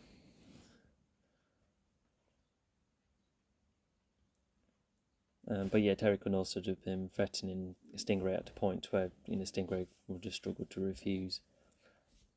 But mentioning a friend or two, I remember people saying that Mike could have been that. But whilst I don't know why he said a friend or two, maybe he did know the other senseis that come along. But most importantly, it is Kim who does have a relationship with both of them. Granted, we don't see Kreese or Kim together, but maybe Kim and Kreese might be working together in the following season, considering the Terry's the one in prison. So I would like to see how that plays out. And I imagine if Mike could have had like a similar situation where Terry's like, "Hey, Mike, are you interested?" But it looks like that's not the case due to various reasons, which we'll get to in the following season, which I think are reasonable enough, because as we'll later find out, Mike was kind of pushed into this situation, kind of against his own choices. Like, sure, he wanted the money, but I bet Terry must have really persuaded him in various ways as well. He's in a massive state of worry, and his rest as well. Looks really gutted. Miguel's run away as well, which it's just, oh my god, like this is a cliffhanger with tons inside. Tori's found out she didn't really win. Sam was last hope of the tournament. Miguel's run away. Robbie's reconnected with Johnny, probably ditching Cobra Kai. Kenny's in a bad situation. Terry's gonna overthrow everything. Kreese is in prison. Like, oh my god, there's just so many. Granted, it's a bit much, but oh my god, there's just so much to look forward to in the following season. Like, I really like all of these cliffhangers have been fantastic, and this is just yet another one. And once again, I thought the next season was going to be the last one, but then we had another one, because I thought season 3 was going to be the last one because of how much of a low point it was, like in the second season. And we've had twice the content, which, yeah, just very good stuff as well. But yeah, we're unsure about, well, we don't know who Miguel, who his dad is, but, you know, not even knowing that Miguel existed and being part of the reason Carmen had to move away. Yeah, we get to see what the dad is like, but we'll get to the dad.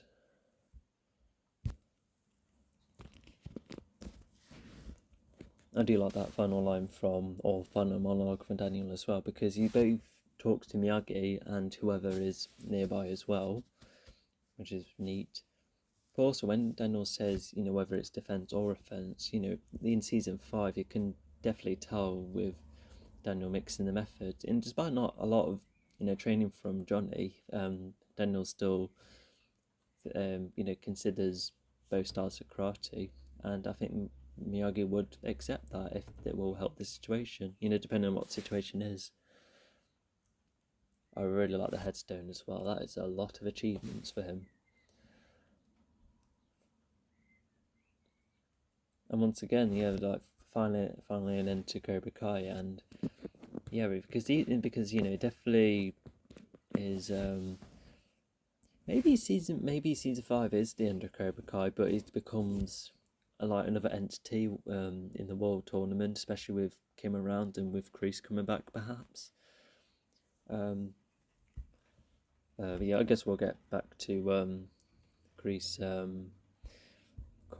escaping jail, because that is a whole other topic on its own. And not to mention, yeah, all of this has been recorded before season 6 comes out, because yeah, it's a year or is it? I don't think it's even this year. It's like the following year, isn't it? Yeah, crikey. And I've seen a couple of leaks.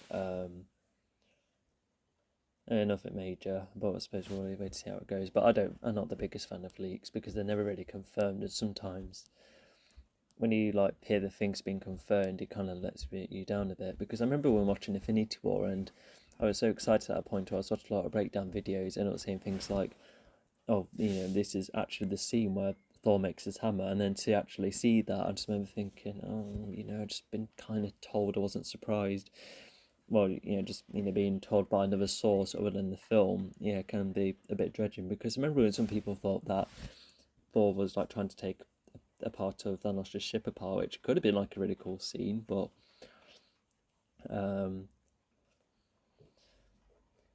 but you know, obviously we got the Infinity War we got, and yeah. Anyway, enough about leaks. We just finished season 4, and I think after rewatching it, I think oh gosh, yeah. So is this better? So season 1, you know, I think is still the best because you know how neat it is, and because yeah, season 4 does. You know, it's quite crowded with a lot of characters, especially when we're bringing Aisha and Stingray back. Because, if anything, season 3, you know, with no Aisha and no Stingray and no Piper and far less Moon, and you know, it did feel like season 3 cut down a bit, only for season 4 to kind of bring them all back again. And not to mention, season 5 literally has everyone established so far. So I think I probably would agree that, hang on, let me just close my window, it might help with the sound.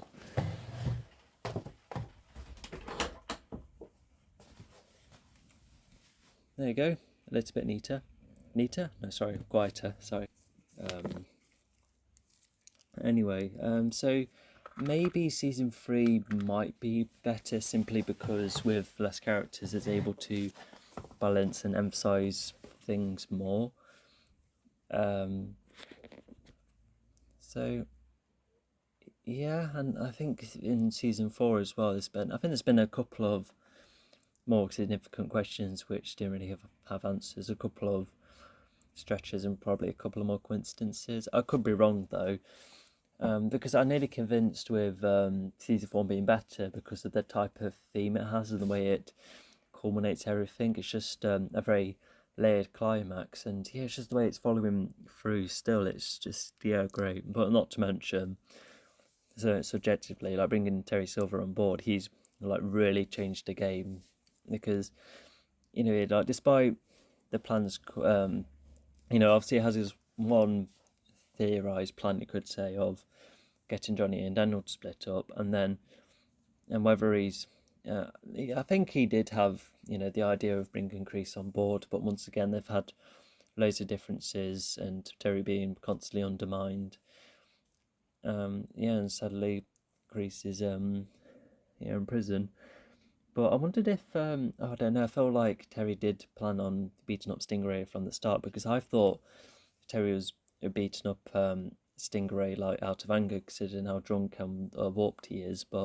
And then came up with the plan secondarily. But no, it looks like he planned it from the beginning, and just makes you wonder if Terry never really wanted Kreese in the picture. But no, I think it was just something he thought of later, and we can see that he's a very quick planner. But yeah, just other than that, unlike season 2, where it was quite a rapid amount of people coming in, even if most of them were extras or background characters with quite a lot of lines of dialogue and even screen time. Season 4 at least only adds Terry and Kenny as new people, whilst once again they're bringing back Piper, Aisha, Stingray, but at least they have very smaller roles. Still good significant steps in the story, for the other characters, which is a smart thing to do. But yeah, it's just I really like what they did with Terry. I'm really glad Thomas came in, because it makes Cobra Karate Kid 3 far better. Definitely more interesting at least. And Terry's definitely way more of a character. Like in the third film, he did have a lot of interesting things anyway. He was the richer sensei, far more different than Kreese. He had his own kind of connection with Daniel. Created a proper dilemma for Daniel, and Terry also had his own warped ways of training, especially students, such as getting Daniel to beat the wood off that mechanism. The mechanism, I swear, has a name, but I'll have to go back to the films. Speaking of which, I was thinking of doing a commentary for the Karate Kid films as well. I think that too could be really fun to do, to shine more light on these films, and how Cobra Kai, further adds, far more substance to the Miyagi-verse, as it's called. It only takes place on Earth, and yet it's called a Miyagi-verse. I like the name though. And but yeah, once again, we just learned, more about Terry's history. Why he wasn't involved in the first place. Well, as involved, teaching alongside Kreese, and we now know that he had to prioritize the business. And we also can see, what Kreese and Terry are like when working in a dojo together. What Terry's been up to all this time, and how all of those flashbacks are, still get into him every now and again. Because in their third film, of Karate Kid, he did talk about the war, and he talked about how Kreese, saved him. So he's very grateful for that. And maybe when he was a bit more youthful, with other things going on, I bet, I think we can guess that it didn't bother him much back then. But now he's a lot older, and a lot less has happened. But all of those memories kind of come back, because even I get this, where I'm only in my 20s, but the more you grow older, the more that that the bad memories, they kind of affect you more, because as you grow, to learn, and and just wonder what your morality is, you kind of wonder, oh my god, have I been through this? What have I done since then? Because even Terry was even laughing at himself, that the way he trained Daniel, and granted, he kind of gets that the way he treated Daniel back then, he kind of treats with the following students, with a couple of similarities. It's just a bit of a part of him, and it's part of the loss in '85 as well, which he's not impressed with. But most of all, it is just the the Vietnam flashbacks, which has been affected him more so as he's grown older. And but yeah, like I said, just more personality, great way to catch up with a character who I think he should be more of a classic character. And because not to mention, I think Kreese and Terry, and we could throw in Kim as well because she's kind of cool at the times. And I don't know, I don't want to call Tori a villain either, considering her redemption in season 5. But these are some of the best written villains I've seen in recent years, and yeah, just some of my favourite villains ever. Because I don't mind when villains are more like straightforward or just to be evil. As long as they're entertaining, I definitely don't mind that. But for Cobra Kai to make their villains intimidating, layered, full of history, the way they connect with the heroes, it's just all like really done work. And I can just both Kreese and Terry, I can just watch them all the time. They're absolutely fantastic. And despite juggling many characters, they've done well with all of them. Granted, I feel like Miguel's probably taken a tiny step back, considering that the last few minutes of the episodes, focused more on the other episodes, even at a point where Eli seems to have a bit more of an impact to the story. But even then, Miguel still has a lot of interesting moments, and his own arc of losing what he thinks his place is, because he's because he's never been that into the rivalry between the dojos, as long as he sticks with Johnny. But now Johnny's like, oh, you need to go against Daniel as well, which further adds pressure to him. And also just the in his injury affecting him, which probably caused him a flashback. Just like flashbacks coming back to him, as he got distracted during the sport, and Johnny getting far more involved with his life, especially with dating Cartman. It's just a lot has happened to him, so he's had it's kind of a similar arc to Sam, although Sam's end point of the season isn't really a negative arc, because if anything, she does gain all that confidence back, but at the same time, she despite what she's achieved and how much she's grown, she's lost a tournament, which does put her in an interesting place. And and then we have Eli and Robbie, who they start off in they they're in a stage of settling, and then learning being very familiar with both styles of karate, and they start to find their place more. Eli's definitely in a more positive place, and Robbie's just been able to open himself more, and he's a bit more independent, a bit similar to Miguel as well, which further makes it satisfying when Miguel and Robbie get on as almost like, it might be soon to call them sons, but they do get on nicely, and we'll see how season 5 executes it. But I remember liking it enough for them to finally get on. It is rather nice. And but it's just the kind of themes, mixing up karate styles, what is really the true method of karate, and being able to mix in two different Cobra Kai perspectives between Kreese and Terry. We see that Terry is more of a cheater, and Kreese is more keen on beating Miyagi-Do, despite Cobra Kai existing for its own reasons. It's never been there to go against Miyagi-Do. It's just happened to be the case, which can be linked to all sorts of real world events, and just finding a place, especially how if karate it does play a large role in life, then how can that help you fit in the world, or just like how would you find your own way of life through it, which it just expands the ideas, especially when Miyagi says, "Oh no, these lessons you learn in karate you use for life," and it's just wondering what to do with it.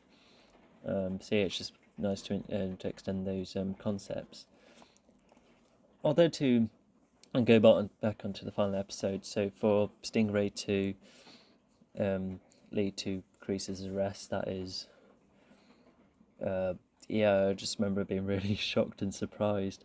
But I like how Season 5 kind of go back to it and almost corrects it as well, which is a smart move.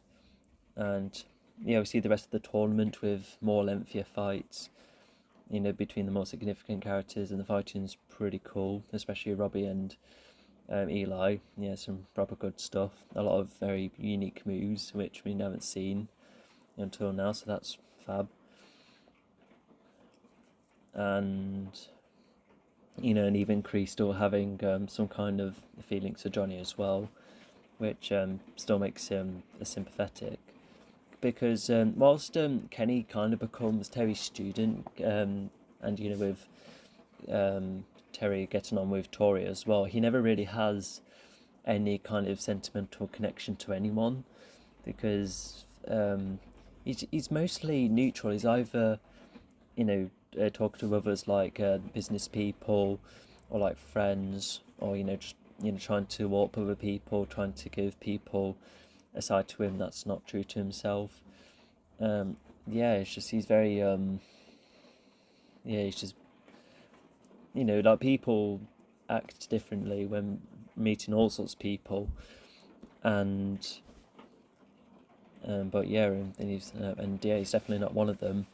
Of course, he can get more sinister if it gets more personal, but other than that, it's just most of it's just either a game or business to him, and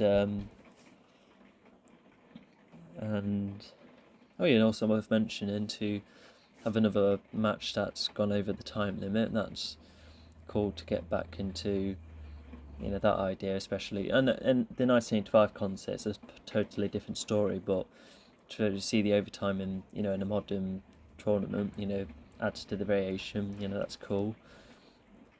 And even if the senseis just often keep getting him looks to one another, it still adds to how much they want to beat one another. And also other communicating parts, like Terry being like, why is Eli wanting a time out? So it's just like little snippets like that. It just helps just carry on communicating with each other, despite being rivalries, and also just partly having the chance to speak to one another, because as good as these tournaments are, the chances for the students to shine, whilst the senseis just watch how well the students do with the skills they're given them, and not to mention they still have other opportunities in between, as we've seen in the end of season 1 and the end of season 2. But I think that's kind of why I because as much as these tournaments are cool, I do like that they out of tournament type of endings, because that's where they kind of evolve everyone a bit more. Because the end of season 5 goes totally out of whack, and I subjectively really like it, but once again we'll just see how it's executed, because season 5 is a really interesting one, because I just remember being a bit unsure of a couple of bits and bobs, and I remember thinking that with the rankings so far, it's so far 1, 3, 4, 5, 2. And I think even after watching season 5, especially with adding everyone back in, therefore allowing less time for specific plot points, and not to mention adding other story elements as well, that already makes it a tad weaker. Like, I'm not saying that stories are worse if there's a lot more going on, but it just means that there's there's slightly less time for more important things, and as long as it's all kept relevant, and it's fine. But just once again, compared to season 1, where everyone had a more distinct role and was just more important with everything. Because I remember thinking, what if we did have a version of Cobra Kai that was just mainly about the older cast and the students, just far less students to focus on. But even at the same time, he still has Miguel, where it really works as Johnny's own student, and Samantha's daughter already works as Daniel's own student, and Robbie being a son to Johnny, adds a lot to Johnny's character as well. A lot more history, and Tori, acts as a good representation or main viewpoint of Cobra Kai, considering how long she's been there, and making a rivalry for Sam as well.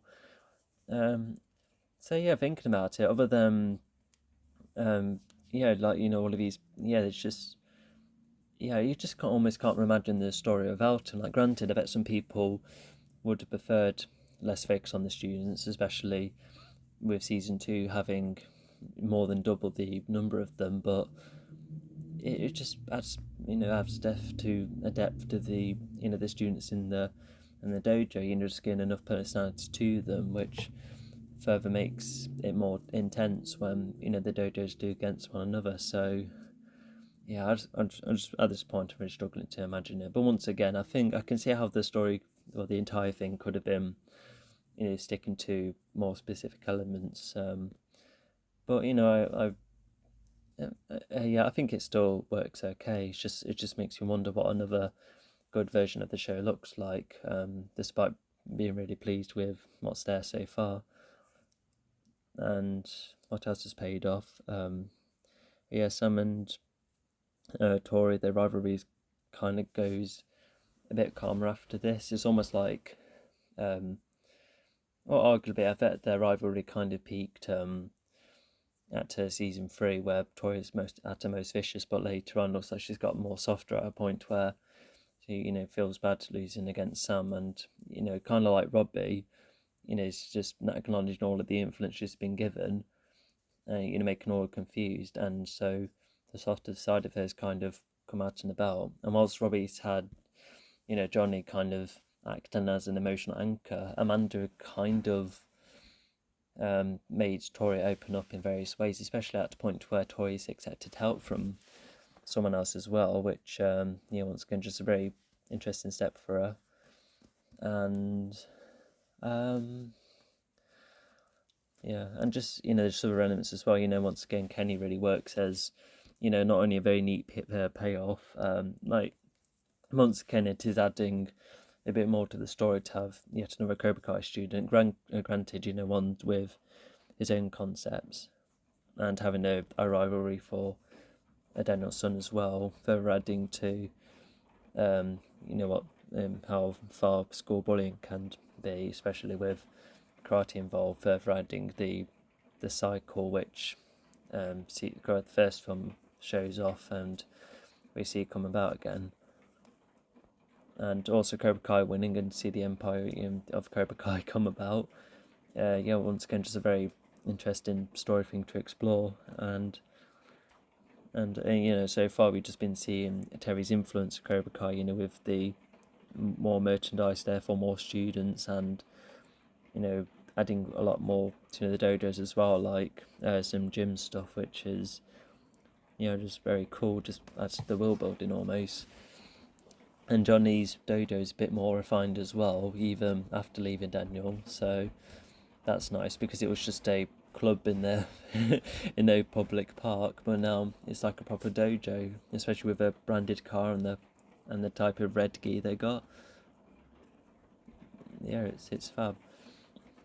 And some other bits as well. Dimitri's a much better fighter, and the tournaments manages to stand out in its own way compared to the season 1 tournament, as said before.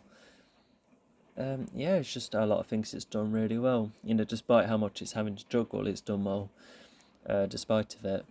And I'm just interested to see what next season is like, because there's a lot of the next season which has a lot of my favourite moments and fights, etc. And not to mention, Terry, actually seeing Terry run multiple dojos and how his influence spreads across, just makes him a proper threat. It's just like, what a story concept to play off as. It's almost like a what if scenario, like what if Terry did win after Karate Kid 3, then a similar situation would have happened, but just less technology.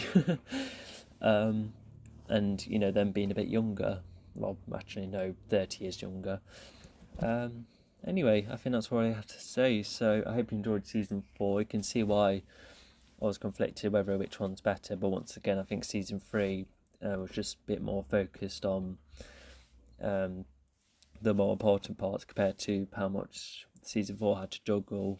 You know, just a lot of storylines that, you know, eventually come together, and yeah, just a very cool season. And it's a season 4 being like pretty in its own way as well, as in just like the filmmaking and the use of lighting and colour. You know, that's a bit of an improvement. Like, granted, you know, season 1 to 3 had a more of a grounded, grungy look, which I still like, and it still suits the show. But it's almost like splitting the show in two halves. You have the grounded, grungy look versus the more lit up, glossier look, which kind of just post like before and after Netflix's import almost, which it's just interesting to see. I think that's all I can say. So yeah, I'll see you in season 5.